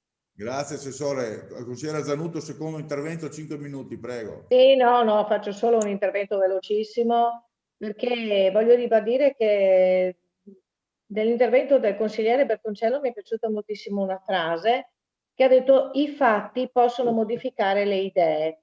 E in effetti è quello che è successo qua a Portogruaro, visto che la Lega ha raddoppiato i voti. Ma al di là di quello, forse perché anche i cittadini hanno capito che queste amministrazioni lavorano meglio sicuramente della sua e che faremo di tutto, come abbiamo fatto per l'ospedale, ma non torno sull'argomento, a mantenere le nostre promesse. Grazie. Grazie. Io sono contento. Secondo intervento, 5 minuti. Grazie, sarò telegrafico. Innanzitutto devo dire che il Covid ci ha tolto il piacere di essere in aula consigliare, dove ben ricordo che quanto erano accese queste manifestazioni da parte dei vari consiglieri, con colorite espressioni. Ma detto questo, io ho voluto dire prima cancellazione, consapevole della forza della parola, consapevole che questo è il messaggio forte che deve arrivare. Perché poi mi sta bene che ci siano delle modifiche, perché quello sarà il fine. Ma ho voluto dire, e ribadisco cancellazione di nuovo, perché deve essere ben chiaro che qui, in quella delibera, non c'è una dimostrazione di interessi, che è ben diversa dallo studio di fattibilità. Lì c'è uno studio di fattibilità e mi si insegna che quando si fa uno studio di fattibilità c'è una progettazione a monte, c'è un'idea, c'è l'individuazione di un sito, c'è l'individuazione delle risorse. Quindi c'è una bella differenza. Per quello che dico e ribadisco che sono stato così forte, perché non voglio che quella delibera diventi in uno stato irreversibile. Grazie. Grazie, consigliere Stivali. Gastone? Sì, consigliere Morsanuto, prego. Ecco. Volevo anche io una riflessione. Adesso qua un ordine del giorno molto importante, però stiamo andando verso io ero più bravo, tu eri meno bravo, tu hai fatto, tu non hai fatto. Adesso si va sempre sul futuro e sul passato, invece adesso bisogna vedere il futuro, bisogna vedere questo problema. La Regione cercherà di rivedere le sue idee, vedremo dove potremo arrivare. Non è che una delibera si possa stralciare, una delibera si può modificare, ci possono essere anche altre idee. Prima si parlava di ospedale unico, per fare un esempio, si è continuato a parlare di ospedale unico, ma diviso in 3 plessi, dunque anche Jesolo, San Donato e Portoguaro. Ci sono state delle modifiche cercando di mettere dei reparti da una parte e gli altri per fare un modello ospedale unico però diviso in più siti. Ecco, non voglio sentire chi è stato più bravo, chi ha perso, chi ha vinto. Io sono stato il miglior sindaco d'Italia. Antonio, con tutta la stima che ho per te, non è che sei stato l'unico sindaco d'Italia che ha fatto grande risultato, perché basta vedere il tuo predecessore prima, ha fatto il sindaco per 22 anni, di cui 3 legislature, anche quando c'è stato l'elezione diretta del sindaco, che si chiama Gastone Rabacchini. Non serve andare in giro tanto per l'Italia, perché lui ha avuto questi risultati e nessuno li può togliere, nessuno li può dire. Dire tu hai perso non sei stato riconfermato, i cittadini hanno sbagliato, io non voglio entrare su questo. Tu a 70 anni sei ancora qua che fai politica, dunque noi abbiamo tanto tempo davanti per fare bene e per cercare di mandare avanti i cittadini e per cercare di migliorare questo territorio. Non continuiamo anche su fatti così importanti sempre a dire, cercare di trasformare tutto. Ho sentito parlare 3 minuti di hospice e dopo sempre di quello che doveva fare uno, le manifestazioni e l'altro. Oggi c'è un problema reale, cerchiamo di mantenere l'hospice a Portoguaro, la casa di riposo, non la Francescon deve diventare comunque un'azienda di servizi alla persona per essere attuale, per essere nel mercato, non deve fare solo la residenza per gli anziani, deve fare più servizi, ben venga o l'asilo o altre attività. L'hospice è una delle attività che la rende ancora più importante. Questo si va verso il futuro. Proviamo a vedere se la Regione riesce a venirci incontro alle esigenze del nostro territorio. E come giustamente diceva qualcuno, l'ospedale, per dire la verità, non mi ricordo che Bertoncello ci sia qualcosa di scritto che abbia votato per l'ospedale unico, perché ero anche spesso andavo anch'io in conferenza di sindaci sanità, era assessore ai servizi sociali. Non so se ci sia una carta scritta su questo, un verbale, questo posso dare ragione anche a Bertoncello.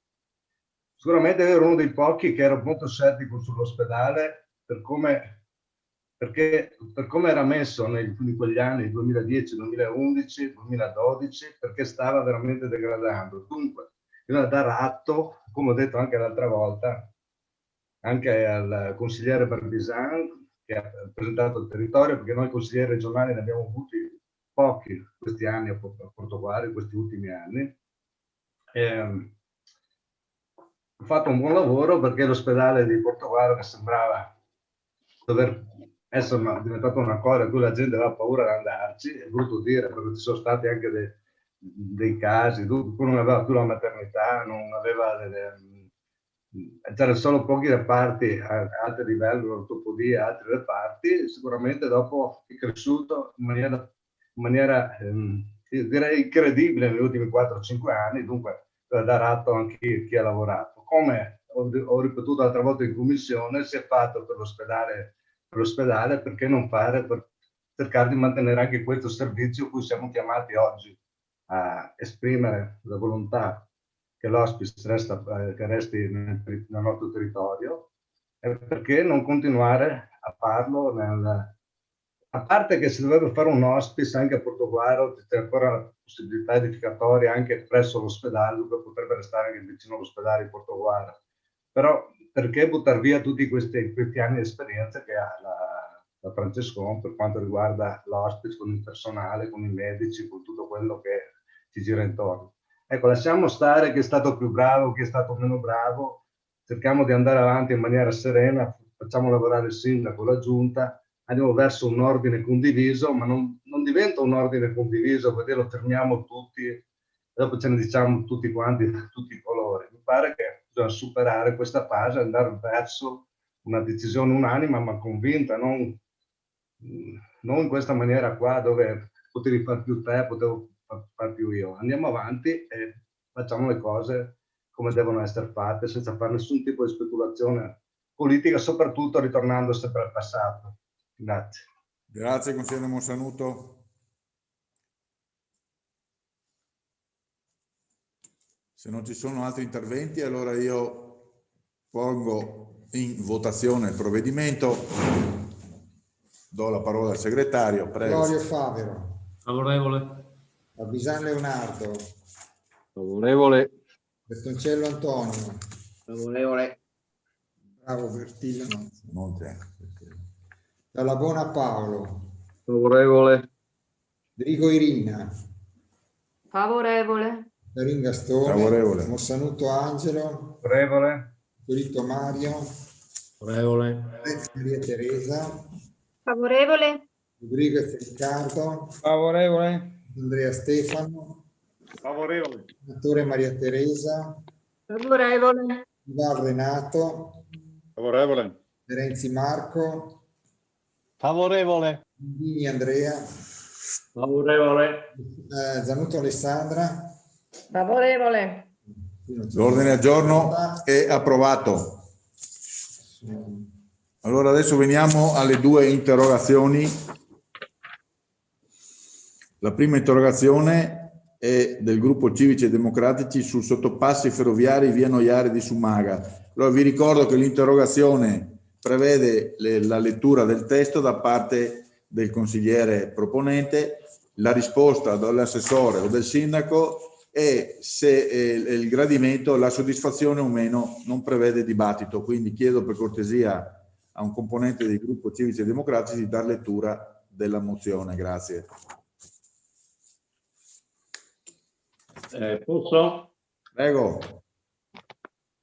Allora, con questa interrogazione come gruppo Civici e Democratici abbiamo inteso porre l'attenzione, ma forse non era il caso perché ne siete sicuramente ben consapevoli, dei ritardi e delle difficoltà che i cittadini che vivono in quell'area, che è un'area dove ci sono 2 cantieri per realizzare i sottopassi ferroviari di via Noiari a Sumaga, e questo, come si dice nell'interrogazione, è un cantiere che è stato aperto nel 2017 sulla tratta delle linee ferroviarie di Trieste Venezia e Portogruaro Treviso, e che una parte dei lavori sono stati terminati, quelli relativi al sottopasso della linea Trieste Venezia, ma non può essere utilizzato perché va a finire sul cantiere dove c'è il deposito dei materiali. Dall'altra parte, i lavori del secondo sottopasso che interessano la linea ferroviaria Portogruaro-Treviso, iniziati nel 2019, e il cantiere però è stato chiuso, o perlomeno è inattivo, da dicembre 2019. Siamo arrivati al 2021 e questa situazione non vede, perché a tutt'oggi non si lavora in quei cantieri e non si riesce a vedere e a sapere, a capire quando questi lavori possono riprendere per ridare tranquillità e facoltà di muoversi liberamente ai cittadini che vivono in quelle aree. Tenete presente che la chiusura di questa zona ha comportato la deviazione del traffico veicolare ciclopedonale sulla statale regionale 53, rendendo difficoltoso, come è immaginabile, l'accesso al centro di Sommaria. Ma tra l'altro ci sono nella fattispecie 15 famiglie che vivono tra via Masada e via Monte Cassino, che sono interessati dalla chiusura e che sono obbligati, per accedere, per andare al cimitero, andare a scuola o a fare la spesa quotidiana, ad utilizzare la strada regionale 53. E cosa che non è di secondaria importanza, il tratto di via Monte Cassino non è minimamente illuminato. A proposito, per quanto riguarda questo aspetto, il giorno noi abbiamo consegnato questa interrogazione il 20 gennaio e ci risulta che il sindaco Favero sia andato il giorno dopo a incontrare alcuni cittadini di via Monte Cassino e si era impegnato con loro che, per quanto riguardava questo particolare elemento della nostra interrogazione, avrebbe provveduto, parlando con i tecnici comunali, a illuminare, seppure provvisoriamente, quella zona. Ma ad oggi non è stato fatto nessun intervento. Vi sono poi, tra l'altro, in difficoltà evidente, 16 famiglie che vivono tra via Noiare e via Gobesse, che rimangono letteralmente chiuse quando i transitano contemporaneamente i treni sia sulla tratta Trieste e Venezia, sia sulla tratta Portogruaro e Treviso, con i passaggi a livelli abbassati e con tempi di permanenza fermi al di là dei due passaggi a livelli che raggiungono a volte anche i 20-25 minuti.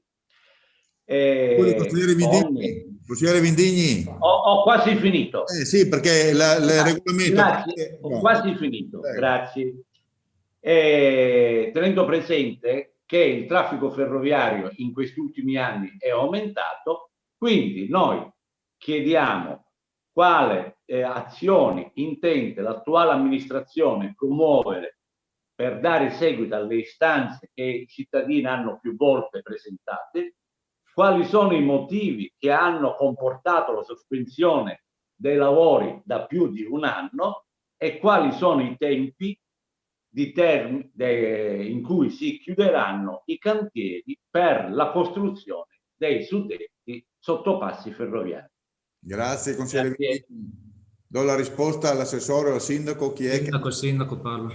Prego, consigliere, prego, signor sindaco. Sono contento perché Vindigni si accolla sempre la primogenitura, quindi lui fa l'interrogazione e noi di notte prevediamo già il sopralluogo con i vicini, con i residenti, quindi vuol dire che siamo veramente attivi, ma non è così, siamo partiti molto tempo prima. Sia gli uffici che gli amministratori che il sindaco hanno ricevuto alcuni residenti della zona per aggiornarli dello stato dell'arte del cantiere, rendendoli edotti delle informazioni in merito all'attività del cantiere, nonché facendosi parte attiva presso RFI e Italfer, l'impresa, per sollecitare risposte e avere informazioni. RFI e Italfer, interpellate sin dalla precedente che dall'attuale amministrazione, a fronte dei disagi indotti dalla sospensione del cantiere, si è impegnata ad attivare la viabilità del sottopasso lato variante statale 14, previa modifica delle opere elettromeccaniche a servizio dei sottopassi con gruppo di continuità in comune con l'altro sottopasso e la modifica delle aree di cantiere, il tutto alla ripresa dei lavori. Per limitare i disagi dell'abitazione di via Monte Cassino, oltre il sottopasso in direzione Portogruaro, l'amministrazione si è fatta parte attiva con RFI e Italfer per cercare di limitare i disagi e trovare delle soluzioni che fossero accettabili per entrambe le parti, sia in merito all'illuminazione di cantiere che ai disagi del manto stradale in prossimità dell'accesso carraio e sicuramente non il giorno dopo dell'interrogazione. Ovviamente la RFI e Italfer si sono rese disponibili per far fare una proposta alla proprietà compensandoli di quello che dovrebbero fare per illuminare e per rendere più sicuro il cantiere. Ho forzato la sicurezza perché, come ben sappiamo, ormai la sicurezza è il punto più dolente, il punto principale dei cantieri, ma abbiamo forzato e abbiamo costretto in maniera molto educata e fra virgolette di restringere il cantiere avendo già fatto il muro di contenimento, quindi tutto l'argine adesso, penso che sia già stato fatto perché ci avevano dato conferma di farlo diventare esecutivo da subito, l'argine è praticabile dalle persone anche della zona. Ad oggi non c'è alcun progetto di pista ciclabile su via Monte Cassino, ma è nostra intenzione inserire questo tratto fra i prioritari delle ciclabili da realizzare all'interno di un master plan della città di Portogruaro. Quali sono i motivi che hanno comportato la sospensione dei lavori per più di un anno, ci chiedete? Sospensione dei lavori necessaria per la redazione di perizia di variante supplettiva di valore superiore al quinto d'obbligo, attualmente in corso in fase di contraddittorio fra RFI e ditta appaltatrice. Purtroppo i tempi per la firma del contratto aggiuntivo non sono noti. Sicuramente c'è stato, però noi non entriamo nel merito perché è un cantiere di RFI, c'è stata una modifica del progetto iniziale, il contenzioso in atto con l'impresa da tanti mesi. Quali sono i tempi del termine dei cantieri per la costruzione dei suddetti sottopassi ferroviari? RFI, nonostante noi abbiamo pressato, abbiamo cercato di far capire il disagio, perché è un vero disagio procurato ai vicini, come tutti i cantieri, ma soprattutto in questo cantiere perché dura da tanto tempo e purtroppo è sospeso da tanto tempo. RFI informa che ci saranno almeno altri 13-15 mesi per concludere i lavori, però dalla ripresa degli stessi. Quindi noi siamo parte attiva, ci siamo mossi fin da quando i vicini ci hanno coinvolti nel loro disagio, siamo stati attenti alle loro richieste, facciamo il possibile, ma sappiamo che nei cantieri degli altri, ovviamente più di pressarli, più di creare il clima per far capire che effettivamente è un grande disagio, non possiamo fare. Lo faremo ancora nel momento in cui non si arrivi a una conclusione positiva, però già aver messo il cantiere su quella via illuminata e riasfaltata nuovamente per la parte finale è già un punto di partenza e sembra che i cittadini residenti di questo fatto ci siano grati e siano contenti. Grazie. Grazie, signor Sindaco. Lei ha solo la replica, se è soddisfatto o meno. Sì, veloce. Grazie, signor Sindaco. In effetti, quello che chiedevamo è che volevamo mettere in evidenza che, come giustamente ha detto lei, il cantiere è aperto dal 2017, siamo al 2021, quindi i tempi sono abbastanza lunghi e i disagi che i cittadini di quell'area stanno vivendo si prolungano da tanto tempo. È che un cantiere è inattivo addirittura dal 2019, è un anno e qualche mese, per cui capisce bene che e comprende bene che era d'obbligo, non per questo per dire che l'amministrazione attuale o gli uffici non hanno lavorato, anche perché sappiamo bene che questo è un cantiere della RFI, ma compito di un'amministrazione è quella di seguire costantemente i cantieri che vengono fatti, come in questo caso del RFI, per limitare nel tempo i disagi che i cittadini subiscono. Poi Le chiedo di chiudere per ho finito, nessuna primogenitura per quanto riguarda la richiesta di illuminazione di quel tratto. Se l'ha fatta prima il suo intervento, gliene va dato atto e la ringraziamo. Grazie, consigliere Vindigni. Adesso passiamo alla seconda interrogazione, sempre del gruppo Civici e Democratici, Galleria ai Mulini, programmazione, allestimento, realizzazione e esposizione d'arte. Chiedo per cortesia di darne lettura e poi... Grazie.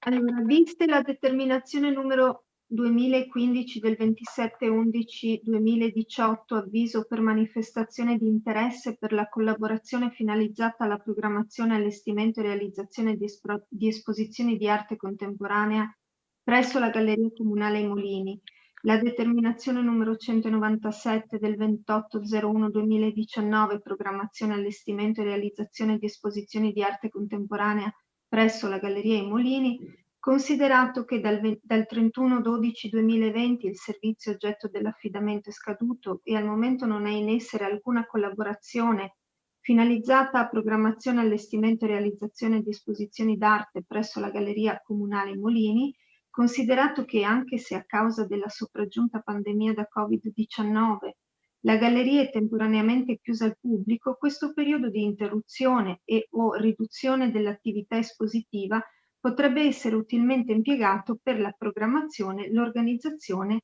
e l'allestimento delle future attività. Considerato che la Galleria ai Mulini rappresenta uno degli spazi più suggestivi della nostra città, capace di attrarre turisti di prossimità e l'interesse di visitatori ed appassionati d'arte, conosciuto ormai da anni come luogo e occasione di approfondimento e diffusione di esperienze artistiche moderne e contemporanee, considerato che pertanto, anche al fine di consolidare e promuovere la tradizionale vocazione della città, caratterizzata dall'attenzione per le attività culturali, artistiche ed educative, non appena la situazione sanitaria lo permetterà, sarà opportuno riprendere l'attività espositiva con un calendario delle iniziative già delineato.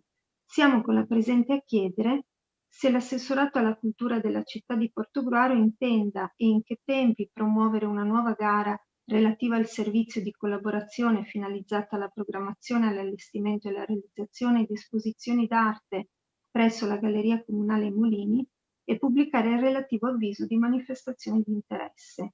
Siamo con la presente a chiedere che tale argomento, vista l'importanza che riveste per la vita culturale e la promozione della città, venga discusso e condiviso in prima commissione. Grazie, consigliera Ret. Risposta al sindaco?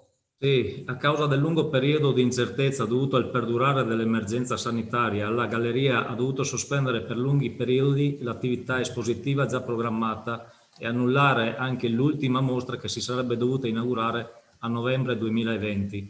Fino al mese di gennaio corrente anno sono continuate le restrizioni circa l'apertura di musei e mostre e solo dopo l'avvenuto passaggio in zona gialla della Regione Veneto, è ora possibile aprire i luoghi dell'arte, sebbene con forti limitazioni. Dal lunedì al venerdì, come sappiamo, con esclusione dei giorni festivi, permanendo a tutt'oggi restrizioni sugli spostamenti che non giovano ai flussi turistici nazionali e locali. L'ufficio competente non ha appena approvato il bilancio della seduta consigliare del 29 gennaio, atto imprescindibile per l'avvio di qualsiasi procedura di gara che preveda impegni di spesa per l'annualità in corso, e ha già provveduto a stilare gli atti necessari all'avvio della procedura per la gestione organizzativa dei mulini. Dato atto che la gestione dei mulini prevede una procedura di affidamento ed atti amministrativi puramente tecnici, l'argomento non verrà discusso in commissione, il bando sarà pubblicato fra pochi giorni e sarà ripetuto sulla linea di quello messo a gara 2 anni fa. In sede di deroga, comunque i mulini saranno riaperti l'8 marzo con la festa della donna. Grazie. Grazie, signor Sindaco. Posso rispondere? Il grado di soluzione, 2 minuti. Sì. Io ricordo che quando ho avuto l'onore di fare l'assessore alla cultura, in realtà era anche una scelta politica, come gestire insomma la Galleria ai Mulini e che tipo di affidamento dare, non è solo una scelta tecnica. Mi dispiace perché credo che sarebbe stato bello e utile discuterne in prima commissione, così come discutere in realtà non solo della Galleria ai Mulini, ma questo è un luogo simbolo di tutta la politica culturale della città. È chiaro che visti i tempi forse si può ripensare e riorganizzare gli ambiti, le funzioni, i modi di accedere ai luoghi della cultura, di organizzarli, di utilizzarli, di valorizzarli, e si può pensare anche a un diverso approccio con diverse realtà. Mi rammarico di questa scelta, prendo atto del fatto che l'iter è già insomma in corso, e grazie. Grazie a lei, consigliere Ret. Con questo si conclude qui il Consiglio Comunale. Io vi preannuncio, però non ho ancora la certezza e la conferma, che il prossimo Consiglio si terrà il 25 di febbraio, perché deve esserci l'approvazione, come vi dicevo prima, del PAES. Quindi comunque vi daremo nei prossimi giorni una maggior certezza. Saluti, buona serata, salutiamo il pubblico. Grazie. Grazie a tutti, buonanotte.